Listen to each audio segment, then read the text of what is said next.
Spins unisex ಸಾಲೂನ್ ಅವರು 42nd ಬ್ರಾಂಚ್ನ grand ಆಗಿ open ಮಾಡ್ತಿದ್ದಾರೆ ಚನ್ಸಂದ್ರಲ್ಲಿ.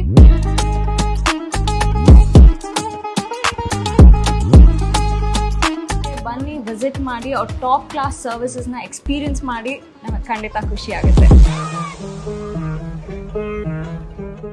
ಹಾಯ್ ಹಲೋ ನಮಸ್ಕಾರ. ನಾನು ಸ್ಟೈಲಲ್ಲಿ ನಮಸ್ಕಾರ ಗುರು. ನಾನು ನಿಮ್ಮ Mayura Raghavendra. Welcome to gold class.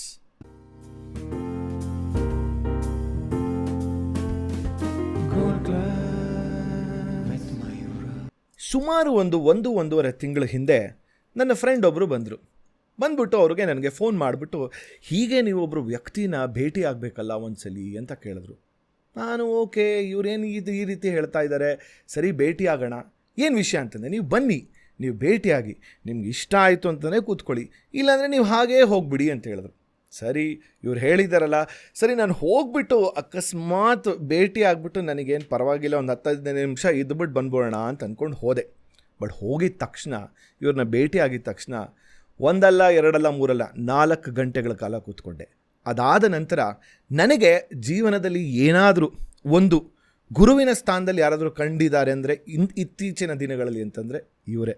ಇವತ್ತು ಗುರುವಾರ, ಸೊ ಅದೇ ಗುರುವಾರ ನನ್ನ ಗುರುವಿನ ಸ್ಥಾನದಲ್ಲಿ ಇರುವಂಥವ್ರನ್ನ ನಾನು ಈ ಒಂದು ಪಾಡ್ಕಾಸ್ಟ್ನಲ್ಲಿ ಇವ್ರ ಜೊತೆ ಮಾತಾಡ್ಕತೆ ಮಾಡೋದಕ್ಕೆ ಒಂದು ಬಹಳ ಸುವರ್ಣ ಅವಕಾಶ ಸಿಕ್ಕಿದೆ. Let's welcome. ಬನ್ನಿ ನನ್ನ ಜೊತೆಗೆ ಇವತ್ತು ಗುರುವಿನ ಸ್ಥಾನದಲ್ಲಿ ಇರುವಂತಹ ನಮ್ಮ ಶ್ರೀ ಅಜಿತ್ ಜಿ. ನಮಸ್ಕಾರ ಗುರುಜಿ. ನಮಸ್ಕಾರ. ನಾನು ಅದಕ್ಕೆ ಹೇಳಿದೆ, ಏನೋ ನೀವು ಎಲ್ಲಿ ಹುಟ್ಟಿದ್ದು ಆ ಥರದ್ದೆಲ್ಲ ಮಾತಾಡ್ದಿರಾ, ನನ್ನ ವೈಯಕ್ತಿಕವಾದ ಅನುಭವವನ್ನು ಹೇಳ್ತಾ ಶುರು ಮಾಡೋಣ ಅಂದ್ಕೊಂಡೆ. ಹಾಗೆ ಇರಬೇಕು. ಏನು ಸತ್ಯ ಅದು ಮಾತ್ರ ಸತ್ಯ ತಾನೆ. ಮೊದಲನೇ ಪ್ರಶ್ನೆನೇ, ಗುರು ಅಂದರೆ ಯಾರು? ಇದು ನಮ್ಮ ಸುತ್ತಲೂ ಇರುವಂತಹ ಬಹಳ ಅದ್ಭುತವಾದಂಥ ಪ್ರಶ್ನೆಯೇ ಇದು. ಎಷ್ಟೋ ಜನಕ್ಕೆ ಈಗ ಏನಾಗ್ಬಿಟ್ಟಿದೆ, ಈಗ ನೀವು ನನ್ನನ್ನು ಗುರೂಜಿ ಅಂತ ಕರೆದ್ರಿ, ನಾನು ನನ್ನ ಪರಿಚಯವನ್ನು ನಿಮಗೆ ನಿಮ್ಮ ಹೆಸರೇನು ಅಂತ ಕೇಳಿದಾಗ ಅಜಿತ್ ಅಂತ ಹೇಳಿದ್ದೆ. ಅದು ನಾನು ಬದುಕಿದಷ್ಟು ದಿನವೂ ನನ್ನ ಹೆಸರು ಅಜಿತೆ. ನಿಮ್ಮ ಅನುಭವ ನಿಮಗೆ ಆ ಥರ ಕರಿ ಅಂತ ಅನ್ನಿಸ್ತು, ನೀವು ಅದನ್ನು ಕರೆದ್ರಿ. ಗುರು ಅನ್ನೋದಕ್ಕೆ ಒಂದು ಅದ್ಭುತವಾದಂಥ ಪರಿಕಲ್ಪನೆ ನಮ್ಮಲ್ಲಿದೆ. ನಾವು ಎಷ್ಟೋ ಬಾರಿ, ಈಗ ನಿಮ್ಮ ಈ ಕಾರ್ಯಕ್ರಮಕ್ಕೆ ಬರಬೇಕಾದ್ರೆ ಟ್ರಾಫಿಕ್ಕಿನ ಮಧ್ಯದಲ್ಲಿ ನುಸುಳಿಕೊಂಡು ಸಂಧಿಯಲ್ಲಿ ಬಂದೆ. ನಾನು ಒಂದು ಸ್ವಲ್ಪ ಈ ಸುತ್ತಲಿನ ಸಮಾಜವನ್ನು ನನ್ನ ದೃಷ್ಟಿಯಲ್ಲಿ ನೋಡುವಂಥ ಒಂದು ಹುಚ್ಚಿದೆ ನನಗೆ. ನೋಡ್ತಾ ಬರ್ತಾ ಇರಬೇಕಾದ್ರೆ ನಾನು ಭಾಳ ವೇಗದಲ್ಲಿ ಎಲ್ಲಿ ಗ್ಯಾಪ್ ಸಿಗುತ್ತೋ ಅಲ್ಲೇ ಓಡಿಸ್ಕೊಂಡು ಬರ್ತಾ ಇದ್ದೆ. ಒಂದು ಸ್ವಿಫ್ಟ್ ಡಿಸೈರ್ ಕಾರಿನ ಹಿಂದೆ ಬರೆದಿದ್ದ, ನಿಧಾನಕ್ಕೆ ಬಾಗುರು, ನನ್ನ ಮದುವೆ ಆಗಲಿಲ್ಲ ಇನ್ನು ಅಂತ. ಅವಾಗ ನನಗನ್ನಿಸ್ತು, ನನಗೆ ಎಲ್ಲೋ ಒಂದು ಕಡೆ ನನಗೆ ಎಚ್ಚರಿಕೆ ಕೊಟ್ಟಂಗಾಯ್ತು. ಯಾಕೆ ಅಂತಂದರೆ ಸ್ವಲ್ಪ ದಿನದ ಹಿಂದೆ ನಾನೇ ಇದೇ ಬೆಂಗಳೂರು ಟ್ರಾಫಿಕಲ್ಲಿ ಕಾರ್ ತಾಕ್ಸಿ 14,000 ಕೊಟ್ಬಿಟ್ಟಿದ್ದೆ. ಕರೆಕ್ಟ್. ಅದನ್ನು ಮರೆತಿತ್ತು ಮತ್ತು ವಾಪಸ್ ನೆನಪು ಮಾಡ್ದ. ಅಂದರೆ ಮರೆತಿರುವಂಥ ನಮ್ಮ ಕೆಲವೊಂದಿಷ್ಟು ವಿಷಯಗಳನ್ನು ನೆನಪು ಮಾಡುವುದಕ್ಕೆ ನಾವು ಗುರು ಅಂತ ಕರಿತೇವೆ. ಈ ಗುರು ಒಬ್ಬ ಆಟೋ ಚಾಲಕನೂ ಆಗಬಹುದು, ಒಬ್ಬ ಕ್ಯಾಬ್ ಡ್ರೈವರು ಆಗಬಹುದು, ಅಥವಾ ನಮಗೆ ಗೊತ್ತಿಲ್ಲದೆ ಇರುವಂಥ ಒಂದು ಒಳ್ಳೆಯ ಪುಸ್ತಕನೂ ನಮಗೆ ಗುರು ಆಗ್ಬೋದು. ಹಾಗಾಗಿ ಗುರುವಿಗೆ ಒಂದು ಚೌಕಟ್ಟಿಲ್ಲ. ಆದರೆ ಗುರು ಹೇಗೆ ಅಂತಂದರೆ, ನಮಗೆ ಸಂತೋಷದ ಸಂದರ್ಭದಲ್ಲಿ ಜೊತೆಗೆ ಬರ್ತಾನೋ ಇಲ್ವೋ ಗೊತ್ತಿಲ್ಲ, ಬಟ್ ಕಷ್ಟದಲ್ಲಿ ಮಾತ್ರ ಕೈ ಹಿಡಿತಾನಲ್ಲ, ಅವನನ್ನು ಗುರು ಅಂತ ಕರಿಬೋದು. ಇದು ನನ್ನ ವ್ಯಾಖ್ಯಾನ. ಗುರು, ನಾನು ನಂಬಿರುವಂಥ ಗುರು, ನಮ್ಮ ಇಡೀ ಬಳಗದಲ್ಲೇ ನಾವು ವೇದಶ್ರೀ ಅಂತಲೇ ಹೆಸರಿಟ್ಟಿದ್ದೇವೆ. ವೆಂಕಟಾಚಲ ದತ್ತಾತ್ರೇಯ ಶ್ರೀಧರ ಅಂತ. ಪರಮ ಪೂಜ್ಯ ವೆಂಕಟಾಚಲ ಅವಧೂತರು, ದತ್ತ ಭಗವಾನರು, ಪರಮಹಂಸ ಪರಿವ್ರಾಜಕ ಸದ್ಗುರು ಭಗವಾನ್ ಪೂಜ್ಯ ಶ್ರೀಧರ ಸ್ವಾಮಿಗಳು.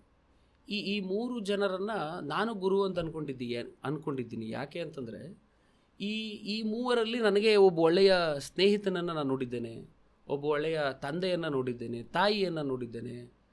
ನನಗೆ ಕಷ್ಟ ಅಂತ ಅಂದಾಗ ಇವರು ನನಗೆ ಸಮಾಧಾನ ಮಾಡಿದ್ದಾರೆ. ನಾನು ಸಂತೋಷಪಟ್ಟು ಬಂದು ಕೂತಾಗ ನನಗೆ ನೀನು ನಿಜವಾಗ್ಲೂ ಒಳ್ಳೆ ಕೆಲಸ ಮಾಡಿದೆ ಅಂಥೇಳಿ ನನಗೆ ಬೆಂತಟ್ಟಿದ್ದಾರೆ. ಹಾಗಾಗಿ ನಾನು ಇವರನ್ನು ಗುರು ಅಂಥೇಳಿ ನಂಬಿಕೊಂಡಿದ್ದೇನೆ. ಇನ್ನೊಂದು ವಿಶೇಷ ಏನು ಅಂತಂದರೆ, ನಾನು ನಂಬಿರುವಂಥ ಗುರುವನ್ನು ಇಡೀ ವಿಶ್ವವೇ ನಂಬಿದೆ ಅನ್ನೋದು ಇನ್ನೊಂದು ಹೆಮ್ಮೆಯ ವಿಷಯ. ಇದು ನನ್ನ ವ್ಯಾಖ್ಯಾನದ ಗುರು ಇದು. ಹಾಗಾದರೆ ಒಬ್ಬ ಟೀಚರ್ಗೂ ಮತ್ತು ಗುರುಗೂ ಏನು ವ್ಯತ್ಯಾಸ ಇದೆ? ಇಲ್ಲಿ ತುಂಬ ಚೆನ್ನಾಗಿದೆ. ಗುರು ಪೂರ್ಣಿಮೆಗೂ ಶಿಕ್ಷಕರ ದಿನಾಚರಣೆಗೂ ಏನು ವ್ಯತ್ಯಾಸ? ಕರೆಕ್ಟ್. ನಾವು ಶಿಕ್ಷಕರ ದಿನಾಚರಣೆ ದಿನ ನಮ್ಮ ಟೀಚರ್ಸನ್ನೆಲ್ಲ ಸ್ಕೂಲ್ನಲ್ಲೋ ಕಾಲೇಜಿನಲ್ಲೋ ಸೇರಿಸಿ ಅವರಿಗೆ ಆಟ ಆಡಿಸ್ತೇವೆ. ಏನು ಆಟ ಆಡಿಸ್ತೇವೆ? ಬಲೂನನ್ನು ಊದಬೇಕು, ಕೂರ್ಬೇಕು, ಡಮ್ ಅನಿಸ್ಬೇಕು. ಎಷ್ಟು ಬಲೂನನ್ನ 1 ನಿಮಿಷದಲ್ಲಿ ಡಮ್ ಡಮಿಸ್ತಾರೆ, ಅವರು ವಿನ್ನರ್. ಟೀಚರ್ಸ್ ಜೊತೆಗೆ ಆಟ ಆಡಿಸಿರ್ತೀವಿ. ಆದರೆ ಗುರುಪೂರ್ಣಿಮೆಯ ದಿನ ಮಾತ್ರ ನಾವಿಂಥ ಆಟ ಆಡಿಸಲ್ಲ. ನಾನೇನೇನೋ ಆಟ ಆಡ್ಬಿಟ್ಟಿದ್ದೀನಿ ತಂದೆ, ನನ್ನನ್ನು ನೀನು ಕಾಪಾಡಬೇಕು ಅಂತ ಕೈ ಮುಗಿತೀವಿ. ಶಿಕ್ಷಕ ನಮಗೆ ಬಾಲ್ಯದಿಂದಲೂ ಒಂದು ಪೆನ್ ಹಿಡಿಯೋದು ಹೇಗೆ ಅನ್ನೋದರಿಂದ ಹಿಡಿದು ಜೀವನವನ್ನು ಗೆಲ್ಲೋದು ಹೇಗೆ ಅನ್ನೋ ತನಕ ಕಲಿಸ್ಕೊಡ್ತಾರೆ. ಅವರನ್ನು ಶಿಕ್ಷಕ, ಶಿಕ್ಷಕಿ ಅಂತ ಕರೀತಾರೆ. ಇವರು ನಮಗೆ ಗುರು.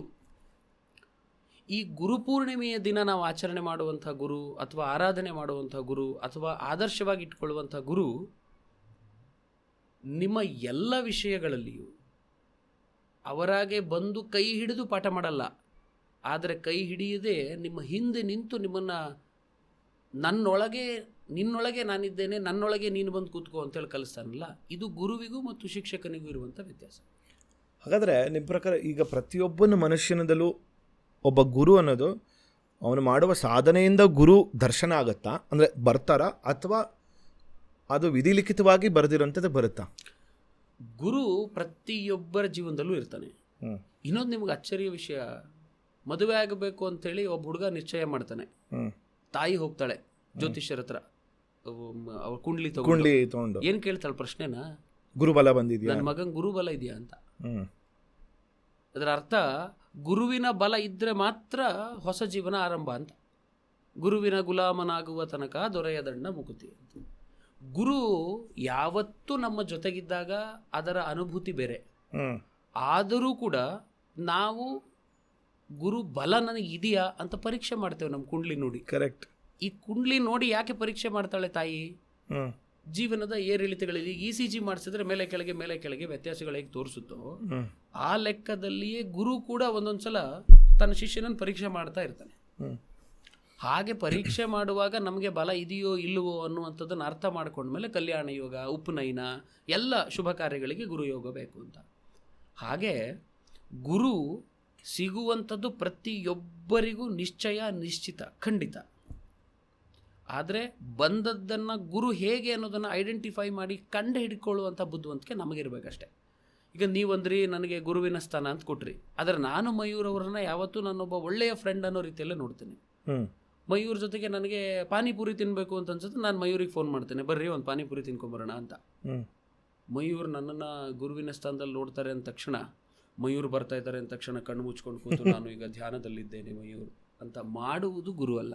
ಅದಲ್ಲ, ಆ ಸ್ನೇಹ ಇದೆಯಲ್ಲ, ಆ ಸ್ನೇಹ ತುಂಬ ಪ್ಯೂರ್ ಆಗಿ ಯಾರ ಮಧ್ಯೆ ಇರುತ್ತೆ ಅಂತಂದರೆ ಗುರು ಶಿಷ್ಯರ ಮಧ್ಯೆ ಇರುತ್ತೆ.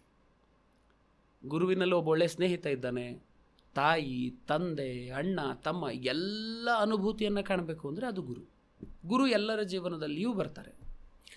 ಹಾಗಾದರೆ ಈ ನೀವು ಆ ಪಾಯಿಂಟ್ ಹೇಳಿ ಚೆನ್ನಾಗಿತ್ತು ಗುರುಜಿ. ಈಗ ಅಂದರೆ ನಾನು ಎಲ್ಲ ಗುರುಗಳನ್ನ ಆ ರೀತಿ ಒಂದು ಸ್ಟೀರಿಯೋಟಿಪಿಕಲ್ ಮಾಡ್ತಿದ್ದೀನಿ ಅಂತಲ್ಲ, ಈಗ ನೀವು ಹೇಳ್ದಂಗೆ ಧ್ಯಾನ ಮಾಡೋವಂಥದ್ದಾಗಿರ್ಬೋದು ಅಥವಾ ಕಾವಿ ಬಟ್ಟೆ ಹಾಕ್ಕೊಂಡಿರೋವಂಥದ್ದು, ಈಗ ಆ ಥರ ಒಂದು ಗುರುವಿನ ಸ್ಥಾನದಲ್ಲಿರೋದಕ್ಕೂ ನೀವು ಹೇಳಿದಾಗ ಈಗ ತುಂಬ ಫ್ರೆಂಡ್ಲಿ ಆಗಿರೋಂಥ ಗುರು, ಒಬ್ಬ ಗುರು ಒಂದು ರೀತಿಲಿ ನೋಡಬೇಕು ಅಂತಂದರೆ ಜನರ ದೃಷ್ಟಿಯಿಂದ ಇವ್ರು ಹೀಗೇ ಇರಬೇಕು ಅಂತ ಒಂದು ಮೈಂಡ್ಸೆಟ್ ಮಾಡ್ಕೊಂಬಿಟ್ಟಿರ್ತೀವಿ ನಾವು. ಬಟ್ ಈ ರೀತಿ ನೋಡಿದಾಗ ಅದಕ್ಕೆ ಆ ಡೈಜೆಸ್ಟ್ ಆಗೋದಕ್ಕೂ ಕೂಡ ಒಂದು ಕೆಲವೊಂದ್ಸಲಿ ತುಂಬ ಟೈಮ್ ತೊಗೊಳ್ತೀವಿ actually. So what is the definition, ಹೆಂಗೆ ಇರಬೇಕು ಅನ್ನೋದು? ಇಲ್ಲ ಇಲ್ಲಿ ಒಂದು ವ್ಯತ್ಯಾಸ ಬಂತೀಗ. ನೀವಂದ್ರಿ ಕಾವಿ ಬಟ್ಟೆ ಅಂತ, ಅಲ್ಲಿ ನಮ್ಮಲ್ಲಿ ಕಾವಿಗೆ ಬಹಳ ದೊಡ್ಡ ಸ್ಥಾನ ಇದೆ. ಓಕೆ, ನಾವು ಅವರನ್ನು ಸನ್ಯಾಸ ಸ್ಥಾನದಲ್ಲಿ ನಿಲ್ಲಿಸಿ ಅವರಿಂದ ಇಡೀ ಲೋಕ ಕಲ್ಯಾಣವನ್ನು ಬಯಸಿ ಅವರ ಆಶೀರ್ವಾದವನ್ನು ನಿರಂತರ ಬೇಡುವಂಥ ಒಬ್ಬ ಗುರುಭಕ್ತರು. ನಿಮಗೆ ಆರಂಭದಲ್ಲಿ ನಾನು ಹೇಳ್ದಂಗೆ ಗುರುವಿಗೆ ಒಂದು ಚೌಕಟ್ಟಿಲ್ಲ ಅಂತ. ಎಷ್ಟೋ ಜನ ಸಂತರುಗಳು, ಎಷ್ಟೋ ಜನ ಮಹಾನ್ ವ್ಯಕ್ತಿಗಳು ಬರಿಗಾಲು ಫಕೀರರಂತೆ ಓಡಾಡ್ಕೊಂಡು ಇವತ್ತು ಸಮಾಜಕ್ಕೆ ಹೊಸ ಹೊಸ ಸಂದೇಶಗಳನ್ನು ಕೊಟ್ಟಿದ್ದಾರೆ. ಪರಮಪೂಜ್ಯ ಸಿದ್ಧಗಂಗಾ ಮಹಾಸ್ವಾಮಿಗಳನ್ನು ನಾವು ಅವರ ಉತ್ತಾನ ಶಿವಯೋಗಿಗಳು ಅವರನ್ನು ಕರ್ಕೊಂಡು ಬಂದು ಮಾಡಿದ ನಂತರ ಈ ಜೋಳಿಗೆಯಲ್ಲಿ ನೀನು ಮಕ್ಕಳಿಗೆ ಊಟ ಹಾಕಬೇಕು ಅಂತ ಅಂದ ಮಾತನ್ನೇ ಇವತ್ತಿಗೂ ಒಲೆ ಉರಿಯುವಂತೆ ಅವರ ಒಂದು ಎನಾಕ್ಟ್ ನಾವು ಒಬ್ಬರು ಮಕ್ಕಳುಗಳೆಲ್ಲ ಸೇರಿ ಮಾಡಿದ ಒಂದು ವಿಡಿಯೋ ನೋಡಿದ್ದೆ ನಾನು. ಅದರಲ್ಲಿ ತೋರಿಸ್ತಾರೆ ಅವರು ಎಷ್ಟು ಕಷ್ಟಪಟ್ಟು ಪ್ರತಿ ಮನೆಯಿಂದ ಬೊಗಸೆ ಅಕ್ಕಿಗಳನ್ನೆಲ್ಲ ತಂದು ಮಕ್ಕಳಿಗೆ ಊಟ ಹಾಕಿದ್ರು ಅಂತ. ಇಲ್ಲ ನಾನು ಕಾವಿ ಧಾರಣೆ ಮಾಡಿದ್ದೀನಿ, ಪೀಠಾಧಿಪತಿ ಇಲ್ಲೇ ಕೂತಿರಬೇಕು ಅನ್ನುವಂಥ ಚೌಕಟ್ಟನ್ನು ದಾಟಿ ಅವರ ಮಕ್ಕಳಿಗೋಸ್ಕರ ಬಂದ್ರಲ್ಲ, ಇದು ಗುರುವಿನಲ್ಲಿರುವಂಥ ಮಾತೃತ್ವ. ಮತ್ತು ಈ ಅನುಷ್ಠಾನ ಮತ್ತು ಅದಲ್ಲದೆ ಈ ಲೋಕ ಕಲ್ಯಾಣಕ್ಕಾಗಿಯೇ ತಮ್ಮ ಜೀವನವನ್ನು ಕೊಟ್ಟಂತಹ ಅನೇಕ ಸಂತರುಗಳು ನಮ್ಮ ಮಧ್ಯದಲ್ಲಿದ್ದಾರೆ. ಈ ಕಾವಿ ಧಾರಣೆಯ ಸಂತ ಪರಂಪರೆಗೂ ಮತ್ತು ಉಳಿದಂತೆ ಇರುವಂಥ ಎಲ್ಲರನ್ನು ಒಗ್ಗೂಡಿಸಿಕೊಂಡು ನಮ್ಮನ್ನು ಇನ್ಸ್ಪೈರ್ ಮಾಡಿ ನಮ್ಮನ್ನು ಸನ್ಮಾರ್ಗದಲ್ಲಿ ಕರ್ಕೊಂಡು ಹೋಗುವಂಥವರಿಗೆ ನಾವು ಕರೆಯುವಂಥದ್ದು ಗುರು ಅಂತ. ಆದರೆ ಈ ಎಲ್ಲ ಗುರುವಿನಲ್ಲಿ ಕೂಡ ಕೆಲವೊಂದು ಭಿನ್ನತೆಗಳಿದೆ. ಈಗ ನೀವು ನನ್ನನ್ನು ಗುರು ಅಂತ ಕರೆದ್ರಿ, ಆದರೆ ನಾನು ಸನ್ಯಾಸಿ ಅಲ್ಲ, ಸಂಸಾರಿ. ನನಗೆ ಹೆಂಡತಿ ಇದ್ದಾಳೆ, ನನಗೆ ತಾಯಿ ಇದ್ದಾಳೆ, ತಂದೆ ಇದ್ದಾರೆ. ನನ್ನನ್ನು ಸಂಪೂರ್ಣ ಸಂಸಾರದೊಂದಿಗೆ ಬದುಕ್ತಾ ಇದ್ದೇನೆ. ನನ್ನ ಈ ಸಂಸಾರದ ಬದುಕಿನಲ್ಲಿ ನನ್ನ ಬದುಕಿನ ಏನೋ ಒಂದಿಷ್ಟು ಏರಿಳಿತಗಳು ನನಗೆ ಒಂದಿಷ್ಟು ವಿಷಯಗಳನ್ನು ಅರ್ಥ ಮಾಡಿಸಿದ ನಂತರ ಸಮಾಜದಲ್ಲಿ ನಾವು ಕೂಡ ಒಂದು ಬದಲಾವಣೆಯನ್ನು ಬಯಸಲೇಬೇಕು, ನಮ್ಮನ್ನು ನಾವು ಈ ಸಮಾಜಕ್ಕೆ ಕೊಡಬೇಕು ಅಂತ ನಿರ್ಧಾರ ಮಾಡಿದಾಗ ನಾನು ನಿಮಗೆ ಭೇಟಿಯಾಗಿರ್ಬೋದು ಅಷ್ಟೇ. ಯಾಕಂದರೆ ನಾನು ಕಾಲೇಜ್ ದಿನಗಳಲ್ಲಿ ಆಟ ಆಡಿ, ಕ್ರಿಕೆಟ್ ಆಡಿ ಎಲ್ಲವನ್ನ ಮಾಡಿಕೊಂಡೇ ಬಂದೆ. ಆದರೆ ನೀವಂದಾಗೆ ಈ ಕಾವಿಧಾರಿಯ ಗುರು ಪರಂಪರೆಗೂ ಮತ್ತು ಗುರು ಪರಂಪರೆಗೂ ಅಜಗಜಾಂತರ ವ್ಯತ್ಯಾಸ. ಯಾಕೆ ಅಂತಂದರೆ ಅವರಲ್ಲಿಯೇ ನಾವು ಸಾಕ್ಷಾತ್ ರಾಮನನ್ನು, ಸಾಕ್ಷಾತ್ ಕೃಷ್ಣನನ್ನು, ಸಾಕ್ಷಾತ್ ಪರಮಾತ್ಮನನ್ನು ನೋಡ್ತೇನೆ. ನಾನು ದೇವರಲ್ಲ, ನಾನು ಮನುಷ್ಯ. ಆದರೆ ಅವರಲ್ಲಿ ನಾವು ದೇವರ ಅಂಶವನ್ನು ನೋಡ್ತೇವಲ್ಲ. ಅವರ ಪೀಠದಲ್ಲಿ ಕೂತಿದ್ದಾರೆ ಅಂದ ತಕ್ಷಣ ನಾವು ಅವರು ನಮ್ಮನ್ನು ನೋಡಲಿ ಬಿಡಲಿ ಪೀಠದ ಕಡೆಗೆ ಮುಖ ಮಾಡಿ ನಾವು ಶಿರಸಾಷ್ಟಾಂಗ ನಮಸ್ಕಾರ ಮಾಡ್ತೇವೆ. ಅಂದರೆ ಅವರಿಗೆ ಅಂತಲ್ಲ, ಅದು ಆ ಸ್ಥಾನಕ್ಕೆ, ಆ ಪೀಠಕ್ಕೆ, ಅಲ್ಲಿ ಒಳಗಿರುವಂಥ ರಾಮನಿಗೆ, ಕೃಷ್ಣನಿಗೆ ಅಂತ. ಆ ಗುರು ಪರಂಪರೆ ಬಹಳ ಅದ್ಭುತ. ಅದನ್ನು ಮಾತನಾಡೋಷ್ಟು ದೊಡ್ಡವನು ನಾನಲ್ಲ, ಮತ್ತು ಅದರ ಬಗ್ಗೆ ಅಗಾಧ ಜ್ಞಾನವೂ ಇಲ್ಲದಂಥವನು ನಾನು. ನನ್ನ ಕಲ್ಪನೆಯ ಗುರು ಪ್ರಪಂಚ ಬೇರೆ. ಹಾಗಿದ್ರೆ ಈಗ ಈಗ ಆದಿ ಶಂಕರಾಚಾರ್ಯನ ತಗೊಂಡ್ರೆ, ಈಗ ಅಂದರೆ ಒಂದು ಧರ್ಮದ ಒಂದು ಲಿಖಿತವನ್ನು ಮಾಡಿದಂಥವ್ರು ಅವರೇ ಅಂತ ನಮ್ಗೆ ಗೊತ್ತಿರೋಂಥದ್ದು.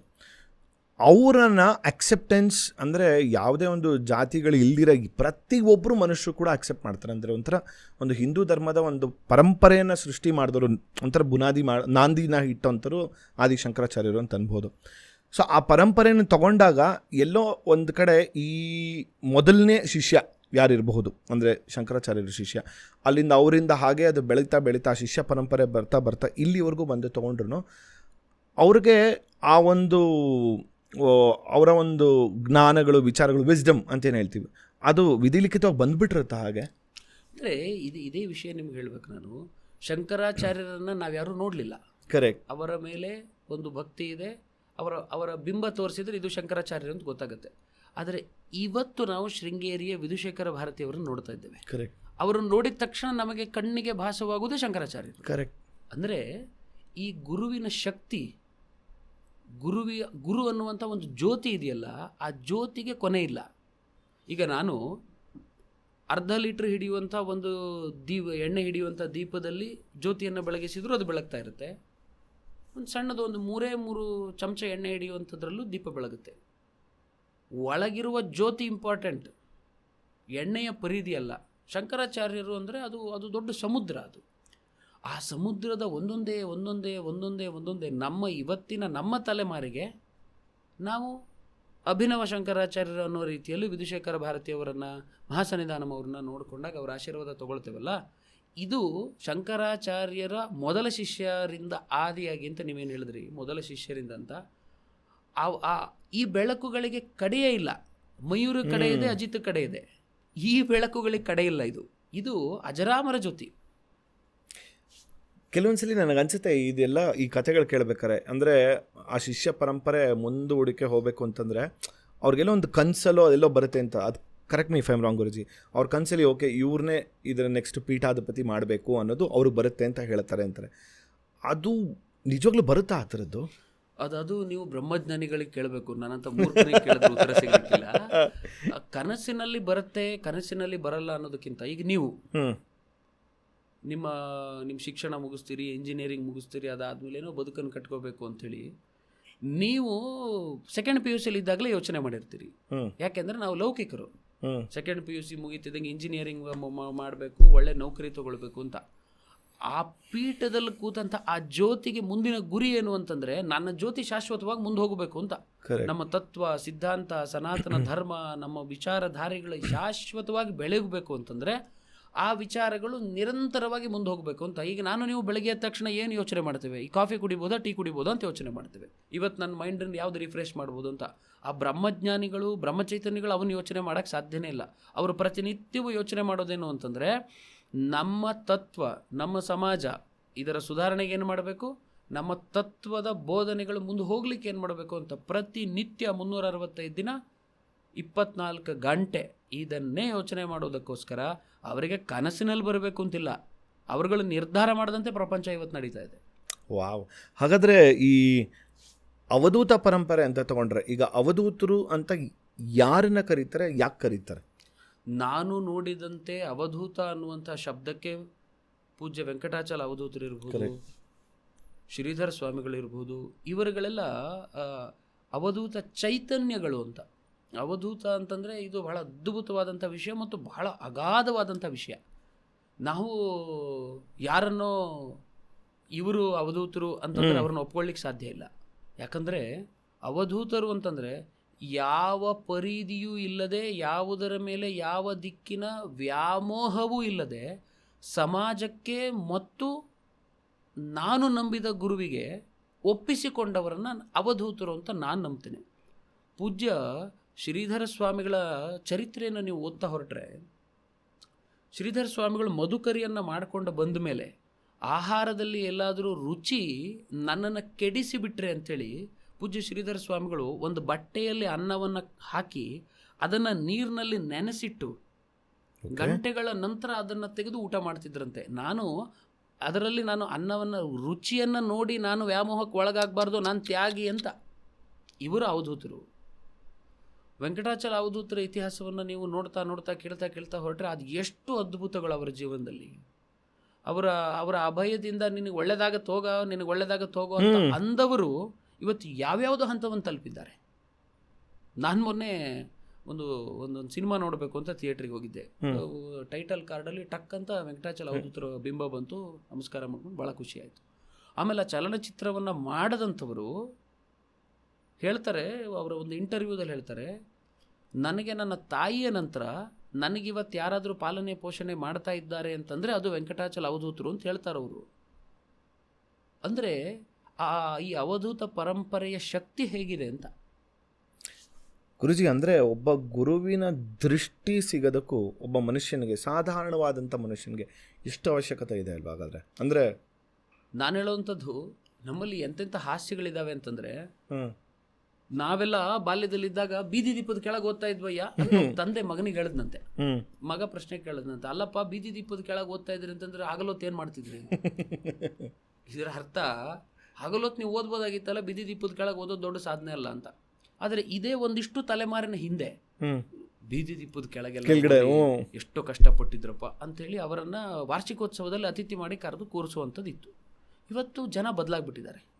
ಹಾಗೆ ಒಂದು ಬೆಳಕು ಒಬ್ಬರಿಗೆ ಸಿಗಬೇಕು ಅಂತಂದರೆ, ಒಂದು ಬೆಳಕು ಒಬ್ಬರಿಗೆ ಕನೆಕ್ಟ್ ಆಗಬೇಕು ಅಂತಂದರೆ, ಅದು ಯಾರ ಪರಿಧಿಯೂ ಅದಕ್ಕೆ ಬೇಡ, ಯಾರ ಚೌಕಟ್ಟು ಬೇಡ, ಅದಕ್ಕೆ ಯಾರ ನೆವವೂ ಬೇಡ. ಈಗ ನೀವಂದ್ರಿ ನನ್ನ ಹತ್ರ ಬರಲಿಕ್ಕೆ ನಿಮ್ಮ ಸ್ನೇಹಿತರೊಬ್ಬರು ನಿಮಗೆ ವಿಷಯ ಹೇಳಿದ್ರು, ನೀವು ಬಂದ್ರಿ ಅಂತ. ನಾನು ನೀವು ಭೇಟಿಯಾಗಬೇಕು, ನಾನು ನೀವು ಇವತ್ತು ಈ ಕಾರ್ಯಕ್ರಮದಲ್ಲಿ ಎದರ ಬದರ ಕೂತು ಮಾತಾಡಬೇಕು, ನಾನು ನೀವು ನಿಮ್ಮ ಸ್ನೇಹಿತರು ಎಲ್ಲ ಸೇರಿ ಒಟ್ಟಿಗೆ ಒಂದು ಊಟ ಮಾಡಬೇಕು ಅಂಥೇಳಿ ಅವರು ನಿಶ್ಚಯ ಮಾಡಿದಾಗ ಇದಕ್ಕೆ ಒಬ್ಬೊಬ್ಬರು ಒಂದೊಂದು ನೆವ ಆಗ್ತಾ ಹೋಗ್ತಾರೆ. ಒಬ್ಬೊಬ್ಬರು ಒಂದೊಂದು ನೆವ ಅಷ್ಟೇ, ಎಲ್ಲವೂ ಕಾಕತಾಳಿ ಅನ್ನುವ ರೀತಿಯಲ್ಲಿ ನೆವ ಆಗ್ತವೆ. ಮನುಷ್ಯನ ಪತನಕ್ಕೂ ಒಂದು ನೆವಗಳೇ ಆಗಬೇಕು. ನಮ್ಮಲ್ಲೊಂದು ಮಾತಿದೆ, ನೆವ ಇಲ್ಲದೆ ಯಮ ವಯ್ಯ ಅಂತ. ಒಬ್ಬ ಮನುಷ್ಯ ಸಾಯ್ಬೇಕಾದ್ರೆ ಏನಾಗಿತ್ರಿ ಅಂತ ಕೇಳ್ತಾರೆ ಒಬ್ರು, ಯಾರು ತೀರ್ಕೊಂಡಾಗ. ಯಾರು ಪ್ರಾಣ ಹೋಗಿತ್ತು ಅಂತ ಹೇಳಲ್ಲ, ಏನಂತಾರೆ, ಹಾರ್ಟ್ ಅಟ್ಯಾಕ್ ಆಗಿತ್ರಿ, ಕಿಡ್ನಿ ಫೇಲ್ ಆಗಿತ್ರಿ. ಈ ಕಿಡ್ನಿ ಫೇಲ್ ಆಯಿತು, ಹಾರ್ಟ್ ಅಟ್ಯಾಕ್, ಇದೊಂದು ನೆವ. ಒಂದು ನೆವ ಬಾರದೆ ಯಮನೂ ಕರ್ಕೊಂಡು ಹೋಗೋಕ್ಕಾಗಲ್ಲ. ಹಾಗೆ ಒಂದು ಗುರುವಿನ ಭೇಟಿ ಒಂದು ನೆವ ಬೇಕಷ್ಟೆ. ಎಷ್ಟೋ ಜನ ಹೇಳಿದ್ದಿದೆ, ನಾನು ಎಲ್ಲಿಂದ ಎಲ್ಲಿಗೋ ಪ್ರವಾಸ ಮಾಡ್ತಾ ಇದ್ದೆ, ನನ್ನ ಹತ್ರನೇ ಎಷ್ಟೋ ಜನ ಹೇಳಿದ್ದಾರೆ, ನಾನು ಜೋಗ ಪ್ರವಾಸ ಮಾಡ್ತಾ ಇದ್ದೆ ಬೆಂಗಳೂರಿಂದ, ಅಲ್ಲಿ ಒಂದು ಕಡೆ ಎಳ್ನೀರು ಕುಡಿಯೋಣ ಅಂತ ನಿಲ್ಲಿಸಿದ್ವಿ. ಅವಾಗ ಒಬ್ಬರಂದ್ರು, ಇಲ್ಲಿ ವರದಳ್ಳಿ ಆಶ್ರಮ ಇದೆ ರೀ ಅಂತಂದರು. ಎಷ್ಟು ದೂರ ಅಂತ ಕೇಳಿದ್ವಿ, ಇಲ್ಲೇ ಒಂದು 8 ಕಿಲೋಮೀಟ್ರ್ ಅಂತಂದರು. ಕಾರ್ ತಿರುಗಿಸ್ಕೊಂಡು ಹೋಗಿ ಬಂದೆ. ಎಂತೆಂಥ ಪವಾಡಗಳು ನೋಡ್ದು ಹೋಗ್ಬಿಡ್ತೀರಿ ನನ್ನ ಜೀವನದಲ್ಲಿ ಶ್ರೀಧರ ಸ್ವಾಮಿಗಳ ದರ್ಶನದ ನಂತರ ಅಂತ. ಅರೆ, ಆ ಎಳ್ನೀರು ಕುಡಿಯೋಕ್ಕೆ ನಿಲ್ಲೋದೊಂದು ನೆವ. ಶ್ರೀಧರ ಸ್ವಾಮಿಗಳ ಸೇವೆಗೆ ನೀನು ಆವಾಗ ಆಯ್ಕೆ ಆಗಿದ್ದೀಯಾ ಅಂತ ಅರ್ಥ. ಶ್ರೀಧರ ಗುರುಗಳ ಕೃಪೆ ನಿನ್ನ ಮೇಲೆ ಬೀರಬೇಕು ಅಂತಂದಾಗ ನಾವು ಯು ಆರ್ ಸೆಲೆಕ್ಟೆಡ್ ಅಂತ ಅಷ್ಟೇ. ಅದಕ್ಕೆ ನಾನು ಎಳ್ನೀರು ಕುಡಿಬೇಕು, ಅಲ್ಲಿ ಬಂದಾಗಲೇ ಎಳ್ನೀರಿಂದ ಅವರ ಆಗಬೇಕು, ಅಲ್ಲಿ ಬಂದಾಗೆ ಎಳ್ನೀರು ಕುಡಿಬೇಕು, ಅಲ್ಲಿ ನಿಂತಾಗಲೇ ಒಬ್ಬ ಬಂದು ಹೇಳಬೇಕು, ಇಲ್ಲಿ ಒಳಗಡೆ ವರದಳ್ಳಿ ಆಶ್ರಮ ಇದೆ ಹೋಗ್ರಿ ಅಂತ. ಇದೆಲ್ಲ ನೆವ.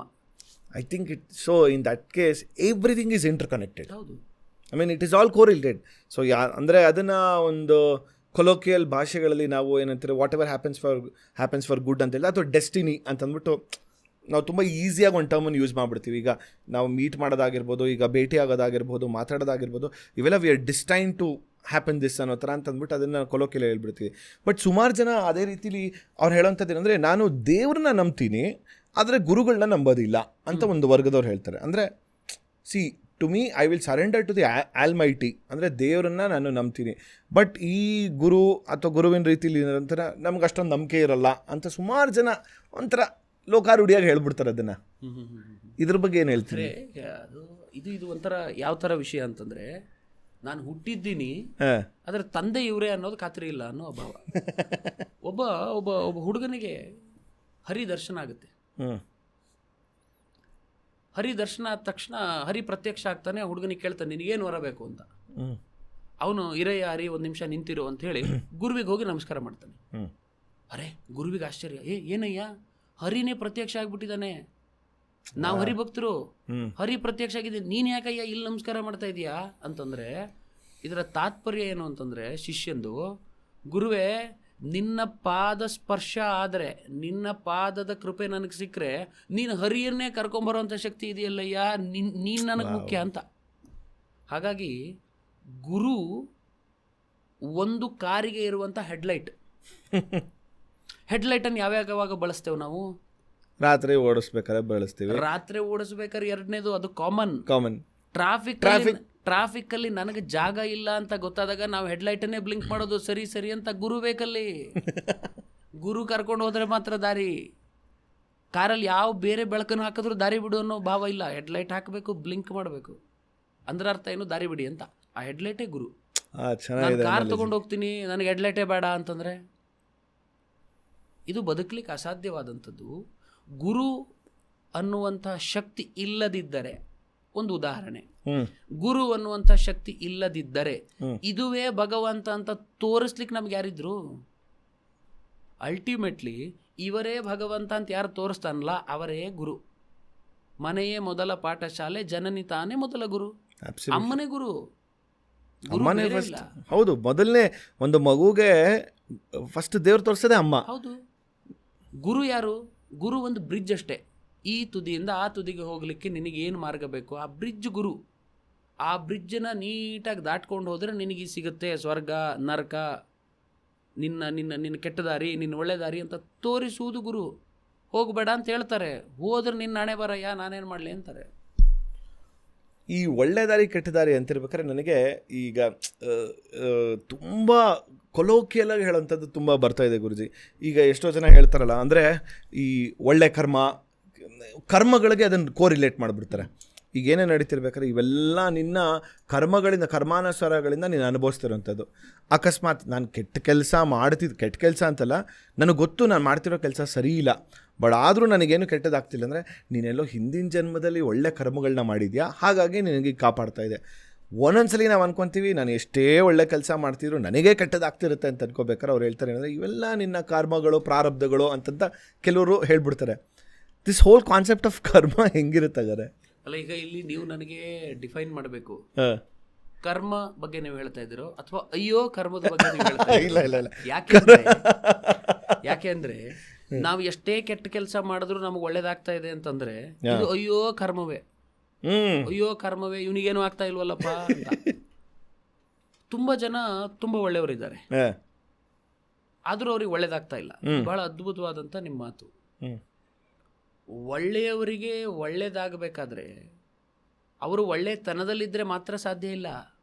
ಇವತ್ತಿನ ಬದುಕು ಮತ್ತು ಪ್ರಪಂಚ ಹೇಗೆ ಕರ್ಕೊಂಡು ಹೋಗ್ತಾ ಇದೆ ಹಾಗೆ ಅವರು ಬದುಕಬೇಕು. ನಮ್ಮ ನಮ್ಮ ನಮ್ಮ ಅಜ್ಜ ಯಾವಾಗೂ ಹೇಳೋರು, ನಮ್ಮ ತಾಯಿಯವ್ರ ತಂದೆ, ಯಾವಾಗ ಯಾರಿಗೆ ಬೆಲೆ ಬರುತ್ತೆ?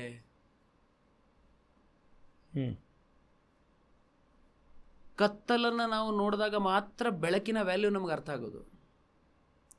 Very beautiful. ಕಳ್ಳ ಅಥವಾ ದರೋಡೆಕೋರ ಅನ್ನುವಂಥವನು ಈ ಸಮಾಜದಲ್ಲಿ ಇದ್ದಾಗ ಮಾತ್ರ ಪೊಲೀಸರ ಬೆಲೆ ನಮ್ಗೆ ಅರ್ಥ ಆಗೋದು. ಹಾಗೆ ಒಳ್ಳೆಯವರು ಯಾರು ಅಂತ ಗೊತ್ತಾಗಬೇಕಾದ್ರೆ ಕೆಟ್ಟವ್ರು ಇರಲೇಬೇಕು. ಕರೆಕ್ಟ್. ಹಂಗಂತೇಳಿ ಕೆಟ್ಟದನ್ನು ಮಾಡಲಿಕ್ಕೆ ನಾವು ಪ್ರಚೋದನೆ ಮಾಡ್ತಾ ಇದ್ದೀವಿ ಅಂತಲ್ಲ. ಮತ್ತು ಇದರ ಭಾವಾರ್ಥ ಗೊತ್ತಾಯ್ತು. ಈ ಸಮಾಜ ಬೆರಳೆಣಿಕೆಯಷ್ಟು ಒಳ್ಳೆಯವರು ಇದ್ದಾರೆ ಇಲ್ಲಿ ಅಂತ ಹೇಳ್ತಾರೆ. ಆ ಎಣಿಕೆ ಮಾಡ್ಬೇಕು ಯಾಕೆ ಅಂದರೆ ಉಳಿದವರೆಲ್ಲ ಕೆಟ್ಟವರು ಅಂತ ಅರ್ಥ. ನೋಡಿ, ನೀವು ಓಟ್ ಹಾಕ್ಲಿಕ್ಕೆ ಹೋಗ್ಬೇಕಾದ್ರೆ ಒಳ್ಳೆಯ ಅಭ್ಯರ್ಥಿಯನ್ನು ನೋಡಿ ಮತದಾನ ಮಾಡಿ ಅಂತ ಹೇಳ್ತಾರೆ. ಇದ್ದಿದ್ರಲ್ಲಿ ಒಳ್ಳೆಯವ್ರು ನೋಡಿ ಮತದಾನ ಮಾಡಿ ಅಂತ ಯಾರಾದರೂ ಕೇಳಿದ್ದೀರಾ? ಅಂದರೆ ನಾವು ಹಂಗೆ ಹೇಳಿದ್ರೆ ಮತದಾನದ ಪರ್ಸೆಂಟೇಜ್ 20ಕ್ಕೆ ಬರ್ಬೋದು. ನಾವು ಹೇಳೋದು ಯಾವಾಗಲೂ ಹಂಗೆ ಕಮ್ಮಿ ಕಳ್ತನ ಯಾರು ಮಾಡಿದಾರೆ ಅವ್ರಿಗೆ ಓಟ್ ಹಾಕಿ ಅನ್ನೋದನ್ನೇ ಹೇಳ್ತೀವಿ. ಅದನ್ನು ಹಾಗೆ ಈ ಒಳ್ಳೆಯವ್ರಿಗೆ ಒಳ್ಳೇದು ಯಾಕೆ ಆಗ್ತಾ ಇಲ್ಲ ಅಂತಂದರೆ, ಒಬ್ಬ ಕಲ್ಲನ್ನು ಕೆತ್ತಿ ಜೀವನ ಮಾಡೋನು ಕೂಡ 18 ತಾಸು ಕೆಲಸ ಮಾಡ್ತಾನೆ. ಈ ದೇಶದ ಪ್ರಧಾನಮಂತ್ರಿಗಳು 18 ತಾಸು ಕೆಲಸ ಮಾಡ್ತಾರೆ. ಅವ್ರು 18 ತಾಸು ಕೆಲಸ ಮಾಡೋರು ಪ್ರಧಾನಮಂತ್ರಿ ಆಗಿದ್ದಾರೆ, ಇವನು 18 ತಾಸು ಕೆಲಸ ಮಾಡೋನು ಕಲ್ಲೇ ಕೆತ್ತಾ ಇದ್ದಾನಲ್ಲ. ಇದು ಯಾಕೆ? ಅವನು ಒಳ್ಳೆತನಕ್ಕೆ ಬೆಲೆ ಇಲ್ಲವಾ ಅಂತಂದರೆ, ಕಲ್ಲು ಕೆತ್ತುತ್ತಾ ಕೆತ್ತುತ್ತಾ ಕೆತ್ತುತ್ತಾ ಆ ಕಲ್ಲು ಒಂದು ಲಾರಿಗೆ ಎಷ್ಟು ಬೀಳುತ್ತೆ ಲೋಡಿಗೆ, ಆ ಲೋಡನ್ನು ತರ್ಸಾಕ್ಲಿಕ್ಕೆ ನಂದೇ ಕಾಂಟ್ರಾಕ್ಟ್ ನಂಬರ್ ತಗೊಳ್ಳಿ ಅಂತ ಕೊಡುವಂಥ ಬುದ್ಧಿವಂತಿಕೆ ಇದ್ದರೆ ಅವ್ನು 2-3 ವರ್ಷದಲ್ಲಿ ದೊಡ್ಡ ಕಾಂಟ್ರಾಕ್ಟರ್ ಆಗ್ಬಿಡ್ತಾನೆ. ಅವನಿಲ್ಲಯ್ಯ ನನ್ನ ಜೀವನ ಇಷ್ಟೇ, ಕಲ್ಲು ಕೆತ್ತೋದು, ಕೂಲಿ ತೊಗೊಳ್ಳೋದು, ಮನೆಗೆ ಹೋಗೋದು ಅಂತಲೇ ಕೂತ್ರೆ 18 ಬಿಟ್ಟು ಅವನು 20 ತಾಸು ಕೆಲಸ ಮಾಡಿದ್ರು ಒಳ್ಳೆಯದಾಗಲ್ಲ. ಇದರ ತಾತ್ಪರ್ಯ ಒಳ್ಳೆಯದು ಅನ್ನೋದಕ್ಕೆ ಒಂದು ಡೆಫಿನೇಷನ್ ಇಲ್ಲ. ನೀನು ಕೆಲಸ ಮಾಡ್ತಾ ಮಾಡ್ತಾ ಮಾಡ್ತಾ ಮಾಡ್ತಾ ನಿನ್ನ ಅಭಿವೃದ್ಧಿಯನ್ನು ನೀನು ಹುಡುಕಿಕೋ, ಇದೇ ಒಳ್ಳೆತನ. ಈ ಒಳ್ಳೆತನವನ್ನು ಹುಡುಕಿಕೊಳ್ಳುವುದಕ್ಕೆ ಮತ್ತೆ ಒನ್ಸ್ ಅಗೇನ್ ಇಲ್ಲಿ ಗುರು ಬೇಕು. ಯಾಕೆ ಅಂತಂದರೆ ಯಾರೋ ಒಬ್ಬ ಬಂದು ಹೇಳ್ತಾನೆ ಕಲ್ಲು ಹೆಂಗೆ ಬೀಳುತ್ತೆ ಒಂದು ಕಲ್ಲಿಗೆ ಅಂತ. ಇವನು ರೇಟ್ ಹೇಳಿದ್ಮೇಲೆ ಅದು ಎಲ್ಲಿ ಸಿಗುತ್ತೆ ಅಂತ ಕೇಳಿದ್ರೆ ಅಲ್ಲವರಲ್ಲ ಅವ್ರನ್ನ ಭೇಟಿ ಮಾಡಿ ಅಂತ ಹೇಳ್ತಾನೆ. ಅವ್ನು ಸಾಯಂಕಾಲ ಇವನಿಗೆ ಟೀ ಕುಡಿಯೋಕ್ಕೆ ಅಂಗಡಿ ಹತ್ರ ಸಿಕ್ಕಾಗ ಹೇಳ್ತಾನೆ, ಅವನನ್ನು ಭೇಟಿ ಮಾಡೋ ಅನ್ನೋದು ನೀನೇ ತರಿಸ್ಕೊಟ್ರೆ ನಿನಗೆ ಕಮಿಷನ್ ಸಿಗುತ್ತಲ್ಲ, ಕಲ್ಲು ಕೊಡಿಸು ಅಂತ. ಅವನೇ ಗುರು. ಇವನು ಅದನ್ನು ಹೌದಲ್ಲ ನಾನು ಮಾಡ್ಬೋದಲ್ಲ, ನಾನು ಮಾಡಿದ್ರೆ ಆಗುತ್ತಲ್ಲ ಅಂತೇಳಿ ಇವನು ಕಲ್ಲನ್ನು ಲಾರಿಯನ್ನು ಕಾಂಟ್ರಾಕ್ಟ್ ಮಾಡೋದು, ಇನ್ನೊಂದು ಮಾಡೋದು, ಲಾರಿ ತರ್ಸಾಕೋದು, ಮರಳು ತರ್ಸಾಕೋದು ಶುರು ಮಾಡಿ 1 ವರ್ಷದಲ್ಲಿ ತಿರುಗಿ ನೋಡಿದ್ರೆ ಅವನು ಒಂದೇ ಲೋಡ್ ಕಲ್ಲು ತರಿಸಿ ಕಾಂಪೌಂಡ್ ಕಟ್ಕೊಂಡು ಅಲ್ಲೇ ಕೂತಿರ್ತಾನೆ. ಇವನು ಅದೇ ಕಾಂಪೌಂಡ್ ಎದುರುಗಡೆ ಇರುವಂಥ ರೋಡಲ್ಲಿ ಕಾರಲ್ಲಿ ಸೊಯ್ ಅಂತ ಪಾಸ್ ಆಗ್ತಾನೆ. ಯಾಕಂದರೆ ಕಲ್ಲು ಕೆತ್ತೋನಿಂದ ಕಾಂಟ್ರಾಕ್ಟ್ ಆಗ್ಬಿಟ್ರೆ. ಈ ಒಳ್ಳೆತನ ಬಹಳ ಒಳ್ಳೆಯದು. ಕಲ್ಲು ಕೆತ್ತಾನೆ. ಇವತ್ತು ನಾನು ಕಲ್ಲು ಕೆತ್ತಿಟ್ಟಿರ್ತೀನಿ, ರಾತ್ರಿ ಆ ಕಲ್ಲನ್ನು ಕದ್ಕೊಂಡು ಹೋಗಿ ದಾಟಿಸ್ಬಿಡೋಣ ಅನ್ನೋ ಯೋಚನೆ ಮಾಡೋದು ಕೆಟ್ಟತನ. ಆ ಕಲ್ಲು ಕೆತ್ತಾ ಅದರಲ್ಲೇ ಅಭಿವೃದ್ಧಿ ಕಾಣೋದು ಒಳ್ಳೆತನ. ಈ ಒಳ್ಳೆತನ ನಾವು ಇವತ್ತಿನ ಮೈಂಡಿನ ಅಪ್ಲಿಕೇಶನ್ನಲ್ಲಿಯೂ ಅಪ್ಲೈ ಮಾಡಬೇಕು, ಅಂದರೆ ಅಭಿವೃದ್ಧಿ. ಹಾಗಿದ್ರೆ ಈಗ ಎಷ್ಟೊಂದು ಕಡೆ ಈಗ 4 ಯುಗಗಳು ತೊಗೊಂಡ್ರೆ, ಈಗ ಒಂಥರ ತ್ರೇತಾಯುಗ, ದ್ವಾಪರ, ಕಲಿಯುಗದವರೆಗೂ ತೊಗೊಂಡ್ರು. ಆವಾಗ ಒಳ್ಳೆಯದು ಅಂತಂದರೆ ಈಗ ಒಂದು ಒಳ್ಳೆಯವರು ಅಂತಂದರೆ ಪಾಂಡವರಾಗಿರ್ಬೋದು, ಕೆಟ್ಟವರು ಅಂದರೆ ಕೌರವರಾಗಿರ್ಬೋದು. ಆ ರೀತಿ ಡೆಫಿನೇಷನ್ಗಳು ತೊಗೊಂಡು ಬರ್ತಾ ಬರ್ತಾ ಕಲಿಯುಗದಲ್ಲಿ ಒಳ್ಳೆತನ ಕೆಟ್ಟತನ ಎರಡೂ ಕೂಡ ಒಬ್ಬ ಮನುಷ್ಯನ ರೂಪದಲ್ಲಿ ಇರೋವಂಥದ್ದು. ಅಂದರೆ ಆ ಕ್ಲಿಯರ್ ಕಟ್ ಡೈಸೆಕ್ಷನನ್ನು ಇಲ್ಲಿ ಬಂತು. ಇಲ್ಲಿ ಸರಳೀಕೃತವಾಗಿ ನಿಮಗೊಂದು ವಿಷಯ ಹೇಳ್ತೇನೆ. ಇದು ಯಾವ ಯುಗ ನಡೀತಾ ಇದೆ? ಕಲಿಯುಗ. ಇಲ್ಲಿ ಜೀವಿತಾವಧಿ ಇದ್ದಷ್ಟು ದಿನ ಕಲೀಲೇಬೇಕು, ಯಾಕಂದರೆ ಇದು ಕಲಿಯುಗ. ಕಲೀಲಿಕ್ಕಾಗೆ ಹುಟ್ಟಿದ್ದೇವೆ. ನಮ್ಮ ಸರ್ಕಾರಿ ಶಾಲೆಗಳ ಮೇಲೂ ಏನಿದೆ, ನಲಿ ಕಲಿ. ಕರೆಕ್ಟ್. ನಲಿ ಎಷ್ಟೊತ್ತು? ಸ್ವಲ್ಪ ಹೊತ್ತು. ಆಮೇಲೆ ಏನು ಮಾಡಬೇಕು? ಕಲಿಬೇಕು. ಯಾಕಿದು ಕಲಿಯುಗ. ನೀವು ಕಲಿಯನ್ನು ಈ ಶಬ್ದದಲ್ಲೂ ಡಿಫೈನ್ ಮಾಡ್ಕೊಳ್ಳಿ. ಕಲಿಯಕ್ಕಾಗೆ ಹುಟ್ಟಿದೆವು ನಾವು. ಯಾರು ಕಲ್ತು ಮುಗಿಸ್ಕೊಂಡು ಸಾಯಲ್ಲ, ಕಲಿತಾನೇ ಸಾಯ್ತಾರೆ. ಹಾಗಾದರೆ ಈ ಓವರಾಲ್ ಅಂದರೆ ಇದು ತುಂಬ ಒಳಗಡೆ ಹೋಗ್ತಾ ಇದ್ದೀನಿ ಅಷ್ಟೇ. ಈ ಒಳ್ಳೆತನ ಕೆಟ್ಟತನ ಅಂತೆಲ್ಲ ತಗೋಬೇಕಾದ್ರೆ ಗುರುವಿನ ಸ್ಥಾನದಲ್ಲಿ ಇದ್ದರೂ ಕೂಡ, ಅಥವಾ ಅವನಿಗೆ ಒಂದು ಗುರುಬಲ ಇದ್ರೂ ಕೂಡ, ಅವನು ಗೊತ್ತಿಲ್ಲದೆ ಇರೋಂಗೆ ಅಥವಾ ಗೊತ್ತಿದ್ದು ಅವ್ನು ತಪ್ಪು ಕೆಲಸ ಮಾಡ್ತಿದ್ರು, ಅದು ಕೂಡ ಗುರು ಪ್ರೇರಣೆ ಇರುತ್ತೆ ಅನ್ಸುತ್ತಾ? ಗೊತ್ತಿದ್ದು ತಪ್ಪು ಕೆಲಸ ಮಾಡ್ತಾನೆ, ಗೊತ್ತಿದ್ದು ತಪ್ಪು ಕೆಲಸ ಮಾಡಲ್ಲ ಅನ್ನೋದಕ್ಕಿಂತ ಎಲ್ಲರೂ ಮನುಷ್ಯರೇ. ಮಾನವನಾಗಿ ಹುಟ್ಟಿದ ಮೇಲೆ ಏನೇನು ಕಂಡು ಸಾಯೋದ್ರೊಳಗೆ ಒಮ್ಮೆ ನೋಡು ಜೋಗಾದ ಗುಂಡಿ ಅಂತ ಒಂದು ಹಾಡಿದೆ. ಇದರಲ್ಲಿ ಮಾನವನಾಗಿ ಹುಟ್ಟಿದ ಮೇಲೆ ಯಾರು ಗುರುಗಳಾಗಿದ್ದೀರಿ, ಇವರುಗಳಿಗೆ ಜೋಗದ ಗುಂಡಿ ದರ್ಶನ ಬೇಡ ಅಂತ ಕವಿ ಬರೀಲಿಲ್ಲ. ಇದರ ಭಾವಾರ್ಥ ಏನು ಅಂದರೆ, ಮಾನವನಾಗಿ ನರಮಂಡಲಗಳು, ಮಾಂಸಖಂಡಗಳು, ಕೂದಲು, ಉಗುರು, ಕಣ್ಣು, ರೆಪ್ಪೆಗಳು ಇರುವಂಥ ಮನುಷ್ಯ ತಪ್ಪು ಮಾಡ್ತಾನೆ ರೀ, ಮಾಡೇ ಮಾಡ್ತಾನೆ. ಈ ತಪ್ಪನ್ನು ತಿದ್ದಿಕೊಂಡು ಬದುಕೋದೇ ಜೀವನ. ಗುರು ಪರೀಕ್ಷೆ ಮಾಡದೆ ಯಾರನ್ನೂ ಒಪ್ಕೊಳ್ಳಲ್ಲ. ಕರೆಕ್ಟ್. ಗುರು ಪರೀಕ್ಷೆ ಅಂತೇಳಿ ನಡೆಯುತ್ತೆ. ಗುರು ಪರೀಕ್ಷೆಯನ್ನು ಪಾಸ್ ಆದರೆ ಮಾತ್ರ ಒಪ್ಕೋತಾನೆ. ಸ್ಕೂಲ್ಗಳಲ್ಲಿ ನೀವು ಒನ್ಸ್ ಅಗೇನ್ ಶಿಕ್ಷಕರನ್ನೇ ತೊಗೊಂಡ್ರೆ, ಶಿಕ್ಷಕರು ಪ್ರೀತಿ ಮಾಡೋದು ಯಾರನ್ನ ಅಂತಂದ್ರೆ ರ್ಯಾಂಕ್ ಬರೋರನ್ನೇ, ಪರೀಕ್ಷೆಯಲ್ಲಿ ಒಳ್ಳೆಯದಾಗಿ ಬರೆಯೋರನ್ನೇ. ಗೊತ್ತಿಲ್ಲ ನೀವಂತೂ, ನಾನಂತೂ ಲಾಸ್ಟ್ ಬೆಂಚಲ್ಲೇ ಕೂತವನಾಗಿದ್ದಕ್ಕೆ ನಮ್ಮಂಥವ್ರನ್ನ ಶಿಕ್ಷಕರು ಒಪ್ಪಲೇ ಇಲ್ವಲ್ಲ. ನಾನು last bench. ಅದ್ರ ಪ್ರೀತಿ ಇದೆ. Correct. ಯಾಕಂದರೆ ನಮ್ಮನ್ನು ಡೆಸ್ಕ್ ಎತ್ತಕ್ಕೆ ಬೆಂಚ್ ಎತ್ತಕ್ಕೆ ಕರಿತಿದ್ರು. ಹಾಗಂತೇಳಿ ಇವತ್ತಿಗೂ ಆ ಟೀಚರ್ಸ್ಗಳ ಜೊತೆಗೆ ಅವಿನಾಭಾವ ಸಂಬಂಧ ಇಟ್ಕೊಂಡವ್ರು ನಾವೇ. ನಿಜ. ಅಂದರೆ ಈ ಗುರು ಪರೀಕ್ಷೆ ಮಾಡಿ ಒಪ್ತಾನೆ ಅಂತ. ಈ ಶಿಕ್ಷಕರು ಅಷ್ಟೇ, ಗುರುವೂ ಅಷ್ಟೇ, ಪರೀಕ್ಷೆ ಮಾಡಿ ಒಪ್ತಾರೆ. So you meant to say this is applicable in every humans life. ಖಂಡಿತವಾಗಿಯೂ. ನೀವು ಅವಾಗ ಕೇಳಿದ್ರಿ, ನಾನು ದೇವರನ್ನು ನಂಬ್ತೇನೆ, ಗುರುವನ್ನು ನಂಬಲ್ಲ ಅಂತ ಹೇಳುವಂಥವ್ರು ಇದ್ದಾರೆ ಅಂತ. ತಾಯಿ ಖಂಡಿತ, ತಂದೆ ನಂಬಿಕೆ. ತಾಯಿ ತೋರಿಸ್ತಾಳೆ, ಇವನೇ ಕಣಯ್ಯ ನಿಮ್ಮಪ್ಪ ಅಂತ. ಅವತ್ತಿಂದ ನಾವು ಕಮಿಟೆಡ್ ನಮ್ಮಪ್ಪ ಅಂತ. ಅಪ್ಪ ಅನ್ನೋ ಬಗ್ಗೆ ನಾವು ದೊಡ್ಡ ಕನಸನ್ನು ಕಟ್ತೇವೆ. ಈಗ ಒಂದು ಹಾಡು ಬಂದ್ಬಿಟ್ಟಿದೆಯಲ್ಲ, ಅಪ್ಪ ಅಂತ. ಅಪ್ಪ ಅನ್ನುವಂಥದ್ದನ್ನು ನಾವು ಹೇಗೆ ನಂಬುತ್ತೇವೋ ಅಲ್ಲಿಂದ ನಮ್ಮ ನಂಬಿಕೆ ಆರಂಭ ರೀ. ನಂಬಿಕೆ ಆರಂಭ. ಸೈಕಲ್ ಕಲಿಬೇಕಾದ್ರೆ ಕ್ಯಾರಿಯರ್ ಹಿಡ್ಕೊಂಡಿದ್ದ ಅಪ್ಪ ಅನ್ನುವ ನಂಬಿಕೆಯ ಮೇಲೆ ನಾವು ಸೈಕಲ್ ಕಲಿತೇವೆ. ಇಲ್ದಾರೆ ಸೈಕಲ್ ಕಲಿಯಕ್ಕೆ ಸಾಧ್ಯವೇ ಇಲ್ಲ. ಸ್ಕೂಲಲ್ಲಿ ಏನಾದರೂ ಗಲಾಟೆ ಆದಾಗ ಒಂದ್ಸಲ ಕೈ ತೋಳಿ ಏರಿಸ್ಬಿಡ್ತೀವಿ. ಯಾಕೆಂತಂದ್ರೆ ಏನೋ ಮೀಟಿಂಗ್ ಆದ್ರೆ ನಮ್ಮಪ್ಪ ಬರ್ತಾನಲ್ಲ ಅಂತ. ಅದೇ ನಂಬಿಕೆ, ಅದೇ ನಂಬಿಕೆ. ತಾಯಿ ಗುರು, ತಂದೆ ನಂಬಿಕೆ. ಗುರು ತೋರಿಸುವುದನ್ನೇ ನಂಬಿಕೆ. ಅಂದ್ರೆ ಎಷ್ಟು ಚೆನ್ನಾಗಿ ಹೇಳಿದ್ರೆ, ತಾಯಿ ಗುರು, ತಂದೆ ನಂಬಿಕೆ. ಆ ನಂಬಿಕೆ ಯಾವತ್ತೂ ಸುಳ್ಳಾಗಕ್ಕೆ ಸಾಧ್ಯನೇ ಇಲ್ಲ. ಹೌದು. ತಂದೆ ಯಾಕೆ ನಂಬಿಕೆ? ಇನ್ನೂ ಇದರ ಆಳಕ್ಕೆ ಹೋದರೆ ತಂದೆಯೇ ಯಾಕೆ ನಂಬಿಕೆ ಅಂತಂದರೆ, ಏನೋ ನಾವು ಸಮಸ್ಯೆ ಮಾಡ್ಕೊಂಡ್ಬಿಡ್ತೀವಿ. ನನ್ನ ಸ್ನೇಹಿತನ ಒಂದು ಪೆನ್ ನಾನು ಇಸ್ಕೊಂಡಿದ್ದೆ, ನಾನು ಕಳೆದು ಬಿಟ್ಟೆ, ಕೊಡಿಸ್ಬೇಕು ಅವನಿಗೆ ವಾಪಸ್ಸು. ಇದನ್ನು ಹೋಗಿ ಧೈರ್ಯವಾಗಿ ಯಾರ ಮುಂದೆ ಹೇಳ್ಬೋದು? ಅಪ್ಪನ ಮುಂದೆ ಹೇಳ್ಬೋದು, ನಂಬಿಕೆ ಮುಂದೆ ಹೇಳ್ಬೋದು. ಇದನ್ನು ಏನಂತ, ನನ್ನ ಮುಖ ಸಣ್ಣ ಆಗಿದ್ದು ನೋಡಿ ನಮ್ಮಪ್ಪ ಕೇಳ್ತೇನೆ, ಏನಯ್ಯ ಏನೋ ಸಮಸ್ಯೆ ಮಾಡ್ಕೊಂಬಿಟ್ಟಿಯಲ್ಲಯ್ಯ ಏನು ಅಂತ. ನಂಬಿಕೆಗೊಂದು ಒಳ್ಳೆ ಡೆಫಿನೇಷನ್ ಇದೆ. ನನ್ನೊಳಗಿರುವ ಬಿಂಬವನ್ನು ಕೇಳಲಿಕ್ಕೆಲ್ಲಾದರೂ ಒಂದು ಅವಕಾಶ ಇದೆ ಅಂದರೆ ಅದೇ ನಂಬಿಕೆ. ನಂಬಿಕೆ. ಓಹೋ, ನನ್ನೊಳಗಿನ ಇರುವ ಬಿಂಬವನ್ನು ಕೇಳಿಕ್ಕೆ ಒಂದು ಅವಕಾಶ ಇದ್ದರೆ ಅಲ್ಲಿ ನಂಬಿಕೆ ಅಂತ. ಈಗ ನಾನೊಂದು ಒಳ್ಳೆ ಕಾರ್ ತೊಗೊಳ್ಬೇಕು, ಕಿಯಾ ಕಾರ್ ತೊಗೊಳ್ಬೇಕು ಅಂತ ಅಂದ್ಕೊಂಡಾಗ ನಾನು ಫಸ್ಟ್ ಫೋನ್ ಮಾಡೋದು ಯಾರಿಗೆ? ಮಯೂರಿಗೆ ಫೋನ್ ಮಾಡ್ತೀನಿ. ಯಾಕೆ? ಮಯೂರ್ ಹತ್ರ ಕಿಯಾ ಇದೆ. ನಾನು ಮಯೂರಿಗೆ ಯಾಕೆ ಫೋನ್ ಮಾಡ್ತಾನೆ ಅಂತಂದರೆ, ನನಗೆ ಮಯೂರ್ ಮೇಲೆ ನಂಬಿಕೆ ಇದೆ. ನನ್ನೊಳಗಿರುವ ಬಿಂಬವನ್ನು ಕೇಳಿದಾಗ ಅದಕ್ಕೆ ಉತ್ತರ ಸಿಗೋದು ಮಯೂರ್ ಹತ್ರ ಅಂತಂದಾಗ ನಾನು ಮಯೂರ್ ಮೇಲೆ ನಂಬಿಕೆ ಇಟ್ಟು ಪ್ರಶ್ನೆ ಹೇಳ್ತೇನೆ. ಮಯೂರ್ ಅವಾಗ ಪಾಸಿಟಿವ್ನು ಹೇಳ್ಬೋದು, ನೆಗೆಟಿವ್ನು ಹೇಳ್ಬೋದು. ಮಯೂರ್ ಹೇಳಿದ ಮಾತನ್ನು ನಾನು ತೊಗೊಳ್ತೇನೆ, ಯಾಕಂದರೆ ನನಗೆ ಮಯೂರ್ ಮೇಲೆ ನಂಬಿಕೆ ಇದೆ. ವಾವ್. ಸೊ ಹಾಗಿದ್ರೆ ಈ ತುಂಬ ಲೋಕಾರೂಢಿಯಲ್ಲಿ ನಂಬಿಕೆ ದ್ರೋಹ ಆಗೋಗಿದೆ ಅಂತಲೇ ಹೇಳ್ತಾರೆ. ಅಂದರೆ ಯಾವ ಮಟ್ಟಕ್ಕೆ ಬಂದುಬಿಟ್ಟಿದೆ ಅಂದರೆ, ಈಗ ಒಂದು ಸಿನಿಮಾ ಡೈಲಾಗೇ ತೊಗೊಳ್ಳೋಣ ಗುರುಜಿ, ದುಶ್ಮನ್ ಕಹಾ ಅಂದರೆ ಬಗಲ್ ಮೇ ಹೇ ಅಂತ ಹೇಳ್ತಾರೆ, ಅಥವಾ ಊರು ತುಂಬ ಹೇ ಅಂತ ಪಕ್ಕದಲ್ಲಿ. ನಮ್ಗೆ ಇಲ್ಲೇ ಪಕ್ಕದಲ್ಲಿ ಕೂತಿರ್ತಾರೆ, ಅವ್ರ ಮೇಲೆ ನಮ್ಗೆ ನಂಬಿಕೆನೇ ಇಲ್ಲ ಅನ್ನೋ ಮಟ್ಟಿಗೆ ಈಗ ಬಂದುಬಿಟ್ಟಿದೆ. ಈಗ ಎಂಥ ಪರಿಸ್ಥಿತಿಯಲ್ಲಿ ಇರ್ತೀವಿ ಅಂದರೆ, ಈಗ ಯಾರೊಬ್ಬರು ಒಳ್ಳೆಯವ್ರು ಮಾತಾಡ್ತಿದ್ದಾರೆ ಅಂತಂದರೆ, ಒಳ್ಳೆತನ ಇದ್ರೂ ಅತಿ ವಿನಯಂ ಧೂರ್ತ ಲಕ್ಷಣಂ ಅಂತ ಹೇಳ್ತೀವಿ ಅವ್ರ ಮೇಲೆ. ಅವ್ನು ಒಳ್ಳೆತನನೇ ಇರಬಹುದು, ಗೊತ್ತಿಲ್ಲ, ಬಟ್ ನಮ್ಮ ಒಳಗಡೆ ಇರೋ ಒಂದು ಆ ನಂಬಿಕೆ ಅನ್ನೋದು, ಆ ಕಾನ್ಸೆಪ್ಟ್ ಆಫ್ ನಂಬಿಕೆ ತುಂಬ ಕಷ್ಟ ಆಗೋಗಿದೆ ಅಂತ ಅನ್ಸಲ್ವಾ? ನಾನು ನಂಬಿಕೆ ದ್ರೋಹವನ್ನು ಒಪ್ಪಲ್ಲ. ಯಾಕೆ ಒಪ್ಪಲ್ಲ? ನಾನು ನಿಮ್ಮನ್ನು ಪರಿಚಯ ಆದಾಗ ನಾನು ನಿಮಗೆ ಕೈ ಮುಗಿದು ಪ್ಲೀಸ್ ನನ್ನ ನಂಬಿ ಅಂತ ಕೇಳಕ್ಕೆ ಸಾಧ್ಯ ಇಲ್ಲ. ನೀವು ನನ್ನ ಮೇಲೆ ಆ ನಂಬಿಕೆ ಇಡ್ತೀರಿ ಅಂತಂದರೆ ಅದು ನಿಮ್ಮ ಒಂದು ಸ್ಪೀಡೋಮೀಟ್ರಲ್ಲಿ ನೀವು ಆಯ್ಕೆ ಮಾಡ್ಕೊಳ್ಳೋದು. ಓ, ಈ ಮೀಟರ್ ತನಕ ಇವ್ರು ಟಚ್ ಆದ್ರು ಅಂದರೆ ಇವ್ರು ನಂಬೋದು ಅಂತ. ಅಬ್ಸಲ್ಯೂಟ್ಲಿ. ಸೊ ಆ ಸ್ಪೀಡೋಮೀಟ್ರನ್ನು ಸೆಟ್ ಮಾಡೋದು ನೀವೇ, ನಾನಲ್ಲ. ಪರ್ಫೆಕ್ಟ್. ನೀವು ಆ ಪಾಯಿಂಟಲ್ಲಿ ನನ್ನನ್ನು ನಂಬಿದಿರಿ ಅಂತಂದರೆ ಅದು ನಿಮ್ಮ ಆಯ್ಕೆ ಹೊರತು ನನ್ನ ಆಯ್ಕೆ ಅಲ್ಲ. ನಂಬಿಕೆಗೆ ದ್ರೋಹ ಮಾಡಿಬಿಟ್ಟ ಆ ಡೆಫಿನೇಷನ್ ನಾನು ಒಪ್ಪಲ್ಲ. ನಾನು ನಂಬಿ ಮೋಸ ಹೋಗ್ಬಿಟ್ಟೆ ಒಪ್ತೇನೆ.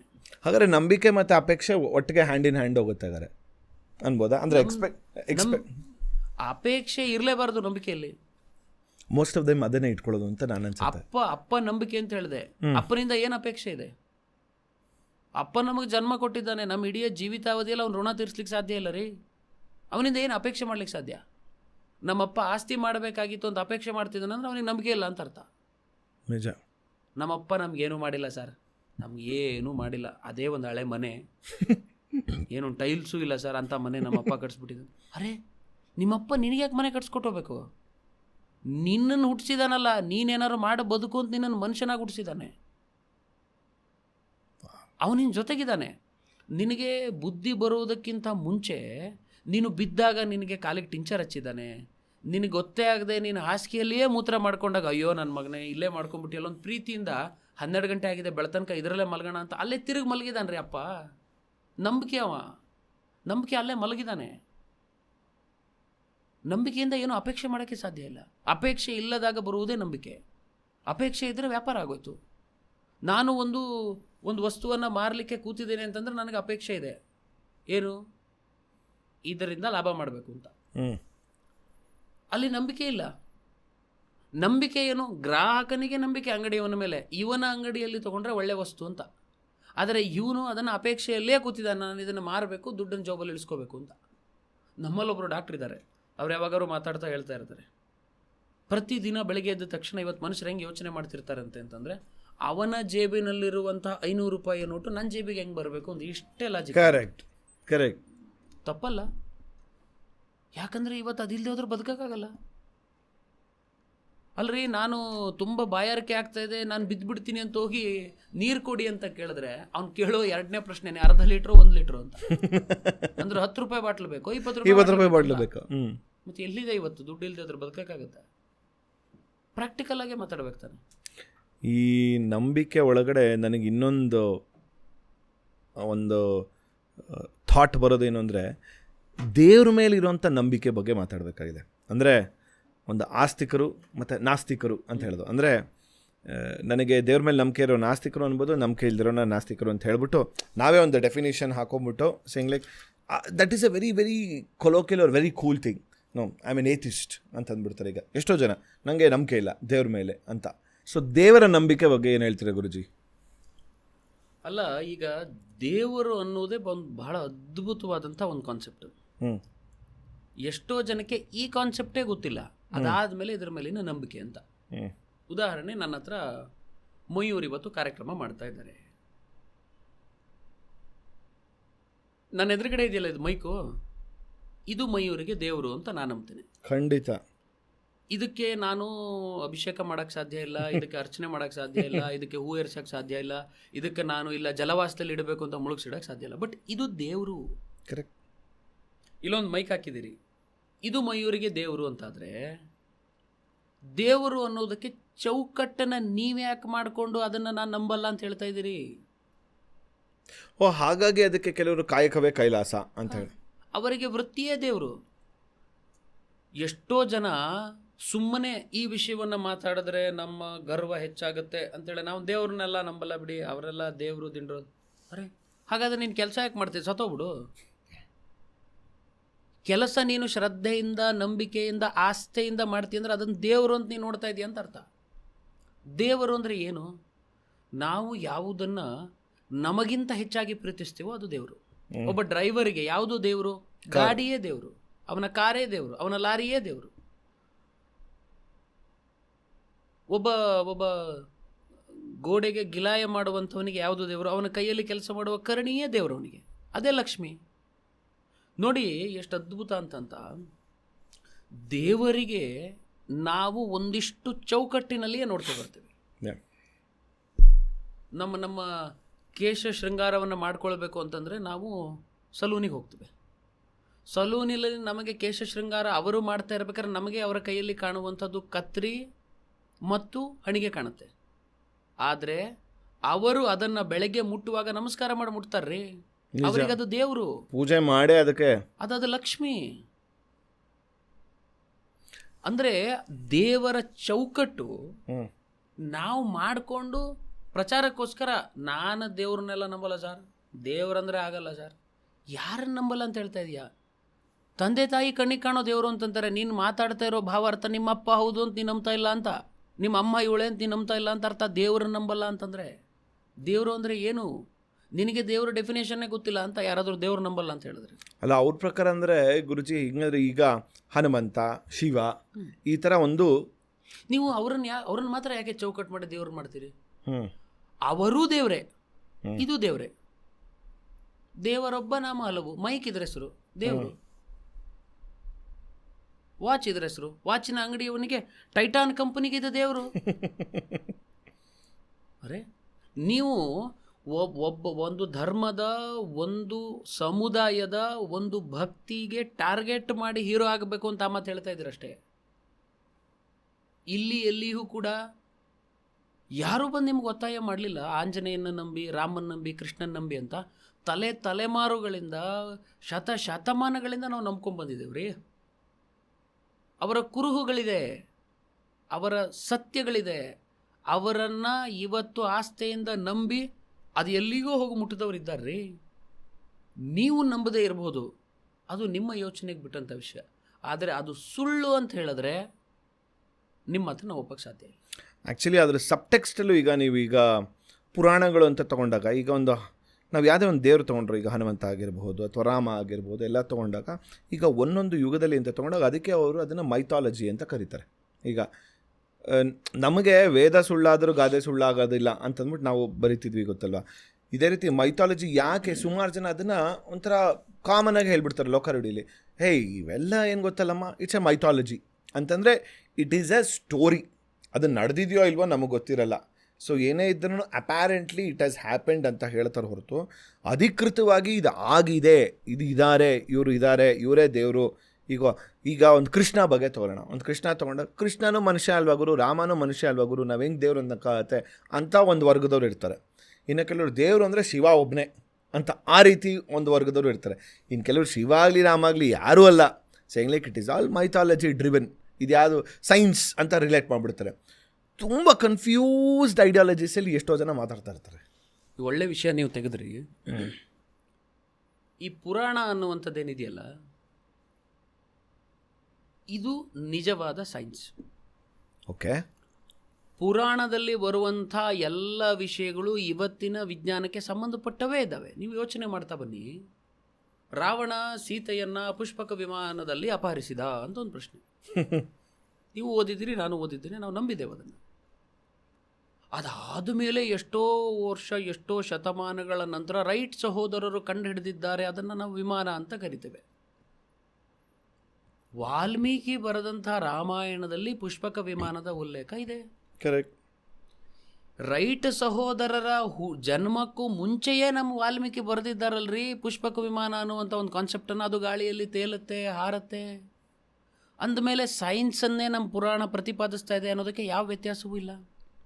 ಇವತ್ತು ನಾವು ಹೈವೇಗಳ ಕನ್ಸ್ಟ್ರಕ್ಷನ್ ಮಾಡ್ತಾ, NHಗಳ ಕನ್ಸ್ಟ್ರಕ್ಷನ್ ಮಾಡ್ತಾ ಇರ್ಬೇಕಾದ್ರೆ ನದಿ ಬಂದಾಗ ಸೇತುವೆಗಳ ನಿರ್ಮಾಣ ಮಾಡ್ತಾ ಇದ್ದೇವೆ. ಇದೇ ತಾನೇ ರಾಮ ಮಾಡಿದ್ದವಾಗ. ರಾಮ ಸೇತು ಸುಳ್ಳು, ನೀವು ಕಟ್ಟೋ ಸೇತುವೆ ಮಾತ್ರ ಯಾಕೆ ಸತ್ಯ? ಸೇತುವೆ ಅನ್ನುವಂಥ ಯೋಚನೆ ಯಾವಾಗ ಅಂತ ಗೂಗಲಲ್ಲಿ ಹೊಡೆದ್ರೆ ಸೇತುವೆ ಅನ್ನೋದು ಶುರುವಾಗಿದ್ದಕ್ಕೆ ಒಂದು ಇತಿಹಾಸ ಇದೆ. ಆ ಇತಿಹಾಸದ ಡೇಟ್ ನಮೂದನೆ ಆಗೋದಕ್ಕಿಂತ ಮುಂಚೆಯೇ ರಾಮ ಸೇತು ನಿರ್ಮಾಣ ಆಗ್ಬಿಟ್ಟಿದೆಯಲ್ಲ. ಸೈನ್ಸ್ ಇದು. ಸೈನ್ಸಿನ ಹೊರತಾಗಿ ಪುರಾಣದಲ್ಲಿ ಇನ್ನೇನೂ ಇಲ್ಲ. ಇನ್ನು ಈ ಪುರಾಣದಲ್ಲಿ ನಾವು ದೇವತೆಗಳಿಗೆ ಹೆಚ್ಚಿನ ಆದ್ಯತೆಯನ್ನು ಕೊಟ್ಟಿದ್ದೇವೆ. ಈಗ ಸದ್ಯದಲ್ಲಿ ನವರಾತ್ರಿ ಇದೆ. ನಾವು ಈಗ ಹೋರಾಟ ಮಾಡ್ತಾ ಇದ್ದೇವೆ 35% ಮಹಿಳೆಯರಿಗೆ ಮೀಸಲಾತಿ ಬೇಕು, ವಿಧಾನಸಭೆಯಲ್ಲಿ ಮಹಿಳೆಯರು 35% ಇರಬೇಕು, ಲೋಕಸಭೆಯಲ್ಲಿ 35% ಅವರು ಇರಬೇಕು, ಅವರಿಗೆ ಮೊದಲ ಆದ್ಯತೆ ಕೊಡಿ, ಒಂದು ಟ್ರಸ್ಟ್ ಮಾಡಿದ್ರೆ ಅದರಲ್ಲಿ ಇಷ್ಟು ಜನ ಮಹಿಳೆಯರು ಇರಬೇಕು ಅನ್ನುವಂಥ ಉಲ್ಲೇಖ ಇದೆ. ನಮ್ಮ ಪುರಾಣದಲ್ಲಿ ಮಹಿಳೆಯರಿಗೆ ಮೊದಲ ಆದ್ಯತೆ ಕೊಟ್ಟೆ ನಮ್ಮ ಸನಾತನ ಧರ್ಮದ ಎಲ್ಲ ಪೂಜೆಗಳು, ಪರಂಪರೆಗಳು, ಸಂಸ್ಕಾರಗಳು ಬಂದಿದ್ದಾವ್ರಿ. ನಾವು ಸ್ತ್ರೀ ಹೊರತಾಗಿ ಯಾವ ಪೂಜೆಯನ್ನು ಮಾಡೋದಿಲ್ಲ. ಯಾರು ಗಣೇಶನ ಹಬ್ಬದ ಶುಭಾಶಯ ಅಂತ ಹೇಳಲ್ಲ, ಗೌರಿ ಗಣೇಶ ಹಬ್ಬದ ಶುಭಾಶಯ ಅಂತ ಹೇಳ್ತಾಳೆ. ಗೌರಿ ಫಸ್ಟ್ ಬರ್ಬೇಕಲ್ಲಿ. ಗೌರಿ ಪೂಜೆ ಆದ್ಮೇಲೆ ಗಣೇಶನಿಗೆ. ನವರಾತ್ರಿ 9 ದಿನ ನವದುರ್ಗೆಯರನ್ನ ಪೂಜೆ ಮಾಡ್ತೇವೆ. 9 ದಿನ ತಾಯಂದ್ರನ್ನ ಪೂಜೆ ಮಾಡ್ತೇವೆ. ನಾವು ನೀರರಿತಾ ಇದೆ ಅಂತ ಕರೆಯಲ್ಲ, ಅದನ್ನು ಗಂಗಾ ಮಾತೆ ಅಂತ ಕರಿತೇವೆ. ಗಂಗಾ ಪಿತಾ ಅಂತ ಕರೆಯಲ್ಲ, ಗಂಗಾ ಮಾತೆ ಅಂತ ಕರಿತೇವೆ. ಮಾತೆ ಅಂದರೆ ತಾಯಿ, ತಾಯಿ ಅಂದರೆ ಹೆಣ್ಣು. ಗೋ ಮಾತೆ ಅಂತ ಕರಿತೇವೆ. ಯಾಕೆ ಅಂತಂದ್ರೆ ಆಕೆ ತಾಯಿ ಹಾಲು ಕೊಡ್ತಾಳೆ. ನಾವು ಸ್ತ್ರೀ ಅಂತಲೇ ಆಕೆಯನ್ನು ಕರೆದಿದ್ದೇವೆ, ಕರಿತಾ ಇದ್ದೇವೆ, ನಂಬಿದ್ದೇವೆ, ನಂಬುತ್ತೇವೆ. ಈ ಮೈಕಿನ ಬಗ್ಗೆ ಮತ್ತೆ ಹೇಳಿದ್ರೆ, ನೀವು ಈ ಮೈಕನ್ನ ಪೂಜೆಯೇ ಮಾಡಬೇಕು ಅಂತ ನಿಶ್ಚಯ ಮಾಡಿದರೆ ನಿಮಗಿರುವಂಥದ್ದು ಒಂದೇ ಒಂದು ಅವಕಾಶ. ಯಾವಾಗ ಅಂತಂದರೆ ದೀಪಾವಳಿ ದಿನ, ಲಕ್ಷ್ಮೀ ಪೂಜೆಯ ದಿನ, ಅಮಾವಾಸ್ಯೆ ದಿನ ಪೂಜೆ ಮಾಡ್ಬೋದು. ಏನನ್ನೊಂದು ಪೂಜೆ ಮಾಡ್ತೀರಿ, ಲಕ್ಷ್ಮೀ ಅಂತ ಪೂಜೆ ಮಾಡ್ತೀರಿ. ಅಂದರೆ ಇದನ್ನು ಹೆಣ್ಣಿಗೆ ಹೋಲಿಸಿದ್ದೇವೆ ನಾವು, ಇದು ತಾಯಿ ಅಂತ. ಕರೆಕ್ಟ್. ಅನ್ನದ ಮುಂದೆ ಕೂತಾಗ ನಾವು ಅನ್ನಪೂರ್ಣೆ ಸದಾಪೂರ್ಣೆ ಅಂತಲೇ ಆಕೆಯನ್ನು ಅನ್ನಪೂರ್ಣೇಶ್ವರಿ ಅಂತ ನಮಸ್ಕಾರ ಮಾಡಿ ಊಟ ಮಾಡ್ತೀವಿ. ಇನ್ನು ಸ್ನಾನ ಮಾಡಬೇಕಾದ್ರೆ ಸ್ನಾನ ಮಾಡ್ತಾ ಇರಬೇಕಾದ್ರೆ ನಾವು ನದಿಗಳನ್ನು ನೆನಪು ಮಾಡ್ಕೊಳ್ಬೇಕು ಅಂತೇಳಿ ನಮ್ಮ ಪೂರ್ವಜರು ಒಂದು ಮಂತ್ರ ಬರೆದ್ರು. ಗಂಗೆ ಚ ಯಮುನೆ ಚೈವ ಗೋದಾವರಿ ಸರಸ್ವತಿ ನರ್ಮದೆ ಸಿಂಧು ಕಾವೇರಿ ಜಲೈಸ್ಮಿನ್ ಸನ್ನಿಧಂ ಕುರುಂ. ಅರೆ, ಈ ಸಾಲುಗಳನ್ನು ನೀನೀಗ ಟಿಪಿಕಲ್ ಮಾಡ್ಕೋಬೇಡ. ಈ ಸಾಲುಗಳಲ್ಲಿ ಕಾವೇರಿಯನ್ನು ಸೇರಿಸ್ಕೋ, ವರದವನ್ನು ಸೇರಿಸ್ಕೋ, ನಿನ್ನೂರಿನ ನದಿಯನ್ನು ಸೇರಿಸ್ಕೋ, ಯಾರೂ ಬೇಡ ಅಂತ ಹೇಳ್ತಾ ಇಲ್ಲ. ಇವುಗಳನ್ನೆಲ್ಲ ನಾವು ತಾಯಿ ಅಂತಲೇ ನೋಡಿದ್ದೇವೆ. ಅಂದಮೇಲೆ 35% ಮೀಸಲಾತಿ ಬೇಕು ಅಂತ ನೀವು ಈಗ ಅರ್ಚ್ತಾ ಇದ್ದೀರಲ್ಲ, ಪುರಾಣದಲ್ಲಿ ಇದೆ ಇದು. ಮಹಿಳೆಗೆ ಮೊದಲ ಆದ್ಯತೆ ಅಂತ ಇದೆ ಅಂತ. ಅಂದಮೇಲೆ ಪುರಾಣ ಹೇಗೆ ವಿಜ್ಞಾನ ಅಲ್ಲ ಮಯೂರ್? ಹಾಗಾದ್ರೆ ಕ್ರಮೇಣ ಬರ್ತಾ ಬರ್ತಾ ಯಾಕೆ ಈ ಬೆಳವಣಿಗೆ ಆಗಿದೆ ಅನ್ಸುತ್ತೆ ನಿಮ್ಮ ಪ್ರಕಾರ? ಇಲ್ಲಿ ಏನು ಬಂತು, ಬರ್ತಾ ಬರ್ತಾ ಬರ್ತಾ ಬರ್ತಾ ಸ್ವಘೋಷಿತ ಬುದ್ಧಿವಂತಗಳಾದರು. ಓಕೆ, ಈಗ ನಾನು ಮಯೂರ್ ಅವರ ಒಡನಾಟ ಮಾಡಿ ಹೇಳಬೇಕು, ಮಯೂರ್ ತುಂಬ ಬುದ್ಧಿವಂತರಿ ಅಂತ. ಮಯೂರೇ ನನ್ನ ಪರಿಚಯ ಆದಾಗ ನಾನು ಬಿಡಿ ಬುದ್ಧಿವಂತ ಗೊತ್ತಲ್ಲ ಅಂತಂದರೆ ಇಲ್ಲಿ ಬಂದ ಸಮಸ್ಯೆನೇ ಇದು. ಸಮಾಜದಲ್ಲಿ ಸಮುದ್ರ ಯಾವ ದಿಕ್ಕಿನ ಕಡೆಗೆ ಅಲೆಯನ್ನು ಕೊಡ್ತಾ ಇತ್ತೋ, ಒಬ್ಬ ಯೋಚನೆ ಮಾಡ್ತಾನೆ, ಈ ಅಲೆಗೆ ಉಲ್ಟಾ ಹೋಗೋ ಪ್ರಯತ್ನ ಮಾಡಿಬಿಟ್ರೆ ನಾಳೆ ಬೆಳಗಾಗೋ ತನಕ ನನ್ನ ಪಾಪ್ಯುಲಾರಿಟಿ ಜಂಪ್ ಆಗಿಬಿಡುತ್ತೆ. ಅದಕ್ಕೇನು ಮಾಡಲಿ? ಟಕ್ ಅಂತ ಪುರಾಣ ಎಲ್ಲ ಸುಳ್ಳ್ರಿ, ದೇವ್ರು ಸುಳ್ಳು, ಇತಿಹಾಸ ಸುಳ್ಳ್ರಿ, ಅವೆಲ್ಲ ಸುಳ್ಳು, ದೇವರೆಲ್ಲ ಇಲ್ಲ, ನಾನು ನಂಬಲ್ಲ ಅಂತಂದ. ನಾವೆಂತ ಮೂಡ್ರಾಗ್ತಾ ಇದ್ದೀವಿ ಅಂತಂದರೆ, ಇಂಥವ್ರಿಗೆ ಉತ್ತರ ಕೊಡಬೇಕು ಅಂತ ಹೋಗ್ತಾ ಇದ್ದೀವಲ್ಲ, ಇದು ಉತ್ತರದ ಜೊತೆಗೆ ಅವನಿಗೆ ಪ್ರಚಾರ ಕೊಡ್ತಾ ಇದ್ದವು ನಾವು. Correct, very true. ಇವನು ನಮ್ಮ ಪುರಾಣವನ್ನು ಒಪ್ತಾ ಇಲ್ಲ, ಸುಳ್ಳು ಹೇಳ್ತಾ ಇದ್ದಾನಂದ್ರೆ ಅವನ್ನ ಅಲ್ಲೇ ಬಿಟ್ಟುಬಿಡೋಣ. ಅವನು ಯಾಕೆ ನಮಗೆ? ನಾವು ಅವನನ್ನು ತೊಗೊಂಬಂದು ಸೋಷಿಯಲ್ ಮೀಡಿಯಾ ಸ್ಟಾರ್ ಮಾಡ್ತಾ ಇದ್ದೇವೆ ಇವತ್ತು. ಅವನು ಅದಾದ್ಮೇಲೆ ಯಾವ್ಯಾವ ಸ್ಥಳದಲ್ಲೋ ಬಾತ್ರೂಮಲ್ಲಿ ಕೂತರು ಸೆಲ್ಫಿ ವಿಡಿಯೋ ಆನ್ ಮಾಡ್ಕೊಂಡು ಭಾಷಣ ಮಾಡೋಕ್ಕೆ ಶುರು ಮಾಡ್ಬಿಟ್ಟ. ನಾನು ಬುದ್ಧಿವಂತ, ನಾನು ಜ್ಞಾನಿ, ನನಗೆ ಲೋಕಜ್ಞಾನ ಇದೆ, ನಾನು ಸಮಾಜದ ಕಣ್ಣನ್ನು ತೆರೆಸ್ತೀನಿ ಅಂತ. ಏನು ಕಣ್ಣು ತೆರೆಸ್ತೀರಿ? ನೀವೇನು ಕಣ್ಣು ತೆರೆಸುವಂಥ ಅವಶ್ಯಕತೆ ಏನಿದೆ? ಇಷ್ಟು ದಿನದಿಂದ ಸಂಸ್ಕಾರಿತವಾಗಿ ನಮ್ಮ ದೇಶ ನಡ್ಕೊಂಬಂದಿಲ್ವಾ? ನಮ್ಮ ಧರ್ಮ ನಡ್ಕೊಂಬಂದಿಲ್ವಾ?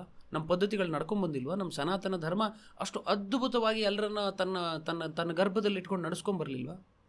ನಾನು ಮೊನ್ನೆ ನೋಡ್ತಾ ಇದ್ದೆ, ಯಾವುದೋ ಲಂಡನ್ನಿನ ಒಬ್ಬ ಯೂಟ್ಯೂಬರ್ ಇರಬೇಕು, ಆತ ಒಂದು ಮೈಕ್ ತೊಗೊಂಡು ಸ್ಟ್ರೀಟಲ್ಲಿ ಹೋಗಿ ಕೇಳ್ತಾನೆ, ಪ್ರಪಂಚದ ಅತ್ಯಂತ ಹಳೆಯ ಧರ್ಮ ಯಾವುದು ಅಂತ. ಕರೆಕ್ಟ್. ಒಂದಿಷ್ಟು ಜನ ಒಂದಿಷ್ಟು ಧರ್ಮಗಳ ಹೆಸರನ್ನು ಹೇಳ್ತಾರೆ. ಲಾಸ್ಟಿಗೆ ಅವನೇ ಹೇಳ್ತಾನೆ, ನಿಮ್ಗೆ ಯಾರಿಗೂ ಗೊತ್ತಿಲ್ವಾ, ಹಿಂದೂ ಧರ್ಮ ಅತ್ಯಂತ ಹಳೆಯ ಧರ್ಮ ಹಿಂದೂ ಧರ್ಮ. ಒಬ್ಬ ಲಂಡನ್ ವ್ಯಕ್ತಿ ಒಪ್ತಾ ಇದ್ದಾನೆ, ನಾವು ಒಪ್ತಾ ಇಲ್ಲ, ಹಿಂದೂ ಧರ್ಮನೇ ಅಲ್ಲ ಬಿಡಿ ಅಂತ ಅನ್ನೋವಂಥವ್ರು ಭಾಳ ಜನ ಇದ್ದಾರೆ.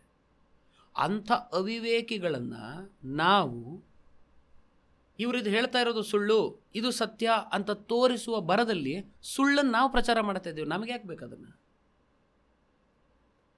ನಮಗೆ ಗೊತ್ತಿದೆ ನಮ್ಮ ಅಜ್ಜ ಯಾರು, ನಮ್ಮ ಮುತ್ತಜ್ಜ ಯಾರು, ಅವರಪ್ಪ ಯಾರು, ವಂಶವೃಕ್ಷ ಇದೆ ನಮ್ಮ ಹತ್ರ, ನಮಗೆ ಖಂಡಿತವಾಗಿಯೂ ಗೊತ್ತಿದೆ.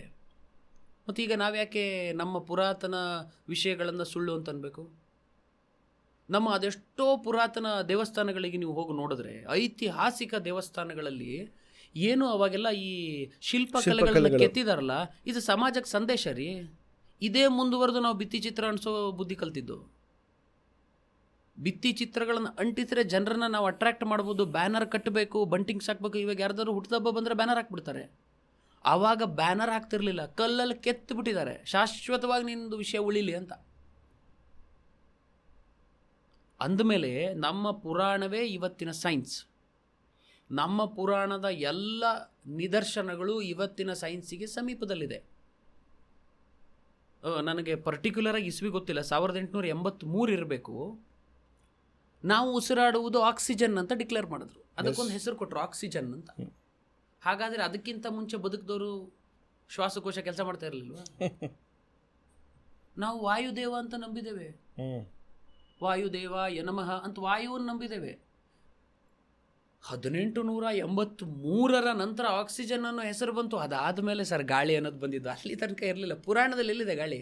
ಇನ್ಫ್ಯಾಕ್ಟ್ ಗುರುಜಿ, ನೀವು ಒಮ್ಮೆ ನನಗೆ ಮಾತು ಹೇಳಿದ್ರಿ, ಈಗ ಕೆಲವರು ಸುಮಾರು ಜನ, ಈಗ ನಾನೊಂದು ಜಾತಕ ತೋರ್ಸಕ್ಕೆ ಹೋದಾಗ ಶುಕ್ರ ದಶೆ ಅಂತಂದಾಗ, ಈಗ ಅವಾಗ ಹೇಳಿದ್ರು ಅಂದರೆ ಸಿನಿಮಾದವ್ರಿಗೆ ಅಂತ, ಈಗ ಸಿನಿಮಾದವ್ರಿಗೆ ಇದು ನಿಮ್ಮದು ಬರೋದಿಲ್ಲ ಅನ್ಸುತ್ತಿದ್ದು. ಯಾಕಂದರೆ ನಿಮಗೆ ಶುಕ್ರ ದಶೆ ಚೆನ್ನಾಗಿದ್ದವನಿಗೆ, ಈ ಶುಕ್ರ ಈ ಒಂದು ಸ್ಥಾನದಲ್ಲಿದ್ದರೆ ಅವ್ರಿಗೆ ಸಿನಿಮಾಗೆ ಚೆನ್ನಾಗಿರಬೇಕು ಅನ್ನೋದಕ್ಕೆ ಅಂತ. ಅದಕ್ಕೆ ನೀವು ಕರೆಕ್ಟಾಗಿ ಹೇಳಿದ್ರಿ ಅವಾಗ, ಸೇಯಿಂಗ್ ಲೈಕ್ ಈ ಶುಕ್ರ ಅಥವಾ ಪ್ಲಾನೆಟರಿ ಪೊಸಿಷನ್ಸ್ಗಳು ಏನು ಸಿನಿಮಾ ಶುರು ಮಾಡಿದಾಗಿತ್ತಾ ಅಂತ. ಕರೆಕ್ಟ್ ಅಲ್ವಾ?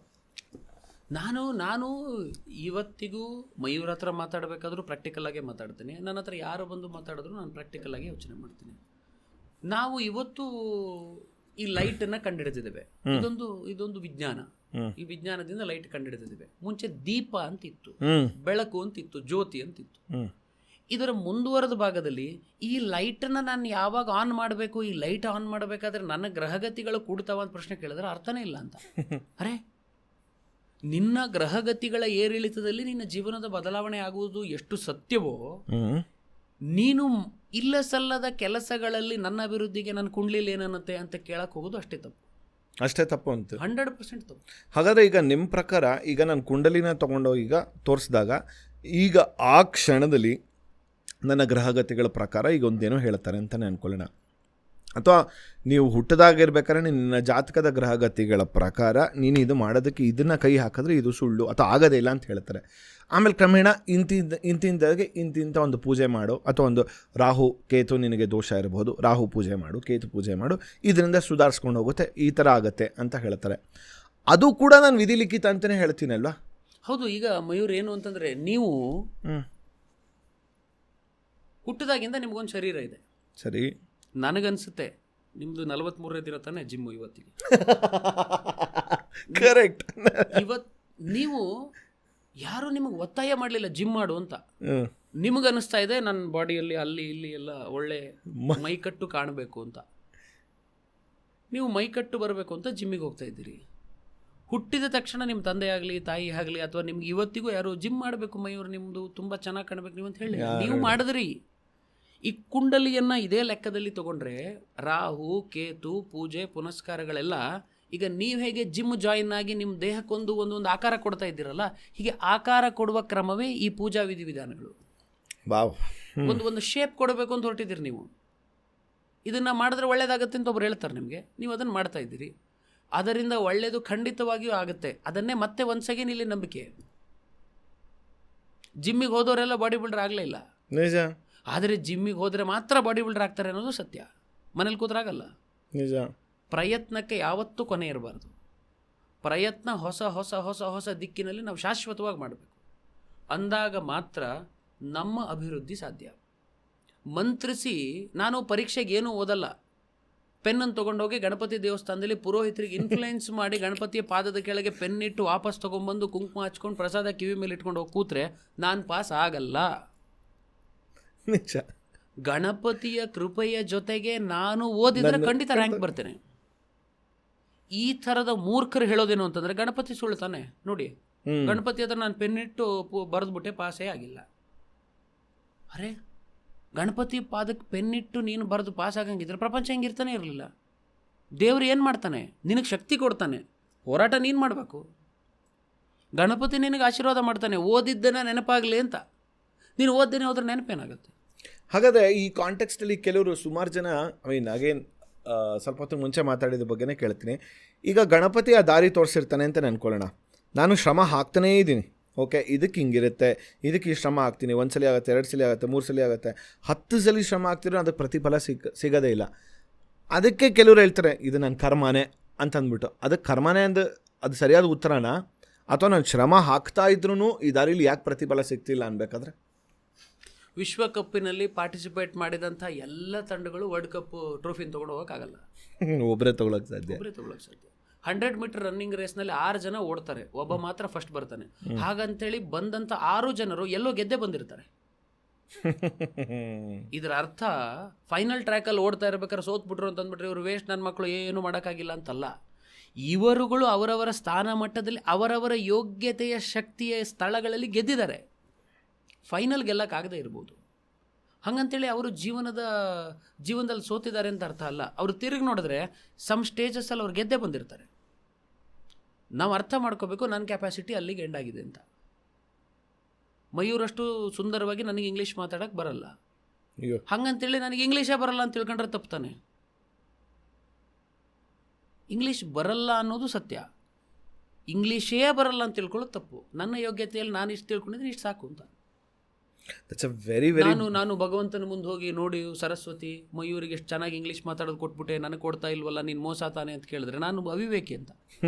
ಅಲ್ಲ, that's a very beautiful point. ನಾನು ಎಷ್ಟೊಂದು ಬಾರಿ ಹೇಳ್ತೀನಿ, ಇಂಗ್ಲೀಷ್ ಮಾತಾಡೋರೆಲ್ಲ ಜ್ಞಾನವಂತರು ಅಂತ ಅಂದ್ಕೊಳ್ಳೋದು ಸುಳ್ಳು ಅಂತ ಹೇಳ್ತೀನಿ. ಅಂದರೆ ನಮಗೆ ಒಂದು ಪದಗಳ ಬಳಕೆಗೆ ಗೊತ್ತಿರೋದ್ರಿಂದ ನಮಗೆ ಜ್ಞಾನದ ಅರಿವು ಇದೆ ಅಥವಾ ಜ್ಞಾನದ ಬಗ್ಗೆ ಚೆನ್ನಾಗಿ ತಿಳ್ಕೊಂಡಿದ್ದೀವಿ ಅನ್ನೋದು ಬಹಳ ಸುಳ್ಳು ಅಂತ ಹೇಳ್ತೀನಿ. ಕೆಲವರು ನೀವು ಹೇಳ್ದಂಗೆ ಗುರುಜಿ ಸೇಂಗ್ಲಿಕ್ಕೆ ಒಂದು 3ನೇ ಕ್ಲಾಸ್ ಇರ್ಬೋದು, 3ನೇ ಕ್ಲಾಸ್ ಓದಿರ್ತಾರೆ, ಅವ್ರಿಗೆ ಎಷ್ಟು ಅವರು ಹೇಳೋಂಥ ಒಂದು ಯಾವುದೋ ಒಂದು ಆ ಸಾಂದರ್ಭಿಕವಾಗಿ ಅದು ಕರೆಕ್ಟಾಗಿ ಆ ಘಟನೆಗೆ ತಕ್ಕಂತೆ ಏನೋ ಒಂದು ವಾಕ್ಯ ಹೇಳಿರ್ತಾರೆ ಅಥವಾ ಏನೋ ಒಂದು ಸಲಹೆ ಹೇಳಿರ್ತಾರೆ. ಆ ಒಂದು ಸಲಹೆನೇ ಆ ಜ್ಞಾನಕ್ಕೆ ನಾನು ಹೇಳ್ತೀನಿ. Not necessary you have to frame it in ಕರೆಕ್ಟಾಗಿ ಇಂಗ್ಲೀಷಲ್ಲಿ ಫ್ರೇಮ್ ಮಾಡೋಂಥ ಅವಶ್ಯಕತೆ ಇಲ್ಲ ಅಂತ ಹೇಳೋವಂಥದ್ದು ಎಷ್ಟೊಂದು ಬಾರಿ ಅನ್ಕೊತೀವಿ ಅಲ್ವಾ? ಸುಮ್ಮನೆ ಈಗ ಇಂಗ್ಲೀಷ್ ಪದ ಬಳಕೆ ಹೇಗಿದೆ, ಇವತ್ತು ಇಂಗ್ಲೀಷ್ ಬೇಕೇ ಬೇಕು ಬದುಕಲಿಕ್ಕೆ. ನಿಮ್ಮ ಮೊಬೈಲಲ್ಲೂ ಇಂಗ್ಲೀಷೇ, ನಾನು ಆಪ್ರೇಟ್ ಮಾಡೋದು ಇಂಗ್ಲೀಷೇ. ಆದರೆ ಏನಾಗ್ಬಿಟ್ಟಿದೆ, ನಾವು ಕನ್ನಡವನ್ನು ಎಲ್ಲೋ ಕೆಲವೊಂದಿಷ್ಟು ಕಡೆಗಳಲ್ಲಿ ಕಡೆಗಣಿಸ್ತಾ ಇದ್ದೀವಿ. ರಾಜ್ಯೋತ್ಸವಕ್ಕೆ ಮಾತ್ರ ಸೀಮಿತವಾಗಿ ಇಡುವಂಥ ಮಟ್ಟಿಗೆ ನಾವು ತಲುಪಿದ್ದೇವೆ. ಹಾಗಾಗಿ ನನಗೆ ಯಾಕೆ ವಿಶೇಷವಾಗಿ ಮಯೂರ್ ಇಷ್ಟ ಅಂತಂದರೆ, ಮಯೂರ್ ಟಿ ಶರ್ಟ್ಗಳಲ್ಲಿ ನಾವು ಅಪ್ಪಟ ಕನ್ನಡ ನೋಡ್ತೇವಲ್ಲ, ಅಂತ ಹೊಸ ಪ್ರಯತ್ನ ಮಾಡ್ಬೇಕ್ರಿ. ಕಲಿಯೋಕೆ ಕೋಟಿ ಭಾಷೆ, ಆಡೋಕೆ ಒಂದೇ ಭಾಷೆ ಕನ್ನಡ ಅಂತ. ಅದೇ ಟಿ ಶರ್ಟೇ ನೀವು ನಂಗೆ ತಂದು ಕೊಟ್ಟಿದ್ದೀರಿ, ನಾನು ಅದನ್ನು ಹಾಕಿದ್ದೀನಿ. ಅಂದರೆ ನಮಗೆ ಎಲ್ಲದೂ ದೇವರೇ. ನಾವು ನೋಡಿ ಮತ್ತೆ ಒನ್ಸ್ ಅಗೇನ್ ಇಲ್ಲಿ ಮತ್ತೆ ಪೌರಾಣಿಕದ ವಿಷಯ ಹೇಳಬೇಕು ಅಂತಂದರೆ, ಕನ್ನಡಕ್ಕೆ ನಾವು ತಾಯಿ ಭುವನೇಶ್ವರಿ ಅಂತ ಇಟ್ಟಿದ್ದೇವೆ, ತಂದೆ ಭುವನೇಶ್ವರಿ ಅಂತ ಇಡಲಿಲ್ಲ, ತಾಯಿಗೆ ಸ್ಥಾನ ಕೊಟ್ಟಿದ್ದೇವೆ. ನಾವು ಮೀಸಲಾತಿ ಇದೆ ರೀ, ನಾವು ಯಾವಾಗಲೂ ಪುರಾಣದಲ್ಲಿ ಮೀಸಲಾತಿ ಮಾಡಿಬಿಟ್ಟಿದ್ದೇವೆ, ಮಹಿಳಾ ಮೀಸಲಾತಿ. ಈಗ ಅದನ್ನು ಕೇಳ್ತಾ ಇದ್ದಾರೆ. ಅಂದಮೇಲೆ ನಾವು ಎಲ್ಲದರಲ್ಲಿಯೂ ಬಹಳ ಅದ್ಭುತವಾದಂಥ ಹೆಜ್ಜೆಗಳನ್ನು ಇಟ್ಟಿದ್ದೇವೆ. ಬಟ್ ನಮಗದು ನಾವು ಇಟ್ಟಿರೋ ಹೆಜ್ಜೆ ನಾವು ಸಕ್ಸಸ್ ಅಂತ ಅನ್ನಿಸ್ತಾ ಇಲ್ಲ. ನೀವು ಅದು ಕಾಂಟ್ರಿ ನನಗನ್ಸುತ್ತೆ. ಈಗ ಸ್ತ್ರೀ ದೋಷ ಅಂತ ಹೇಳ್ತಾರೆ ಹೊರತು ಪುರುಷ ದೋಷ ಅಂತ ಹೇಳಲ್ಲ ಇಲ್ಲ. ಯಾಕದು?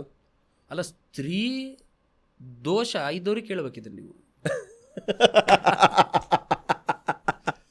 ಯಾಕೆ ಹೇಳಲಿಕ್ಕಿಲ್ಲ ಅಂತಂದ್ರೆ, ನೋಡಿ, ಸ್ತ್ರೀಗೆ ನಾವು ಕ್ಷಮೆಯಾಧರಿತ್ರಿ ಅಂತ ಕರಿತೇವೆ. ಸ್ತ್ರೀಗೆ ನಾವು ಆಕೆಯನ್ನ ಹೆಂಡತಿಯಾಗಿಯೋ, ತಂಗಿಯಾಗಿಯೋ, ಅಕ್ಕನಾಗಿಯೋ, ತಾಯಿಯಾಗಿಯೋ, ಗೆಳತಿಯಾಗಿಯೋ ಅಥವಾ ಒಂದು ವಿಶೇಷ ಜೀವನದ ಸ್ಥಾನದಲ್ಲಿಯೋ ಆಕೆಯನ್ನು ನೋಡ್ತೇವೆ. ಪುರುಷನನ್ನು ಯಾರು ಇಷ್ಟ ಸ್ಥಾನದಲ್ಲಿ ನೋಡ್ಲಿಕ್ಕಿಲ್ಲ ರೀ. ಆದರೆ ಪುರುಷನದೊಂದು ದೊಡ್ಡ ಸ್ಥಾನ ಇದೆ. 5 ಜನ ಸೇರಿದಾಗ ಅಡಿಗೆ ಮಾಡುವವಳು ತಾಯಿ. ಹೌದು. 50 ಜನ ಸೇರಿದಾಗ ಅಡಿಗೆ ಮಾಡುವುದು ಅಡಿಗೆ ಭಟ್ಟರು, ಪುರುಷ, ನಳಮಹಾರಾಜ. ಅಂದರೆ ಇಲ್ಲಿ ಒಂದು ಹಂತದ ಇನ್ನೂ ಸುದೀರ್ಘವಾಗಿ ಹೋದರೆ, ಸ್ತ್ರೀ ಪುರುಷ ವಿಂಗಡಣೆಯಲ್ಲಿಯೇ ನಾವು ಕೆಲವೊಂದು ಚೌಕಟ್ಟು ಮಾಡ್ಕೊಂಡಿದ್ದೀವಿ. ಈ ಕೆಲಸ ಸ್ತ್ರೀ ಮಾಡಬೇಕು, ಈ ಕೆಲಸ ಪುರುಷ ಮಾಡಬೇಕು ಅಂತ. ಭಗವಂತ ಸೃಷ್ಟಿಯಲ್ಲಾಗಿಲ್ಲ, ದೇವರ ಚೌಕಟ್ಟಿನಲ್ಲಾಗಿಲ್ಲ. ಪುರುಷರು ಪುರುಷ ದೇವರನ್ನು ಮಾತ್ರ ಆರಾಧನೆ ಮಾಡಬೇಕು, ಸ್ತ್ರೀ ದೇವರನ್ನು ಮಾಡಬಾರದು ಅಂತೆಲ್ಲ ರೀತಿಯೇ ಇಲ್ಲ. ದೇವರಿಗೆ ಸ್ತ್ರೀ ಪುರುಷ ಅನ್ನುವಂಥ ಆ ಡಿಫ್ರೆನ್ಷಿಯೇಟ್ ನಾವೇನು ಮಾಡಿದ್ದೇವಲ್ಲ, ಅದು ಇವತ್ತಿನ ಕಾಲಘಟ್ಟದ ಅಂದರೆ ಮನುಷ್ಯ ಸಹಜವಾಗಿ ನಾವು ಮಾಡ್ತಾ ಬಂದಿದ್ದೇವೆ. ನಾವು ದೇವರನ್ನು ಆರಾಧನೆ ಮಾಡಬೇಕು ಅನ್ನುವಂಥ ವಿಷಯ ಇಟ್ಕೊಂಡು ಹೊರಟಾಗ ಅಲ್ಲಿ ಸ್ತ್ರೀ ಪುರುಷ ಭೇದವೇ ನಮಗಿಲ್ಲ. ಶಿವನನ್ನು ಆರಾಧನೆ ಮಾಡ್ತೀವಿ ಅಂತ ಹೇಳ್ತಾರೆ, ತಲೆ ಮೇಲೆ ಗಂಗೆ ಇದ್ದಾಳೆ, ಮತ್ತೆ ಅಲ್ಲಿ ಸ್ತ್ರೀ ಮೊದಲ ಸ್ಥಾನ. ಎಷ್ಟು ಅದ್ಭುತವಾದಂಥ ಕಲ್ಪನೆ ಇದೆ ಅಂತಂದರೆ, ನೀವು ಊಹೆಗೂ ಮೀರಿದ ಕಲ್ಪನೆಗಳಿರುವಂಥದ್ದು ನಮ್ಮ ಪುರಾಣದಲ್ಲಿ. ಗುರುಜಿ, ಕೆಲವೊಂದು ಈಗ ಒಂದು ಕಾಂಟ್ರಾಸ್ಟ್ ಹೇಳಬೇಕು ಅಂದರೆ, ಈಗ ಒಂದು ಅಯ್ಯಪ್ಪ ಸ್ವಾಮಿ ತಗೊಳ್ಳೋಣ. ನನಗೆ ಈ ಅಯ್ಯಪ್ಪ ಸ್ವಾಮಿಲಿ ಯಾವಾಗಲೂ ಒಂದು ಅನ್ನಿಸ್ತಿರುತ್ತೆ, ಈಗ ಸ್ತ್ರೀಯನ್ನು ಆ ಒಂದು ದೇವಸ್ಥಾನದಲ್ಲಿ ಬಿಡೋದಿಲ್ಲ ಅಂತ ಹೇಳ್ತಾರೆ. ಸ್ತ್ರೀ ಅಂದರೆ ಒಂದು 60 ವರ್ಷ ಮೇಲ್ಪಟ್ಟಿರೋಂಥ ವಯೋವೃದ್ಧರನ್ನ ಬಿಡ್ತಾರೆ, ಬಿಟ್ಟರೆ ಚಿಕ್ಕ ಮಗುನ ಬಿಡ್ತಾರೆ. ಸೊ ಈ ಒಂದು ಮಧ್ಯದಲ್ಲಿರುವಂಥ ಸ್ತ್ರೀಯನ್ನು ಬಿಡೋದಿಲ್ಲ. ಅದಕ್ಕೆ ಎಷ್ಟೇ ಆದಂಥ ಕಾಂಟ್ರವರ್ಸಿಗಳು ನಾವು ನೋಡಿದ್ದೀವಿ ಅಂತೆಲ್ಲ. ಭಾಳ ಅದ್ಭುತವಾದಂಥ ವಿಷಯ ತೆಗೆದ್ರಿ. ನಾನು ಈ ವಿಷಯ ಯಾವಾಗಾದರೂ ಬಂದರೆ ಮಾತಾಡಬೇಕು ಅಂತ ಅಂದ್ಕೊಂಡಿದ್ದೆ. ನಾನು ಇದನ್ನು ಬಹಳ ಪ್ರಾಕ್ಟಿಕಲ್ಲಾಗಿ ಅರ್ಥ ಮಾಡಿಕೊಂಡು ಒಪ್ಕೊಂಡಿದ್ದೀನಿ. ಇದು ನನಗೆ ನಾನೇ ಅರ್ಥ ಮಾಡ್ಕೊಂಡಿದ್ದು. ನಾನು ಇನ್ನೊಂದು ಬಾರಿ ಹೇಳ್ತಾ ಇದ್ದೀನಿ, ನನಗೆ ನಾನೇ ಅರ್ಥ ಮಾಡ್ಕೊಂಡಿದ್ದು. ಇದನ್ನು ಅಯ್ಯಪ್ಪ ಸ್ವಾಮಿಯ ದೇವಸ್ಥಾನಕ್ಕೆ ಪ್ರೌಢಾವಸ್ಥೆಗೆ ಬಾರದ ಹೆಣ್ಣು ಮಕ್ಕಳಿಗೆ ಹೋಗ್ಲಿಕ್ಕೆ ಅವಕಾಶ ಇದೆ. ಕರೆಕ್ಟ್. ಮಾಲಾಧಾರಣೆಯನ್ನು ಮಾಡಿಕೊಂಡೇ ಹೋಗ್ತಾರೆ. ಕರೆಕ್ಟ್. ಅವರ ಋತುಚಕ್ರ ನಿಂತ ನಂತರ ಮತ್ತೆ ಶಬರಿಮಲೆ ವಾಸಕ್ಕೆ ಅವರ ಸಾನ್ನಿಧ್ಯಕ್ಕೆ ಹೋಗ್ಲಿಕ್ಕೆ ಅವರಿಗೆ ಅವಕಾಶ ಇದೆ. ನಾನು ನನ್ನ ಧರ್ಮದ, ಸನಾತನ ಧರ್ಮದ ಒಂದು ದೇವಸ್ಥಾನ ಎಷ್ಟು ಅದ್ಭುತವಾಗಿದೆ ಅನ್ನೋದನ್ನು ಅರ್ಥ ಮಾಡ್ಕೊಂಡಿದ್ದು ಹೇಗೆ ಅಂತಂದರೆ, ಒಬ್ಬ ಹೆಣ್ಣು ಮಗಳು ಆಕೆಯ ಮುಟ್ಟಿನ ಸಂದರ್ಭದಲ್ಲಿ ತುಂಬ ಮಾನಸಿಕ ವಿಚಲತೆಗಳಾಗಿರ್ತವೆ ಆಕೆಗೆ. ಆಕೆಗೆ ದೇಹದಲ್ಲಿ ವ್ಯತ್ಯಾಸಗಳಾಗಿರುತ್ತೆ. ಆಕೆ ತುಂಬ ಸೂಕ್ಷ್ಮ ಸ್ವಭಾವಿಯಾಗಿರ್ತಾಳೆ. ಅವಾಗ ಅವಳಿಗೆ ಪ್ರವಾಸ ಮಾಡೋಕ್ಕಾಗಲ್ಲ, ಓಡಾಟ ಮಾಡೋಕ್ಕಾಗಲ್ಲ, ನಡೆಯೋಕ್ಕಾಗಲ್ಲ. ಒಂಥರದ ಆಕೆಗೆ ಆವಾಗ ರೆಸ್ಟ್ ಬೇಕು. ಯಾಕೆ ಅಂತಂದರೆ ಅವಳ ದೇಹದಲ್ಲಾಗುವಂಥ ವ್ಯತ್ಯಾಸಕ್ಕೋಸ್ಕರ ಅಯ್ಯಪ್ಪ ಸ್ವಾಮಿ ನಿರ್ಧಾರ ಮಾಡಿದರು, ನನ್ನ ಹತ್ರ ಋತುಮತಿಯಾದ ಆಗಬಲ್ಲಂತಹ ಸ್ತ್ರೀ ಯಾಕೆ ಬರುವುದು ಬೇಡ ಅಂತಂದರೆ, ನನ್ನನ್ನು ನೋಡ್ಲಿಕ್ಕೆ ಬರಬೇಕಾದ್ರೆ ಬೆಟ್ಟ ಹತ್ತಿ ಬರಬೇಕು, ನಡೆದು ಬರಬೇಕು, 10 ಕಿಲೋಮೀಟರ್ ನಡಿಬೇಕು, ಪಾದಗಳನ್ನು ಸವಿಸಬೇಕು. ನನ್ನ ತಾಯಿ ಇಷ್ಟೆಲ್ಲ ಕಷ್ಟಪಡೋದು ಬೇಡ. ಆಕೆಯ ಆರೋಗ್ಯದ ಮೇಲೆ ಪರಿಣಾಮ ಮಾಡ್ಕೊಂಡು ನನ್ನ ದರ್ಶನ ಬರೋದು ಬೇಡ. ನಿನ್ನ ಅಣ್ಣ ಬರಲಿ, ನಿನ್ನ ಗಂಡ ಬರಲಿ, ನಿನ್ನ ತಮ್ಮ ಬರಲಿ, ನಿನ್ನ ಅಪ್ಪ ಬರಲಿ, ಅವರ ಜೊತೆಗೆ ನೀನು ಇರುಮುಡಿಯಲ್ಲಿ ನನ್ನ ಸಲುವಾಗಿ ಏನಾದರೂ ಕೊಟ್ಟು ಕಳಿಸಿದ್ರೆ ಸಾಕು ಅಂತ ತಾಯಿ ಮೇಲೆ ಗೌರವ ಇದೆ ರೀ. ಇದನ್ನು ನಾವು ಕಾಂಟ್ರವರ್ಸಿಯಾಗಿ ತಗೊಳ್ಳೋದಕ್ಕಿಂತ ಇಷ್ಟು ಅದ್ಭುತವಾಗಿ ತಗೊಂಡ್ರೆ ಎಂಥ ಒಂದು ಸ್ವಾರಸ್ಯ ಇದೆ ಇದರಲ್ಲಿ ಅಂತಂದರೆ, ನಮ್ಮಲ್ಲಿ ದೇವಸ್ಥಾನದಲ್ಲಿ ಕೂತಿರುವಂಥ ದೇವರಿಗೂ ಸ್ತ್ರೀಯ ಮೇಲೆ ಅಷ್ಟು ಗೌರವ ಇದೆ. ಇಲ್ಲಿ ಅಯ್ಯಪ್ಪ ಸ್ವಾಮಿಗೂ ಕೂಡ ಸ್ತ್ರೀಯ ಮೇಲೆ ಗೌರವ, ಸ್ತ್ರೀಯ ಮೇಲೆ ಅಷ್ಟೇ ಭಕ್ತಿ. ಸ್ತ್ರೀ ನನಗೋಸ್ಕರ ಆಕೆಯ ಆರೋಗ್ಯ ವೈಪರೀತ್ಯ ಎಲ್ಲ ಮಾಡಿಕೊಂಡು ಇಷ್ಟು ದೂರ ಪ್ರವಾಸ ಮಾಡಿ ಬಂದು ಇಷ್ಟೆಲ್ಲ ನಡೆದು ಬರುವಾಗ ಆ ಕಲ್ಲು ಮುಳ್ಳುಗಳ ಬೆಟ್ಟವನ್ನೇರಿ ಬರಬೇಕಾದ್ರೆ ಆಕೆಗೇನಾದರೂ ಋತುಮತಿಯ ತೊಂದರೆ ಆದರೆ ಅವಳಿಗೆ ಅಲ್ಲಿ ಏನು ಶುಶ್ರೂಷೆ ಮಾಡ್ಕೊಳ್ಳಿಕ್ಕೆ ಕಷ್ಟ ಆಗುತ್ತೆ. ನೀನು ಬರಬೇಡಮ್ಮ, ನಿನಗೆ ನಾನು ಆಶೀರ್ವಾದ ಮಾಡ್ತೀನಿ, ನಿಮ್ಮ ಅಣ್ಣ ಬರಲಿ, ಅಪ್ಪ ಬರಲಿ, ತಮ್ಮ ಬರಲಿ, ಗಂಡ ಬರಲಿ ಅಂತ ಆಶೀರ್ವಾದ ಮಾಡಿದ್ದಾರೆ. ಹೌದು, ಅದಕ್ಕೆ ನಾವು ಇರುಮುಡಿ ತಗೊಳ್ಳೋಕ್ಕಿಂತ ಮುಂಚೆ ಮನೆಯವ್ರು ಬಂದು ಅಕ್ಕಿ ಬೆಲ್ಲ ಎಲ್ಲವನ್ನು ಹಾಕಬೇಕಲ್ಲ. ನಾವಿದನ್ನು ಸ್ತ್ರೀಯರಿಗೆ ಯಾಕೆ ಅವಕಾಶ ಕೊಡ್ತಾ ಇಲ್ಲ? ಸ್ತ್ರೀಯರಿಗೆ ನಾವು ಗೌರವ ಸ್ಥಾನದಲ್ಲಿ ನೋಡ್ತಾ ಇದ್ದೇವೆ ರೀ. ನನ್ನ ಧರ್ಮ ಇವತ್ತಿನ ತನಕ ಯಾರಿಗೂ ಶೋಷಣೆಯನ್ನು ಕಲಿಸ್ಲೇ ಇಲ್ಲ, ಯಾರಿಗೂ ಹಿಂಸೆ ಮಾಡೋದನ್ನು ನಮ್ಮಲ್ಲಿ ಹೇಳಿಕೊಡ್ಲೇ ಇಲ್ಲ. ಆರೈಕೆ ಶಬರಿಮಲೆಯಲ್ಲೇ ನೋಡಿ ನೀವು, ಎಷ್ಟೋ ಜನ ಮಾಲಾಧಾರಿ ಸ್ವಾಮಿಗಳು ನಡ್ಕೊಂಬರ್ಲಿಕ್ಕೆ ಕಷ್ಟ ಅಂತಂದರೆ ಉಳಿದವರು ಅವರ ಕೈ ಹಿಡ್ಕೊಂಡು ಮತ್ತೊಂದು ಅವ್ರನ್ನ ಎತ್ಕೊಂಡೋ ಬಂದು ಸ್ವಾಮಿ ದರ್ಶನ ಮಾಡಿಸ್ತಾರೆ, ಡೋಲಿ ಎಲ್ಲ ಎತ್ಕೊಂಡ್ಬಂದು ಮಾಡ್ತಾರೆ. ಇದರ ಅರ್ಥ, ಇದರ ಭಾವಾರ್ಥವನ್ನು ನಾವು ಅರ್ಥ ಮಾಡ್ಕೊಂಡ್ಬಿಟ್ರೆ ಯಾವ ದೇವಸ್ಥಾನಗಳಲ್ಲಿಯೂ ಕೂಡ ನಮ್ಮ ಧರ್ಮದ ಸಾರ್ವಭೌಮತೆಯನ್ನು ಎತ್ತಿ ಹಿಡಿಯೋ ಪ್ರಯತ್ನವೇ ನಡೆದಿದೆ ಹೊರತು ಕಾಶ್ಮೀರದಿಂದ ಕನ್ಯಾಕುಮಾರಿಯವರೆಗೆ ಭಾರತದ ಪ್ರತಿಯೊಂದು ಸನಾತನ ಧರ್ಮದ ಹಿಂದೂ ದೇವಸ್ಥಾನಗಳಲ್ಲಿ ವಿಶೇಷವಾದಂಥ ಸ್ಥಾನಮಾನಗಳಲ್ಲಿಯೇ ಸ್ತ್ರೀಯರಿಗಿರ್ಬೋದು ಪುರುಷರಿಗಿರ್ಬೋದು ಸ್ಥಾನ ಕೊಟ್ಟಿದ್ದಾರೆ ಹೊರತು ಎಲ್ಲಿಯೂ ಅವರಿಗೆ ಅವಹೇಳನಕಾರಿಯಾಗಿ ನೋಡಿಕೊಂಡಿಲ್ಲ. ಶಬರಿಮಲೆಯ ಅಯ್ಯಪ್ಪ ಸ್ವಾಮಿಯ ಸಾನ್ನಿಧ್ಯದಲ್ಲಿಯೂ ಈ ಕಾರಣಕ್ಕೋಸ್ಕರ ಸ್ತ್ರೀಯರಿಗೆ ಅವಕಾಶವಿಲ್ಲ ಅಂತ ನಾನು ನಂಬಿದ್ದೇನೆ. ನಾನು 10 ಜನಕ್ಕೆ ಹೇಳಿದ್ದೇನೆ, ಮಯೂರ್ ಮುಖಾಂತರ ಇಲ್ಲೂ ಲಕ್ಷಾಂತರ ಜನರಿಗೆ ತಿಳಿಸ್ಲಿಕ್ಕೆ ಒಂದು ಅವಕಾಶ ಸಿಗ್ತಷ್ಟೆ. ದೇವಸ್ಥಾನಗಳ ಬಗ್ಗೆ ತಗೊಳ್ಬೇಕಾದ್ರೆ ಈಗ ನವರಾತ್ರಿಲಿದ್ದೀವಿ, ಸೊ ಹಾಗಾಗಿ ಈಗೊಂದು ಕಾಮಾಖ್ಯ ದೇವಸ್ಥಾನದ ಬಗ್ಗೆ ತಗೋಣ. ಅಂದರೆ ಒಂದು ಸ್ತ್ರೀ ಪೀಠ ಅಂತ ಅನ್ಬೇಕಾದ್ರೆ, ಶಕ್ತಿ ಪೀಠ ಅಂದಾಗ ಕೆಲವೊಂದು ದೇವಸ್ಥಾನಗಳಿಗೆ ನಾವು ಹೋಗೋದಕ್ಕೆ ಹೆದರಿಕೆ ಪಡ್ತಾರೆ ಕೆಲವರು ಅಯ್ಯೋ ಶಕ್ತಿ ಪೀಠಗಳು. ನನ್ನ ಕೆಲವರು ಸ್ನೇಹಿತರಿದ್ದಾರೆ, ಶಕ್ತಿ ಪೀಠಗಳು ಎಸ್ಪೆಷಲಿ ಒಂಥರ ಈ ಸ್ತ್ರೀ ದೇವತೆ ಇರುವಂಥ ದೇವಸ್ಥಾನಗಳಿಗೆ ಹೋಗೋದಕ್ಕೆ ತುಂಬ ಹೆದರ್ತಾರೆ. ಯಾಕೆ ಅನ್ಸುತ್ತೆ ಅದು? ಇದನ್ನು ನೀವು ಹೆದರೋರಿಗೆ ಕೇಳಬೇಕು. ಯಾಕೆ ಹೆದರಬೇಕು? ನಾನು ನಿನ್ನ ಸೇವಕ, ನಿನ್ನ ಭಕ್ತ ಅಂಥೇಳಿ ತಾಯಿಯನ್ನು ಮಗ ಭೇಟಿಯಾಗ್ಲಿಕ್ಕೆ ಹೋಗ್ಬೇಕಾದ್ರೆ ಹೆದರ್ಕೊಳ್ಳೋ ಪ್ರಶ್ನೆನೇ ಇಲ್ಲ. ಯಾವ ದೇವರುಗಳು ನಮ್ಮ ಸನಾತನ ಧರ್ಮದಲ್ಲಿ ಉಲ್ಲೇಖವಾಗಿರುವಂತಹ ದೇವತೆಗಳು ಇವತ್ತಿನ ತನಕ ಸುಮ್ಮನೆ ಇದ್ದವರಿಗೆ ತೊಂದರೆ ಆಗಿದೆ ಅಂತ ನಾವು ಎಲ್ಲೂ ಓದಲಿಲ್ಲ, ಆಗಲಿಕ್ಕೂ ಸಾಧ್ಯ ಇಲ್ಲ. ನನ್ನಲ್ಲೇನಾದರೂ ಒಂದು ಕಳ್ಳತನ ಇದ್ದಾಗ ಮಾತ್ರ ನನಗೆ ಹೋಗ್ಲಿಕ್ಕೆ ಭಯ ಆಗ್ಬೋದು. ಯಾಕೆ ಭಯ? ಅಲ್ಲಿ ಹೋದಾಗ ನನಗೇನಾದರೂ ಅಲ್ಲಿಯ ವೈಬ್ಸ್ ನನಗೆ ತೊಂದರೆ ಆದರೆ ಯಾಕೆ? ನಾನು ಕಳ್ಳ, ದೇವರು ತೊಂದರೆ ಮಾಡ್ತಾನೆ ಅಂತಲ್ಲ, ನಾನು ಕಳ್ಳ. ಆ ಭಾವನೆಯಲ್ಲಿ ನಿಮ್ಮ ಯಾರಾದರೂ ಮಿತ್ರರು ಹೇಳಿರ್ಬೋದೇ ಹೊರತು ದೇವಸ್ಥಾನಗಳಿಗೆ ಹೋಗಲಿಕ್ಕೆ ಭಯಪಡುವಂಥ ಪ್ರಶ್ನೆಯೇ ಇಲ್ಲ. ಹುಂಡಿ ಕದಿಲಿಕ್ಕೆ ಹೋಗ್ಬೇಕಾದ್ರೆ ಭಯಪಡಿ, ಅಥವಾ ದೇವಸ್ಥಾನದ ಏನಾದರೂ ಬೆಳ್ಳಿ ಬಂಗಾರ ಕದಿಲಿಕ್ಕೆ ಹೋಗ್ಬೇಕಾದ್ರೆ ಭಯಪಡಿ. ದೇವರ ದರ್ಶನಕ್ಕೆ, ಅವರ ಕೃಪಾಶೀರ್ವಾದಕ್ಕೆ ಪಾತ್ರರಾಗಲಿಕ್ಕೆ ಅವಕಾಶ ಸಿಕ್ಕಾಗಲೆಲ್ಲ ಹೋಗಿ, ಅಲ್ಲಿ ಭಯ ಪಡುವ ಪ್ರಮೇಯವೇ ಇಲ್ಲ. ಆ್ಯಕ್ಚುಲಿ ಸುಮಾರು ಜನ ಹೇಳ್ತಾರೆ, ನಾನು ದೇವಸ್ಥಾನಕ್ಕೆ ಹೋಗಬೇಕು ಅಂದ್ಕೊಳ್ತಾನೆ ಇರ್ತೀನಿ, ದೇವ್ರು ನಾನು ಕರೆಸ್ಕೊಂಡೇ ಇಲ್ಲ, ಅದಕ್ಕೆ ನನಗೆ ಹೋಗೋಕ್ಕೆ ಆಗ್ತಿಲ್ಲ ಅಂತಂದ್ಬಿಟ್ಟು ಸುಮಾರು ವರ್ಷದವರೆಗೂ ಹೋಗೇ ಇರಲ್ಲ. ನಂಗೆ ಅನುಗ್ರಹ ಇಲ್ಲ ಅಂತ ಹೇಳ್ತಿರ್ತಾರೆ. ಅಲ್ಲಲ್ಲ, ಈ ಕೆಟಗರಿಯ ಮಾತಿನಲ್ಲಿ ನಾನು ನಮ್ಮ ತಂದೆದೇ ಹೇಳ್ತೇನೆ. ನಮ್ಮ ತಂದೆ ಗುರುಭಕ್ತರು, ದೇವಭಕ್ತರು, ಆದರೆ ಅವರಿಗೆ ದೇವಸ್ಥಾನಕ್ಕೆ ಹೋಗುವಂಥ ಒಂದು ಪರಿಧಿ ಇಲ್ಲ. ಯಾವುದಾದ್ರೂ ಒಂದು ದೇವಸ್ಥಾನಕ್ಕೆ ಹೋಗಿ ಬಂದರೆ ತಮಾಷೆಯಲ್ಲಿ ಅವ್ರು ನಮ್ಗೆ ಹೇಳೋದುಂಟು, ಇವತ್ತು ಆ ದೇವ್ರಿಗೆ ನಾನು ನೋಡೋ ಯೋಗ ಎತ್ತಿರಬೇಕು, ಯಾಕೆ ನಾನು ದೇವಸ್ಥಾನಕ್ಕೆ ಹೋಗಿ ಬಂದೆ ಅಂತ. ಅಂದರೆ ಇದು ಆ ದೇವರನ್ನು ಕೂಡ ನಾವು ನಮ್ಮ ಮನೆಯಲ್ಲಿ ಒಬ್ಬರು ಅನ್ನುವಂಥ ಬಾಂಧವ್ಯದಲ್ಲಿ ತಗೊಂಡಾಗ ಈ ಪ್ರೀತಿ ಬರುತ್ತೆ.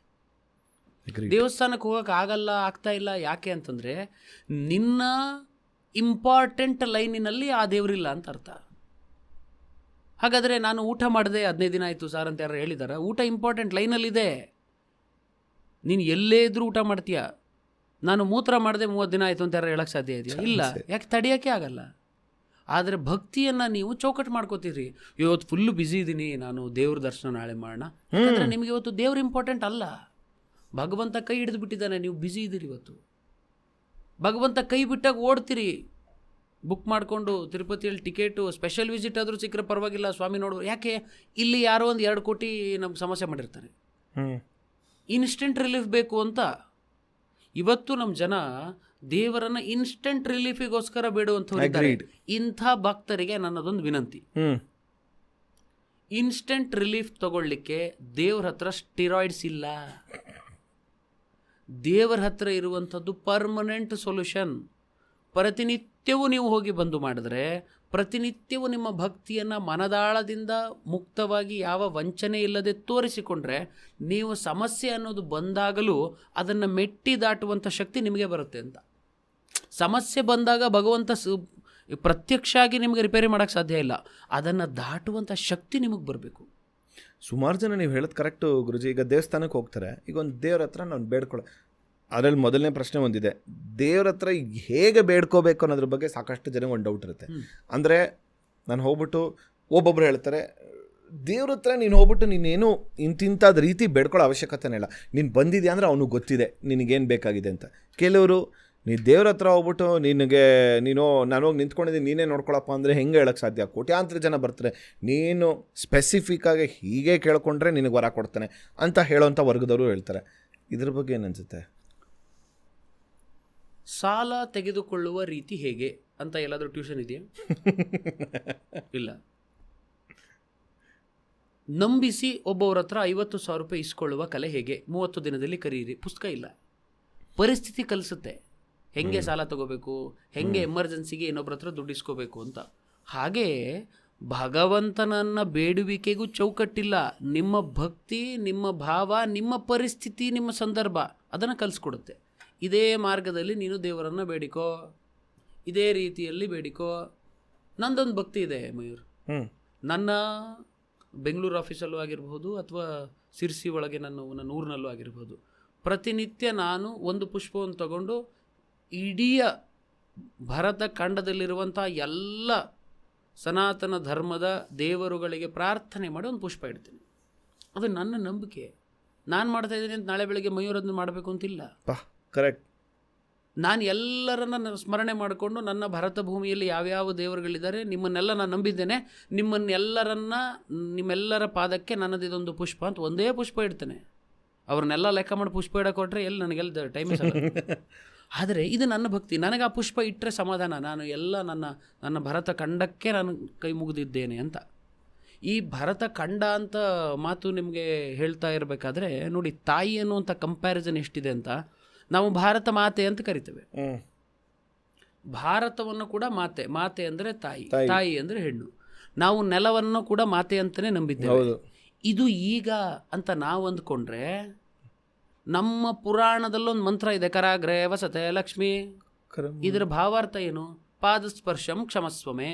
ನಾನು ಪಾದವನ್ನು ಇಡ್ತೇನೆ ತಾಯಿ ನಿನ್ನ ಮಡಿಲಿನ ಮೇಲೆ, ನನ್ನನ್ನು ಕ್ಷಮಿಸು ಅಂತ. ಇದು ತಪ್ಪ ಅಲ್ರಿ? ನಾವು ಗೊತ್ತಿಲ್ಲ, ಗುರಿ ಇಲ್ಲ, ಯಾವುದೋ BMTCಯಲ್ಲಿ ತುಂಬ ರಶಲ್ಲಿ ಹೋಗ್ಬೇಕಾದ್ರೆ ಅಚಾನಕ್ ಒಬ್ರಿಗೆ ಕಾಲು ತೆಗೆದ್ರೆ ಸಾರಿ ಅಂತಾರೆ.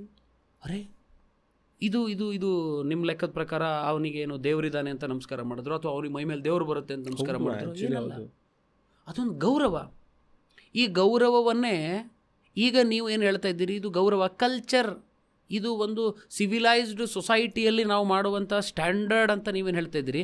ಇದನ್ನು ನಮ್ಮ ಪುರಾಣದಲ್ಲಿ ಹೇಳ್ಬಿಟ್ಟಿದ್ದಾರಲ್ಲ. ಅದನ್ನು ಎಷ್ಟೊಂದು ಬಾರಿ ನಾನು ಮೊನ್ನೆ ಯಾವುದೋ, ಅಂದರೆ ಯಾರು ಅಂತ ಉಲ್ಲೇಖ ಮಾಡೋದು ಬೇಡ, ಈಗ ಯಾರೋ ಒಬ್ಬರು ದೊಡ್ಡ ಸ್ಟಾರ್ ನಟಿಯರ ಮಗಳು ಇನ್ನೊಬ್ರು ಸ್ಟಾರ್ ಬಂದ ತಕ್ಷಣ ನಮಸ್ಕಾರ ಮಾಡಿಬಿಟ್ಟು ಒಂದು ವಿಡಿಯೋ ವೈರಲ್ ಆಗೋಗ್ಬಿಟ್ಟಿತ್ತು. ಅಂದರೆ ನಮ್ಮ ಸನಾತನ ಧರ್ಮನ ಯಾವ ಮಟ್ಟಿಗೆ ಪಾಲಿಸ್ತಾ ಇದ್ದಾರೆ ಅಂತ. ನನಗದು ನೋಡಿದಾಗ ಒಂದು ನಿಮಿಷ ಅನ್ನಿಸ್ತು, ಇದು ಒಂಥರ ನಾವು ಎಲ್ಲೋ ಒಂದು ಕಡೆ ತುಂಬ ಅದನ್ನು ಶೋಕೇಸ್ ಮಾಡಿ ಆಡಂಬರದಿಂದ ಸೆಲಿಬ್ರೇಟ್ ಮಾಡೋವಂಥದ್ದು ವಿಷಯ ಅಲ್ಲ ಅಂತ ನನ್ನ ಪ್ರಕಾರ. ಯಾಕಂದರೆ ತಲಾಂತರ ವರ್ಷದಿಂದ ನಮ್ಗೆ ದೊಡ್ಡವ್ರು ನೋಡಿದ ತಕ್ಷಣ ಅವ್ರ ಕಾಲಿಗೆ ನಮಸ್ಕಾರ ಮಾಡಿ ಅವರೊಂದು ಆಶೀರ್ವಾದ ತೊಗೊಳ್ಳೋದು ಇಟ್ ಈಸ್ ರೂಢಿಕೆಯಲ್ಲಿ ಇರೋವಂಥದ್ದು. ಅದನ್ನು ಯಾಕೆ ಪ್ರತ್ಯೇಕವಾಗಿ ನಾವು ಅದನ್ನು ಒಂಥರ ತುಂಬ ಸೆಲೆಬ್ರೇಟ್ ಮಾಡೋಂಥದ್ರಲ್ಲಿ ಏನಿದೆ ಇದರ ಅರ್ಥ ಅಂತ? ಅಲ್ಲ, ಇವತ್ತು ಪರಿಸ್ಥಿತಿ ಏನಾಗಿದೆ ಅಂತಂದರೆ ಅದನ್ನು ಸೆಲೆಬ್ರೇಟ್ ಮಾಡಬೇಕಾದಂಥ ಅನಿವಾರ್ಯತೆ ಇದೆ. ಯಾಕೆ ಅಂತಂದ್ರೆ ನಮ್ಮ ಜನ ಮರೆತು ಬಿಟ್ಟಿದ್ದಾರಲ್ಲ, ನಮ್ಮ ಜನ ಎಲ್ಲವನ್ನು ಮರೆತಿದ್ದಾರೆ. ಸಂಸ್ಕಾರ ಮರಿತಾ ಇದ್ದಾರೆ, ಪದ್ಧತಿಗಳನ್ನು ಮರಿತಾ ಇದ್ದಾರೆ. ನಮ್ಮ ಒಬ್ಬರು ಆತ್ಮೀಯರಿದ್ದಾರೆ ಮೋಹನ್ ಅಂತ, ಅವರು ಅನೇಕ ಬಾರಿ ಮಾತಾಡ್ತಾ ಹೇಳೋದುಂಟು, ನಮ್ಮ ಧರ್ಮ ಉಳಿಬೇಕಾದ್ರೆ ಏನು ಮಾಡಬೇಕು, ನಮ್ಮ ಧರ್ಮದ ಒಳಗಡೆ ನಾವೇನು ಒಂದು ಪಂಗಡಗಳನ್ನು ಮಾಡ್ಕೊಂಡಿದ್ದೇವೆ, ಬ್ರಾಹ್ಮಣ, ಒಕ್ಕಲಿಗ, ಕ್ಷತ್ರಿಯ, ನಮ್ಮಲ್ಲಿ ಒಂದಿಷ್ಟು ಜಾತಿ ಪ್ರಭೇದಗಳನ್ನು ನಾವು ಮಾಡಿಕೊಂಡಿದ್ದೇವೆ. ಲಿಂಗಾಯತರ ಪದ್ಧತಿಗಳನ್ನೇ ರೂಢಿ ಬಳಸ್ಕೊಂಡು ಹೋಗಬೇಕು, ಬ್ರಾಹ್ಮಣ ಪದ್ಧತಿಗಳನ್ನೇ ಮಾಡ್ಕೊಂಡು ಹೋಗಬೇಕು. ಅಲ್ಟಿಮೇಟ್ಲಿ ನಾವೆಲ್ಲರೂ ಸೇರುವಂಥ ಒಂದು ಬಿಂದು ಏನಿದೆಯಲ್ಲ ಅದು ಸಮಾಜ. ಅಲ್ಲಿ ನಾವೆಲ್ಲರೂ ಸಮಾನರು, ಅಲ್ಲಿ ಯಾರಿಗೂ ವ್ಯತ್ಯಾಸಗಳಿಲ್ಲ, ಏಳು ಕೀಳುಗಳಿಲ್ಲ. ಆದರೆ ನಮ್ಮ ಮನೆಗಳಲ್ಲಿ ನಾವು ಮಾಡುವ ರೂಢಿಗಳನ್ನು ನಮ್ಮ ಮುಂದಿನ ಜನ್ರೇಷನ್ನಿಗೆ ಕಳಿಸಿದರೆ ಸಾಕು, ಅದು ನಮ್ಮ ಧರ್ಮ ರಕ್ಷಣೆ ಮಾಡುತ್ತೆ ಅಂತ. ನಿಮಗೆ ತುಳಸಿ ಬೊಮ್ಮಗೌಡ ಅವರಿಗೆ ಗೊತ್ತಿರ್ಬೋದು ಹೆಸರು, ಅವರು ಪದ್ಮಶ್ರೀ ಪುರಸ್ಕೃತರವರು. ಅವರು ಹಾಲಕ್ಕಿ ಸಮಾಜದ ಮಾತೆಯವರು. ಹಾಲಕ್ಕಿ ಸಮಾಜ ಬಹಳ ಅದ್ಭುತವಾದಂಥ, ತನ್ನದೇ ಆದಂಥ ಸೈದ್ಧಾಂತಿಕವಾದಂಥ ಸಂಸ್ಕಾರ ಇಟ್ಕೊಂಡು ಬಂದಂಥ ಒಂದು ಸಮಾಜ ಅದು. ಈ ಥರ 108 ಭಾರತದ ಗರ್ಭದಲ್ಲಿದೆ, ಕರ್ನಾಟಕದ ಗರ್ಭದಲ್ಲಿದೆ. ಇವುಗಳು ಇನ್ನು 25 ವರ್ಷದ ನಂತರ ಇವುಗಳ ಕಥೆ ಏನು? ಇನ್ನು 25 ವರ್ಷದ ನಂತರ ಈ ಪದ್ಧತಿಗಳು ನಮಗೆ ಗೊತ್ತೇ ಇಲ್ಲ. ಅಂಥದ್ದೊಂದು ಸಮುದಾಯ ಇದೆ, ಅದರಲ್ಲೊಂದು ಬ್ಯೂಟಿಫುಲ್ ಆದಂಥ ಪದ್ಧತಿಗಳಿದೆ, ನಮಗೆ ಗೊತ್ತೇ ಇಲ್ಲ. ನಾವಿವತ್ತು ಕಾರ್ಪೊರೇಟ್ ಲೆವೆಲ್ ಸಿವಿಲೈಸ್ ಆಗ್ತಾ ಇದ್ದೇವೆ. ನಾನು ಬೆಳೀತಾ ನನ್ನ ಮೂಲ ಏನು ಅನ್ನೋದನ್ನೇ ಮರೆತು ಬಿಟ್ರೆ ಏನು ಉಪಯೋಗ? ವಿವೇಕಾನಂದರಿಗೆ ಒಬ್ಬರು ಕೇಳ್ತಾರೆ, ಅಲ್ರಿ ನೀವು ಭಾರತೀಯರು ಇಷ್ಟೆಲ್ಲ ಮಾಡಿದ್ರೂ ಕೂಡ ನೀವು ಒಂಚೂರು ಡೆವಲಪ್ಮೆಂಟ್ ಅನ್ನೋದಿಲ್ಲ, ನಮ್ಮ ದೇಶಗಳನ್ನೆಲ್ಲ ನೋಡಿ ನಾವೆಷ್ಟು ಡೆವಲಪ್ ಆಗಿದ್ದೇವೆ ಅಂತ. ವಿವೇಕಾನಂದರು ಅಂದ್ರಂತೆ, ಅಯ್ಯೋ ಪುಣ್ಯಾತ್ಮ, ನನ್ನ ದೇಶದಲ್ಲಿ ಋಗ್ವೇದ, ಯಜುರ್ವೇದ, ಸಾಮ, ಅಥರ್ವಣ ಅಂತೇಳಿ ವೇದ ಬರೆಯೋ ಟೈಮ್ನಲ್ಲಿ ನಿನ್ನ ದೇಶದ ಜನ ಮರದ ಮೇಲೆ ಮಂಗನ ರೀತಿಯಲ್ಲಿ ಕೂತ್ಕೊಂಡಿದ್ರಲ್ಲಯ್ಯ, ಅಷ್ಟು ಸಿವಿಲೈಸ್ಡು, ಅಷ್ಟು ಕಲ್ಚರ್ಡ್ ಜನ ನಾವು. ನೀನು ಅನ್ಕೊಂಡ್ಬಿಟ್ಟಿದ್ದೀಯಾ ನಿನ್ನ ದೇಶದಲ್ಲಿ ಒಬ್ಬ ಜೆಂಟ್ಲ್ಮೆನನ್ನು ಪ್ರಿಪೇರ್ ಮಾಡೋಕ್ಕೆ ಒಬ್ಬ ಟೈಲರ್ ಬೇಕು. ನನ್ನ ದೇಶದಲ್ಲಿ ಒಬ್ಬ ಜೆಂಟ್ಲ್ಮೆನನ್ನು ಪ್ರಿಪೇರ್ ಮಾಡೋದು ಅವನ ಸಂಸ್ಕಾರ, ಬಟ್ಟೆ ಅಲ್ಲ. ಬಟ್ಟೆಯಲ್ಲಿ ನಾವು ಯಾರನ್ನೋ ನೋಡಿ ದೊಡ್ಡ ಮನುಷ್ಯರು ಅಂತ ಅನ್ನೋಕ್ಕೆ ಸಾಧ್ಯನೇ ಇಲ್ಲ, ಅವನಲ್ಲಿ ದೊಡ್ಡತನ ಇರಬೇಕು. ಈ ವಿಷಯ ಮಾತಾಡಬೇಕಾದ್ರೆ ನನಗೆ ಡಾಕ್ಟರ್ ರಾಜ್ಕುಮಾರ್ ಅವರು ನೆನೆಸ್ಕೊಳ್ಬೇಕು ಅಂತ ಅನಿಸುತ್ತೆ. ಯಾಕೆ ಅಂತಂದರೆ, ಮೊನ್ನೆ ನಾನು ರಾಜೇಶ್ ಕೃಷ್ಣನ್ ಅವರ ಹತ್ರ ಮಾತಾಡ್ತಾ ಇರಬೇಕಾದ್ರೆ ಅವರು ಒಂದು ಹಳೆಯ ನೆನಪನ್ನು ಹೇಳಿದ್ರು. ರಾಜ್ಕುಮಾರ್ ಅವರು ಹಾಡ್ತಾ ಇರಬೇಕಾದ್ರೆ ರಾಜೇಶ್ ಕೃಷ್ಣನ್ ಅವರು ಅವಾಗಿನ್ನೂ ಯಂಗ್ ಆ್ಯಂಡ್ ಎನರ್ಜೆಟಿಕ್ ಮ್ಯಾನ್, ಅವ್ರು ಕೂತು ಹಾಡು ಕೇಳಿಸ್ಕೊತಾ ಇದ್ರಂತೆ. ಹಾಡು ಕೇಳಿ ಬಂದ ಮೇಲೆ ಕರ್ನಾಟಕದ ಎಲ್ಲ ಜನರ ಒಂದು ಆಶಾ ಜ್ಯೋತಿ ಅಂದರೆ ಡಾಕ್ಟರ್ ರಾಜ್ಕುಮಾರ್. ಅವರು ಬಂದು ರಾಜೇಶ್ ಕೃಷ್ಣನ್ ಹತ್ರ ಕೇಳ್ತಾರೆ, ಮರಿ ಹಾಡಿದ್ದು ಚೆನ್ನಾಗಿತ್ತಾ ಅಂತ. ಇದು ಸಂಸ್ಕಾರ ಅಂತ. ಅರೆ ನಾನೇ ದೊಡ್ಡ ಮೇರು ನಟ, ನಾನು ಯಾಕೆ ಇವತ್ತಿನ್ನೂ ಮೀಸೆ ಚಿಗುರದ ಹುಡುಗನ ಹತ್ರ ಕೇಳಬೇಕು ಅಂತ ಅವ್ರು ಅಂದ್ಕೊಳ್ಳಿಲ್ಲ. ಇದು ಸಂಸ್ಕಾರ. ಇದು ಎಲ್ಲಿಂದ ಬರುತ್ತೆ ಅಂತಂದರೆ ನಮ್ಮ ಒಳಗಿನಿಂದ ಬರಬೇಕು, ಕ್ಯಾಮ್ರಾ ಇದ್ದಾಗ ಬರೋದಲ್ಲ ಇದು. ಯಾಕಂದರೆ ಈ ಹೇಳಿದ ನಾನು ಘಟನೆ ಯಾವ ಕ್ಯಾಮ್ರಾದ ವಿಡಿಯೋದಲ್ಲೂ ಉಲ್ಲೇಖವೇ ಇಲ್ಲ, ಆದರೆ ಇದು ನಡೆದಿದ್ದು ಅಷ್ಟೇ ಸತ್ಯ. ಯಾಕಂದರೆ ರಾಜೇಶ್ ಕೃಷ್ಣನ್ ಅವರು ಇವತ್ತು ಜೀವಿತವಾಗಿದ್ದಾರೆ, ಅವರಿಗೆ ನೆನಪಿದೆ ಈ ಘಟನೆ, ಅವರೇ ಹೇಳಿದ ಮಾತಿದು. ಅಂದರೆ ನಮ್ಮಲ್ಲಿ ಸಂಸ್ಕಾರ ಅನ್ನುವಂಥದ್ದು ಒಳಗಿನಿಂದ ಶುರುವಾದರೆ ಅದನ್ನು ಎಂಡ್ ಮಾಡಲಿಕ್ಕೆ ಸಾಧ್ಯ ಇಲ್ಲ ಅಂತ. ಈ ಸಂಸ್ಕಾರದ ಮಜಾ ಹೇಗೆ ಗೊತ್ತಾ ಮಯೂರ್? ಇವತ್ತೀಗ ನಮ್ಮ ಈ ಬ್ರಾಡ್ಕಾಸ್ಟನ್ನು ನೀವು ಯಾವಾಗ ಅಪ್ಲೋಡ್ ಮಾಡ್ತಿರೋ, ಮಾಡಿದ ತಕ್ಷಣ ಒಂದಿಷ್ಟು ಜನ ನನ್ನ ಪ್ರೀತಿಯ ಫ್ರೆಂಡ್ಸ್ ಕಮೆಂಟಲ್ಲಿ ಬರ್ತಾರೆ. ಈಗ ಕಳೆದ ಒಂದು 2-3 ವರ್ಷದ ಹಿಂದೆ ನನ್ನ ಮೇಲೆ ಒಂದು ಪೊಲೀಸ್ ಪ್ರಕರಣ ದಾಖಲಾಗಿತ್ತು. ಅದು ಸತ್ಯವೋ ಸುಳ್ಳೋ ಕಾನೂನಾತ್ಮಕವಾದಂಥ ನಿರ್ಧಾರ. ಆ ಘಟನೆ ಆಯಿತು ಅಂತ ಅಂದ ವಿಷಯ ಪೇಪರಲ್ಲಿ, ಯೂಟ್ಯೂಬ್ ನ್ಯೂಸ್ ಲಿಂಕ್ಗಳಲ್ಲಿ ಬಂದಂಥದ್ದೇನಿದೆ ಅದನ್ನು ಈ ಕಮೆಂಟಲ್ಲಿ ಹಾಕ್ತಾರೆ, ನೋಡಿ ಇವನು ಹೀಗೆ. ನಾನು ಹೇಳ್ತಾ ಇರೋದು, ಇವನು ಹೀಗೆ ಅಂತ ಪರಿಚಯ ಮಾಡಿಸೋದಕ್ಕಿಂತ ಇವನು ಮಾತಾಡ್ತಾ ಇದ್ದಾನಲ್ಲ, ಈ ಮಾತು ಸರಿಯೋ ತಪ್ಪು ಅಂತ ನೀವು ಯೋಚನೆ ಮಾಡಿದ್ರೆ ನಿಮ್ಗೆ ಒಳಗಡೆ ಇರೋದು ಗೊತ್ತಾಗ್ಬಿಡುತ್ತೆ. ಮಜಾ ಏನು ಅಂತಂದರೆ, ಇವತ್ತು ಯಾರನ್ನ ನಾವು ಹೇಗೆ ಪ್ರೀತಿ ಮಾಡಬೇಕು ಅನ್ನೋದನ್ನೇ ಮರೆತು ಬಿಟ್ಟಿದ್ದೀವಿ. Correct, absolutely. ನನಗೇನು ಅಂತಂದರೆ, ನನಗೆ ಮಯೂರ್ ವಿರುದ್ಧ ಅಪಪ್ರಚಾರ ಮಾಡಿದ್ರೆ ಸಂತೋಷ ಸಿಗುತ್ತೆ, ನಾನು ಅದನ್ನು ಮಾಡ್ತೀನಿ. ಯಾಕೆ ಉತ್ತರ ಗೊತ್ತಿಲ್ಲ. ಆಯಿತು, ಮಯೂರ್ ವಿರುದ್ಧ ನಾನು ಅಪಪ್ರಚಾರ ಮಾಡ್ತಾನೇ ಇದ್ದೇನೆ, ನಾನೇನು ಸಾಧಿಸಿದ್ದೇನೆ ಜೀವನದಲ್ಲಿ? Big zero. ಮಯೂರ್ ಬೆಳಿತಾನೆ ಇದ್ದಾನೆ. ಮಯೂರ್ ವಿಡಿಯೋ ಎಲ್ಲಿ ಬರುತ್ತೆ ಅಲ್ಲಿ ನಾನು ಕಮೆಂಟ್ ಹಾಕ್ತೇನೆ. ನೀನೇನು ಮಾಡ್ತಾ ಇದೀಯಾ? ಅಲ್ಲಿ ಯಾರ್ದೋ ಪುಕ್ಷೋಟೆ ವೈಫೈಯಲ್ಲಿ ಕೂತು ಕಮೆಂಟ್ ಬರೀತಾ ಇದ್ದೇನೆ. ಮಯೂರಲ್ಲಿ 10 ಕ್ಯಾಮ್ರಾಗಳಲ್ಲಿ ಮಾತಾಡ್ತಾ ಇದ್ದಾನೆ ಅಂತ. ಅಲ್ಲ, ಅದು ಕಮೆಂಟ್ ಹಾಕ್ಬೇಕಾದ್ರೆ ಅವರ ಒಂದು ಮೂಲ ಪ್ರೊಫೈಲ್ ಹೆಸರಲ್ಲೂ ಹಾಕೋದಿಲ್ಲ. ಅದೆಲ್ಲ ಮಜಾ. ಅದು ಒಂಥರ ಅನಾನಿಮಸ್ ಆಗಿ ಅದನ್ನು ಇದ್ರ ಬಗ್ಗೆ ಅಂತೂ ಪ್ರತಿ ಶೋನಲ್ಲೂ ಪ್ರತಿಯೊಂದು ಗೆಸ್ಟ್ ಜೊತೆನೂ ಮಾತಾಡ್ತಾ ಇರ್ತೀವಿ. ಎಲ್ಲರೂ ಹೇಳ್ಬೇಕಾದ್ರೆ ಅದೇ ಹೇಳುವಂಥದ್ದು. ಒಂದು ಕಮೆಂಟ್ ಸೆಕ್ಷನಲ್ಲಿ ಹಾಕಬೇಕಾದ್ರೆ ಅವರು ಮೂಲ ನಾಮಧೇಯ ತಗೊಂಡೇ ಹೇಳೋದಿಲ್ಲ ಗುರುಜಿ. ಅಂದ್ರೆ ಮಜಾ ಇರೋ ಅಂತಂದ್ರೆ ಈಗ ಹ್ಯಾಶ್ಟ್ಯಾಗಲ್ಲಿ ಹಾಕ್ಬೋದು ನಂದಿದೆ ಹೆಸರು ನೋಡ್ಕೊಳ್ಳೋ. ಅಂದರೆ ನಾನು ಹೇಳ್ತಾ ಇರೋದು ಈ ವಿಕೃತಿ ಇದೆಯಲ್ಲ, ಇದನ್ನ ನಾವು ಒಪ್ಪಲಿಕ್ಕೆ ಸಾಧ್ಯ ಇಲ್ಲ ಅಂತ. ಇದು ಸಮಾಜದ ಸ್ವಾಸ್ಥ್ಯವನ್ನು ಹಾಳು ಮಾಡಬೇಕು ಅಂತ ಅವರ ಮನಸ್ಸಿನಲ್ಲಿರುವ ಭಾವನೆಯೇ ಹೊರತು ಅವರಿಂದ ಸಮಾಜಕ್ಕೆ ಏನೂ ಕೊಡುಗೆ ಇಲ್ಲ, ಅವರಿಂದ ಸಮಾಜಕ್ಕೆ ಏನೂ ಲುಕ್ಸಾನೂ ಇಲ್ಲ. ನೀವು ಡಾಕ್ಟರ್ ರಾಜ್ಕುಮಾರ್ ಬಗ್ಗೆ ಮಾತಾಡ್ತಿರ್ಬೇಕಾದ್ರೆ ಸುಮಾರು ಜನ ಒಂದು ರೀತಿಲಿ ಹೇಳ್ತಾರೆ, ಇಂದು ನಾವು ಡಾಕ್ಟರ್ ರಾಜ್ಕುಮಾರ್ ಥರ ಅವರು ನಡೆದಂಥ ದಾರಿ, ನಡೆದಂಥ ರೀತಿ ಇರುತ್ತಲ್ಲ, ಅವ್ರು ಅಳವಡಿಸ್ಕೊಂಡಂಥ ಒಂದು ಶೈಲಿಯೋ ಬದುಕಿನ ಶೈಲಿ, ಅದನ್ನು ನಾವು ಇಂದು ಈ ಪ್ರಸ್ತುತದಲ್ಲಿ ಬದುಕೋಕ್ಕೆ ನಾವು ಟ್ರೈ ಮಾಡಿದ್ರೆ ನಮ್ಮ ಸುತ್ತೂರ ಇರೋ ಎನ್ವೈರ್ಮೆಂಟ್ ಅದೇ ರೀತಿ ಒಂದು ಪ್ರತಿಕ್ರಿಯೆ ಕೊಡೋದಿಲ್ಲ ಅಂತ ಸುಮಾರು ಜನ ಹೇಳ್ತಾರೆ. ಅಂದರೆ that is one and only doctor Rajkumar ಒಬ್ಬರೇ ಮಾತ್ರ ಅದಕ್ಕಿರೋಕ್ಕೆ ಸಾಧ್ಯ. ಈಗ ಈ ರೀತಿ ನಾವು ಬಂದರೆ ಆಗೋದಿಲ್ಲ. ನಾವು ಯಾಕೆ ಅಂತಂದರೆ ಈಗಿರೋಂಥ ಒಂದು ವಾತಾವರಣದಲ್ಲಿ ಈಗೊಬ್ಬರು ಒಂದು humble humility, correct, that is the right word, ಹಂಗೆ ಬದುಕೋಕ್ಕೆ ಸಾಧ್ಯನೇ ಇಲ್ಲ ಅಂತ ಸುಮಾರು ಜನ ಹೇಳೋವಂಥ ರೀತಿಯೂ ಇರುತ್ತೆ, ಕಲಿಸೋವಂಥ ರೀತಿಯೂ ಇರುತ್ತೆ. But don't you think so it is irrespective ಯಾವುದೇ ಒಂದು ಜನ್ರೇಷನ್ ಆದರೂ ದಟ್ ಸಂಸ್ಕಾರ ಅನ್ನೋದು ಇರಲೇಬೇಕು, 100% ಇರಬೇಕು. ನಾನು ನಿಮ್ಮ ಹತ್ರ ಒಂದು ಪ್ರಶ್ನೆ ಕೇಳ್ತೇನೆ. ಸತ್ಯ ಹರಿಶ್ಚಂದ್ರನ್ ಕತೆ ಗೊತ್ತಲ್ಲ ನಿಮಗೆ? ಹೌದು. ಸತ್ಯ ಹರಿಶ್ಚಂದ್ರ ಈಗ ಇದ್ದಿದ್ದರೆ ಸತ್ಯನ ಹೇಳೋಕ್ಕಾಗ್ತಿತ್ತ? ಹೇಳ್ತಿದ್ರೇನೋ. ಅಲ್ಲಿ ಒಂದು ಪ್ರಶ್ನೆ ಇದೆ, ಆಗಲ್ಲ ಅಂತ. ಯಾಕೆ ಅಂದರೆ ಸತ್ಯ ಹರಿಶ್ಚಂದ್ರ ಇವತ್ತಿದ್ರೂ ಸುಳ್ಳು ಹೇಳಬೇಕಾದಂಥ ಪರಿಸ್ಥಿತಿ ಇತ್ತು. ನಾವು ಸುಳ್ಳಿಗೊಂದು ಚೌಕಟ್ಟು ಮಾಡ್ಕೊಂಡಿದ್ದೇವೆ. ಮಯೂರ್ ಫೋನ್ ಮಾಡಿದಾಗ ನಾನು ಈಸಿಯಾಗಿ ಒಂದು ಸುಳ್ಳು ಹೇಳ್ತೇನೆ, ಏನು ಅಂತ, ಟ್ರಾಫಿಕ್ ಇದೆ, ದಟ್ ವೈಟ್ ಲೈಸ್, ಕರೆಕ್ಟ್. ಹಂಗಂತೇಳಿ ಈ ಸುಳ್ಳಿಗೆ ನಾವು ಅವ್ರನ್ನ ಪಾಶಿ ಶಿಕ್ಷೆಗೆ ಹಾಕೋಕ್ಕಾಗಲ್ಲ. ಬಟ್ ಸುಳ್ಳೆ ಹೊರಟಿದ್ದೀನಿ ನಾನು ಲೇಟಾಗಿ ಅಂತ ಹೇಳಲ್ಲ. ನಾನೇನಂತೇನೆ ಟ್ರಾಫಿಕ್ ತುಂಬ ಇದೆ, ಅಯ್ಯೋ ಇದನ್ನು ಸುಳ್ಳು ಅಂತ ಫ್ರೇಮ್ ಮಾಡೋಕ್ಕಾಗಲ್ಲ. ಬಟ್ ಪರಿಸ್ಥಿತಿ ಹೀಗೆ. ರಾಜ್ಕುಮಾರ್ ಅವರ ಕಾಲದಲ್ಲಿ, ರಾಜ್ಕುಮಾರ್ ಅವರ ರೀತಿಯಲ್ಲಿ ಇನ್ನೊಬ್ಬರು ಬರಲಿಕ್ಕೆ ಸಾಧ್ಯವೇ ಇಲ್ಲ. ವಿಷ್ಣುವರ್ಧನ್ ಅಂತ ಇನ್ನೊಬ್ಬ ವಿಷ್ಣುವರ್ಧನ್ ಬರಲಿಕ್ಕೆ ಸಾಧ್ಯ ಇಲ್ಲ. ಶಂಕರ್ ನಾಗರ್ ಅಂತ ಇನ್ನೊಬ್ಬ ಶಂಕರ್ ನಾಗ್ ಬರಲಿಕ್ಕೆ ಸಾಧ್ಯ ಇಲ್ಲ. ಯಾಕೆ ಬರಲ್ಲ ಅಂತಂದರೆ ನನಗೆ ಕನ್ನಡ ಸಿನಿಮಾದ ಮೇಲೂ ಅತಿಯಾದ ಪ್ರೀತಿ.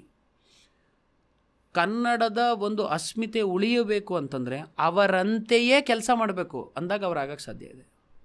ನಾನು ಅವ್ರಂಗೆ ಕೆಲಸ ಮಾಡಲ್ಲ, ಒಂದೇ ಸಲ ಅವ್ರ ಥರ ಅಂತ ಕೂತ್ರೆ ಆಗೋದಿಲ್ಲ, ಕರೆಯಲ್ಲ ನಿಮ್ಮನ್ನು ಒಪ್ಪಲ್ಲ ಜನ ಅಂತ. ಅವರು ಕೆಲಸ ಮಾಡಿದ್ರಲ್ಲ ಹಂಗೆ ನೀನು ಕೆಲಸ ಮಾಡು. ಅವ್ರು ಕಷ್ಟಪಟ್ರಲ್ಲ ಹಂಗೆ ಕಷ್ಟಪಡು. ಅವ್ರು ಸೈಕಲ್ ಹೊಡೆದ್ರಲ್ಲ ಹಂಗೆ ಸೈಕಲ್ ಹೊಡಿ. ಒಂದೇ ಸಲ ಅವರ ಪೀಕಲ್ಲಿ ಅವರ ಹೆಸರನ್ನು ಮಾತ್ರ ನೋಡಿ ಅವ್ರ ಥರ ಆಗಬೇಕು. ಅವ್ರು ಕಷ್ಟಪಟ್ಟಿದ್ದನ್ನು ನೋಡಯ್ಯ, ಅವರ ಜೀವನಗಾಥೆಯನ್ನು ಓದು, ಅವರ ಒದ್ದಾಟಗಳನ್ನು, ತೊಳಲಾಟಗಳನ್ನು ಅರ್ಥ ಮಾಡ್ಕೋ. ನೀನವಾಗ ಒಂದು ಹಿಸ್ಟ್ರಿ ಆಗ್ತೀಯ ಅಂತ. ನಾನು ಕಾಲೇಜ್ ವಿದ್ಯಾರ್ಥಿಗಳ ಜೊತೆಗೆಲ್ಲ ಕಾರ್ಯಕ್ರಮಗಳಿಗೆ ಹೋದಾಗ, ಉಪನ್ಯಾಸಕ್ಕೆ ಹೋದಾಗೆಲ್ಲ ಅವ್ರ ಹತ್ರ ಮಾತಾಡ್ತಾ ಇದನ್ನೇ ಹೇಳೋದು, ನೀವೇನು ಓದ್ತಾ ಇದ್ದೀರಿ? ನಾನು BCom ಮಾಡ್ತಾಯಿದ್ದೀನಿ ಸರ್. ನಾನು BSc. ಹೌದಾ? ಹಿಸ್ಟ್ರಿ? ಅಯ್ಯೋ ತುಂಬ ಬೋರ್ ಸರ್, ಅದೊಂದು ವಿಷಯ ಬಿಟ್ಟು ಏನಾದರೂ ಮಾತಾಡಿ. ಹಿಸ್ಟ್ರಿ ನಿನಗೆ ಬೋರ್ ಆಯಿತು ಅಂತಂದರೆ ನೀನು ನಿನ್ನ ಜೀವನದ ಮುಂದಿನ ದಿನದಲ್ಲಿ, ನಿನ್ನ ಗತ ನಂತರ, ಅಂದರೆ ನಿನ್ನ ಅಂತ್ಯದ ನಂತರ ನೀನು ಹಿಸ್ಟ್ರಿಯಲ್ಲಿ ಇರಲ್ಲ ಅಂತ. Very true. ಇಲ್ಲ, ಈ ಒಂದು ಇದರಲ್ಲಿ ನಾನು ಕೂಡ ಆ ಪಕ್ಷಕ್ಕೆ ಸೇರ್ತೀನಿ ಗುರುಜಿ. ಓದಬೇಕಾದ್ರೆ ಹಿಸ್ಟ್ರಿ ಬಗ್ಗೆ ಯಾವತ್ತೂ ಅಟೆನ್ಷನ್ ಕೊಟ್ಟಿಲ್ಲ. ಬಟ್ ಎಷ್ಟೋ ವರ್ಷ ಆದಮೇಲೆ ನನಗೆ ಯಾವಾಗಲೂ ಅನ್ನಿಸ್ತಿತ್ತು, ನಾನೊಂದು ದೊಡ್ಡ ತಪ್ಪು ಕೆಲಸ ಮಾಡಿದೆ. ಆವಾಗ ಹಿಸ್ಟ್ರಿ ಬಗ್ಗೆ ಓದ್ತಿರ್ಬೇಕಾದ್ರೆ, ಅಲ್ಲ ಈಗ ಅನ್ಕೊತೀನಿ, ಸ್ಕೂಲಲ್ಲಿ ಓದಂಥ ಹಿಸ್ಟ್ರಿ ಬಿಡಿ, ಅದ್ರ ಬಗ್ಗೆ ತಿಳ್ಕೊಳ್ಳೋಂಥ ಆಸಕ್ತಿ ನನಗೂ ಇಲ್ಲ ಆ್ಯಕ್ಚುಲಿ. ಯಾವ ರೀತಿ ಸುಳ್ಳು ಹಿಸ್ಟ್ರಿನೋ ಸತ್ಯದ ಹಿಸ್ಟ್ರಿನೋ ಅದ್ರ ಬಗ್ಗೆ ದೊಡ್ಡ ಬೇರೆ ಚರ್ಚೆನೇ ಇದೆ. ಬಟ್ ಒಂದು ಹಿಸ್ಟ್ರಿ ಅಂತ ತೊಗೊಂಡಾಗ ಯಾವಾಗಲೂ ಅನಿಸುತ್ತೆ, ಅವಾಗ ಅಟೆನ್ಷನ್ ಕೊಟ್ಟಿದ್ರೆ. ಈಗ ಎಷ್ಟು ಕಷ್ಟಪಟ್ಟು ನಾನು ಪುಸ್ತಕಗಳು ಓದ್ತೀನೋ ಅಥವಾ ಯಾವುದೋ ಒಂದು ಪಾಡ್ಕಾಸ್ಟ್ ನೋಡ್ತೀವೋ, ಒಂದು ಹಿಸ್ಟ್ರಿ ಬಗ್ಗೆನೇ ತಿಳ್ಕೊಳ್ಳೋಕ್ಕೆ ನಾವೇ ಮುಳುಗ್ಬಿಟ್ಟು ಅದರೊಳಗಡೆ ಧುಮುಕ್ಬಿಟ್ಟು ತಿಳ್ಕೊಳ್ಳೋ ಒಂದು ಆಸಕ್ತಿ ಈಗಿದೆ. ಆ ವಯಸ್ಸಲ್ಲಿ ಯಾಕೆ ನನಗೆ ಈ ಒಂದು ಆಸಕ್ತಿ ಅಷ್ಟು ಇರಲಿಲ್ವಾ, ಯಾಕೆ ಇರಲಿಲ್ಲ ಅಂತ ನಾನು ಎಷ್ಟೊಂದು ಬಾರಿ ಯೋಚನೆ ಮಾಡ್ತೀನಿ. ಈ ತಪ್ಪನ್ನು ಈಗ ಎಷ್ಟೋ ನಾನು ಸಿಗೋಂಥ ಸ್ಟೂಡೆಂಟ್ಸ್ಗಳು ಅವ್ರಿಗೆ ಹೇಳ್ತೀನಿ, ದಯವಿಟ್ಟು ಮಾಡೋಕ್ಕೋಗ್ಬಿಡಿ, ಹಿಸ್ಟ್ರಿನ ದಯವಿಟ್ಟು ಓದಿ, ತಿಳ್ಕೊಳ್ಳಿ. ಹೌದು, ಬಿಕಾಸ್ ದಿಸ್ ಈಸ್ ವೇರ್ ನಾವು ಅನ್ಕೋತೀವಿ, ನಾವು maths science okay, but history is very important. ಇನ್ನೊಂದು ವಿಶೇಷ ಏನು ಅಂತಂದರೆ, ಈ ಇತಿಹಾಸ ತಿಳ್ಕೊಳ್ಬೇಕಾದ್ರೆ ಇತಿಹಾಸದಲ್ಲಿ ಬಂದ ಕಾಲ್ಡ್ರ ಬಗ್ಗೆನೂ ತಿಳ್ಕೊಳ್ಬೇಕು. ನೋಡಿ, ಒಂದು ನಾಣ್ಯಕ್ಕೆ ಎರಡು ಮುಖಗಳು. ಎರಡೂ ಮುಖಗಳನ್ನು ತಿಳ್ಕೊಳ್ಬೇಕು, ಸತ್ಯ ಮತ್ತು ಸುಳ್ಳು. ನಾನು ಇತಿಹಾಸದಲ್ಲಿ ಭಾರತದ ಸ್ವಾತಂತ್ರ್ಯ ಸಂಗ್ರಾಮದ ಬಗ್ಗೆ ಮಾತ್ರ ಓದ್ತಾ ಹೊರಟಾಗ, ನಾನು ಸ್ವತಂತ್ರ ಸೇನಾನಿಗಳ ಬಗ್ಗೆ ಮಾತ್ರ ತಿಳ್ಕೊಂಡು ಬ್ರಿಟಿಷರ ಬಗ್ಗೆ ತಿಳ್ಕೊಳ್ಳಿಲ್ಲ ಅಂತಂದರೆ ನನ್ನವರು ಮಾಡಿದ ಕಷ್ಟದ ಸಂಪೂರ್ಣ ವಿವರಣೆ ನನಗೆ ಸಿಗಲಿಕ್ಕಿಲ್ಲ. ಅಥವಾ ನಾನು ಬ್ರಿಟಿಷರ ಬಗ್ಗೆ ಮಾತ್ರ ತಿಳ್ಕೊಂಡ್ರೆ ನನ್ನ ಪೂರ್ವಜರು ಮಾಡಿದ ಹೋರಾಟದ, ಅವರ ಬೆವರಿನ, ಅವರ ರಕ್ತದ ಕಲೆಗಳ ಬಗ್ಗೆ ನಾನು ತಿಳ್ಕೊಳ್ಳಿಕ್ಕೆ ಸಾಧ್ಯ ಆಗಲಿಕ್ಕಿಲ್ಲ. ಅಂದರೆ ಇತಿಹಾಸ ಏನು, ಇತಿಹಾಸ ಹೇಗೆ, ಇತಿಹಾಸ ಯಾಕೆ, ಇದು ಎಲ್ಲವನ್ನು ತಿಳ್ಕೊಳ್ಬೇಕು. ನಾನು ಒಂದು ಬಾರಿ ಕಿತ್ತೂರಿಗೆ ಹೋಗಿದ್ದೆ. ನನ್ನ ಮಿತ್ರರಾದಂಥ ಶಿವಕುಮಾರ್ ಮತ್ತು ಅವರ ತಂದೆ ನಾವು ಎಲ್ಲ ಸೇರಿ ಕಿತ್ತೂರಿಗೆ ಹೋಗಿದ್ವಿ. ಕಿತ್ತೂರು ಕೋಟೆಯಲ್ಲಿ ಓಡಾಡ್ತಾ ಇರಬೇಕಾದ್ರೆ ಕಿತ್ತೂರು ಕೋಟೆಯಲ್ಲಿ ಇರುವಂಥ ಆ ಒಂದು ಪರಿಸ್ಥಿತಿ, ಇವತ್ತು ಕಿತ್ತೂರು ಕೋಟೆ ಬಿದ್ದೋಗಿದೆ. ಕಿತ್ತೂರು ಕೋಟೆ ಅಕ್ಷರಶಃ ಕಿತ್ತು ಹೋಗ್ಬಿಟ್ಟಿದೆ. ಆ ಕಿತ್ತೂರು ಕೋಟೆಯ ಇತಿಹಾಸದಲ್ಲಿ ಬರುವಂಥ ಸಂಗೊಳ್ಳಿ ರಾಯಣ್ಣ ಅವರ ಬಗೆಗಿನ ಕೆಲವೊಂದಿಷ್ಟು ವಸ್ತುಗಳನ್ನು ಅಲ್ಲಿ ಮ್ಯೂಸಿಯಮಲ್ಲಿ ಇಟ್ಟಿದ್ದಾರೆ. ಅವರ ಉಕ್ಕಿನ ಮೈಗೆ ಹಾಕ್ತಾ ಇದ್ದಂಥ ಕವಚ ಸುಮಾರು ಒಂದು 6 ಫೂಟ್ ಇದೆ. ಅಯ್ಯೋ! ಅಲ್ಲಿ ಇದ್ದ ಒಬ್ಬ ಸೆಕ್ಯೂರಿಟಿ ಗಾರ್ಡ್ ನಮ್ಮ ಹತ್ರ ಎಕ್ಸ್ಪ್ಲೇನ್ ಮಾಡ್ತಾ ಹೇಳ್ತಾನೆ, ಈ ಕವಚ ಅವರು ಹಾಕಿದರೆ ಕುತ್ತಿಗೆಯಿಂದ ಮೊಣಕಾಲಿನವರೆಗೆ ಬರ್ತಿತ್ತು ಅಂತ. ಅಂದರೆ you just imagine, Sangolli Rayanna ಅವರು ಮಿನಿಮಮ್ ಅಂದರೂ 9-10 ಫೂಟ್ ಇರಬೇಕಾಯ್ತು. ಇವತ್ತು ನಾವು 6 ಫೂಟ್ ಇದ್ದವ್ನು ನೋಡ್ಬಿಟ್ರೆ ಏನೋಣ ಹೆಂಗಿದಾನೋಣ 6 ಫೂಟು ಅಂತ. 9-10 ಫೂಟ್ ಇದ್ದರು ನನ್ನ ಪೂರ್ವಜರು. ಸಂಗೊಳ್ಳಿ ರಾಯಣ್ಣ ಅವರ ಸಮಾಧಿ ಇದೆ ಅಲ್ಲೇ ನಂದಗಡದಲ್ಲಿ. ಅಲ್ಲಿ ಹೋಗಿ ನೋಡಿದರೆ ಆಲದ ಮರದ ಕೆಳಗೆ ಈಗ ಸುಮಾರು ಬದಲಾವಣೆಗಳಾಗಿದೆ. ಅವಾಗ ಮುಂಚೆ ಎಕ್ಸಾಕ್ಟ್ ಗೊತ್ತಾಗ್ತಿತ್ತು ಸಮಾಧಿ ಆಗಲ್ಲ. 12 ಫೂಟ್ ಇದೆ ರೀ ಸಮಾಧಿ. ನನ್ನ ಪೂರ್ವಜರು, ನನ್ನ ಇತಿಹಾಸಕಾರರ ಆಕಾರ ಹೇಗಿತ್ತು ಅನ್ನೋದು ನಾವು ಕೇಳಿದಾಗಲೂ ರೋಮಾಂಚನ ಆಗುತ್ತೆ. ನನ್ನ ಇತಿಹಾಸಕಾರರು ಹೋರಾಟ ಮಾಡ್ತಿದ್ದಂಥ ಶೈಲಿ ಬಗ್ಗೆ ಕೇಳಿದ್ರೆ ನಮಗೆ ಆಶ್ಚರ್ಯ ಅಂತ ಅನಿಸುತ್ತೆ. ಮೊನ್ನೆ ಅಷ್ಟೇ ಬಂತು, ಒಂದಿಷ್ಟು ಜನ ನಕ್ಸಲರ ಕೈಯಲ್ಲಿದ್ದಂಥ ವಾಕಿ ಟಾಕಿಗಳು ಬ್ಲಾಸ್ಟ್ ಆಗ್ಬಿಟ್ಟು ಎಟ್ ಎ ಟೈಮ್. ಹೌದು. ಇವತ್ತು ನಮ್ಮ ಹತ್ರ ಅಷ್ಟು ಟೆಕ್ನಾಲಜಿ ಡೆವಲಪ್ ಆಗಿದೆ. ಆವಾಗ ಸಂಗೊಳ್ಳಿ ರಾಯಣ್ಣನವರ ಕಾಲದಲ್ಲಿ ಖಡ್ಗ ಮತ್ತು ಗುರಾಣಿ, ಆ ಗುರಾಣಿ ಆಮೆಯ ಡುಬ್ಬದಲ್ಲಿ ಮಾಡಿದಂಥ ಗುರಾಣಿ, ಅದನ್ನು ಇನ್ನೂ ಇಟ್ಟಿದ್ದಾರಲ್ಲಿ. ಆ ಗುರಾಣಿ ಮತ್ತು ಖಡ್ಗ ಹಿಡಿದು ಅವರು ಬ್ರಿಟಿಷರ ವಿರುದ್ಧ ಹೋರಾಡಬೇಕು. ಎಷ್ಟು ಧೈರ್ಯ ಇರಬೇಕು ರೀ. ನಮ್ಮನೆಗೆ ಒಬ್ಬ ಕಳ್ಳ ಬಂದರೆ ನಾವು 5 ಜನ ಇದ್ದರೂ ಅವ್ನು ಏನು ಮಾಡೋಕ್ಕಾಗಲ್ಲ. ಒಬ್ಬ ಕಳ್ಳ, ಅವನು ಚಾಕು ತಂದಿರಲ್ಲ. ಮತ್ತು ಸಮಾಜ ಯಾವ ಕಡೆ ಹೋಗ್ತಾ ಇದೆ ಇವತ್ತು. ನಮ್ಮ ಮನೆಯ ಮಕ್ಕಳಿಗೆ ನಾವು ಏನೂ ಕಲ್ಸೋಕ್ಕಾಗ್ತಾ ಇಲ್ಲ. ನಮ್ಮ ಮನೆಯ ಮಕ್ಕಳಿಗೆ ಸ್ವಯಂ ಅವರ ಅಕ್ಕ, ತಂಗಿ, ತಾಯಿ, ಹೆಂಡತಿಯನ್ನು ರಕ್ಷಣೆ ಮಾಡುವಂಥ ವಿದ್ಯೆಯೂ ಇಲ್ಲವಾಗ್ಬಿಟ್ಟಿದೆ. ಯಾಕೆ ಅಂತಂದರೆ ನಾವಿವತ್ತು ಅಷ್ಟು ಅಡಿಕ್ಟ್ ಆಗಿಬಿಟ್ಟಿದ್ದೇವೆ. ಯಾವುದಕ್ಕೆ? ಸುತ್ತಲಿನ ವಾತಾವರಣಕ್ಕೆ. ಹಾಗಾದರೆ ಎಲ್ಲೊಂದು ಕಡೆ ಆಧುನಿಕತೆ ನಮಗೆ ಮಾರಕ ಆಗ್ತಿದೆ ಅನ್ಸುತ್ತಾ? 100% ಮಾರಕ ಆಗ್ತಾ ಇದೆ. ಎಷ್ಟೋ ಮನೆಗಳ ಕಳ್ಳತನ ಹೇಗಾಗ್ತಾ ಇದೆ ಮಯೂರ್? ನನ್ನ ಇನ್ಸ್ಟಾಗ್ರಾಮ್ ಸ್ಟೇಟಸ್ನಲ್ಲಿ ನಾನು ಹೊರಟಿರುವಂಥ ಪ್ರವಾಸದ ರೂಟ್ನಿಂದ ಹಿಡಿದು ಪ್ರವಾಸದ ದಾರಿಯಲ್ಲಿ ಬರುವಂಥ ಕಿಟಕಿ ಮಧ್ಯದ ಗಾಳಿ, ಬೆಳಕು, ಮರಗಳ, ಅದರ ಜೊತೆಗೆ ಒಂದು ಅದ್ಭುತವಾದಂಥ ಅನಿಸುತ್ತಿದೆ ಯಾಕೋ ಎಂದು ಹಾಡುಗಳಿಂದ ಹಿಡಿದು ಸ್ಟೇಟಸ್ ಪ್ರತಿ ಹೆಜ್ಜೆಯಲ್ಲಿ ನಾನು ಅಪ್ಲೋಡ್ ಮಾಡ್ತಾ ಹೋಗ್ತೇನೆ. ಕಳ್ಳಂಗೆ ಗೊತ್ತಾಗುತ್ತೆ ಇವ್ರು ಯಾರೂ ಮನೇಲಿಲ್ಲ ಅಂತ. ಕರೆಕ್ಟ್. ಕಳ್ಳ ಇವತ್ತು ಆಧುನೀಕರಣಗೊಂಡಿದ್ದಾನೆ, ಸೋಷಿಯಲ್ ಮೀಡಿಯಾದಲ್ಲಿದ್ದಾನೆ. ಇನ್ಸ್ಟಾಗ್ರಾಮ್ ನೋಡ್ತಾನೆ, ಓಹೋ ಇವ್ರು ಯಾರೂ ಇಲ್ಲ, ಖಾಲಿ ಇದ್ದಾರೆ, ಕದಿರಿ ಈಗ ಅಂತ. ಸೋಷಿಯಲ್ ಮೀಡಿಯಾದಲ್ಲಿ ಸ್ಟೇಟಸ್ ಹಾಕೋದಕ್ಕಿಂತ ನಾನು ವಿದ್ಯಾರ್ಥಿಗಳ ಜೊತೆಗೆ ಈ ಮಾತು ಹೇಳೋದಿದೆ. ನೀವು ಯೂಟ್ಯೂಬ್ನಲ್ಲಿ ಅಥವಾ ಇನ್ಸ್ಟಾಗ್ರಾಮ್ನಲ್ಲಿ ಅಥವಾ ವಾಟ್ಸಪ್ನಲ್ಲಿ ಸ್ಟೇಟಸ್ ಅಪ್ಲೋಡ್ ಮಾಡೋದಕ್ಕಿಂತ ನಿಮ್ಮ ಫೋಟೋವನ್ನು ಇನ್ನೊಬ್ಬರು ಸ್ಟೇಟಸಲ್ಲಿ ಅಪ್ಲೋಡ್ ಮಾಡೋ ಥರ ಏನಾದರೂ ಕೆಲಸ ಮಾಡಿ ಅಂತ. ಪರಿಸ್ಥಿತಿ ಇವತ್ತು ಹೇಗಿದೆ ಅಂತಂದರೆ, ನನ್ನ ಬರ್ತಡೇ ಮಯೂರಿಗೆ ನೆನಪು ಮಾಡಬೇಕಲ್ಲ. ನನಗೆ ಯಾರೋ ನನ್ನ ಫ್ರೆಂಡ್ ವಿಶ್ ಮಾಡಿದ್ದನ್ನು ಸ್ಕ್ರೀನ್ಶಾಟ್ ಹೊಡೆದು ಸ್ಟೇಟಸ್ಸಿಗೆ ಹಾಕ್ತಾನೆ. ಮಯೂರ್ ನೋಡಿದ್ಮೇಲೆ ವಿಶ್ ಮಾಡದೆ ಮಾಡ್ತಾನಲ್ಲ, ಎಲ್ಲೋಗ್ತಾನೆ, ಯಾಕೆ ಬೇಕು? ಇದು ವ್ಯತ್ಯಾಸ ಏನು ಗೊತ್ತಾ? ಜನ್ಮದಿನಕ್ಕೂ ಜಯಂತಿಗೂ ಇದರಲ್ಲಿ ಒಂದು ವ್ಯತ್ಯಾಸ ಇದೆ. ಭಗತ್ ಸಿಂಗ್ ಜಯಂತಿ, ಸುಭಾಷ್ ಚಂದ್ರ ಬೋಸ್ ಜಯಂತಿ, ಸಾವರ್ಕರ್ ಜಯಂತಿ, ಮಯೂರ್ ಜನ್ಮದಿನ, ಅಜಿತನ್ ಜನ್ಮದಿನ. ನಮ್ದು ಯಾಕೆ ಜನ್ಮದಿನ, ಅವ್ರದ್ದು ಯಾಕೆ ಜಯಂತಿ?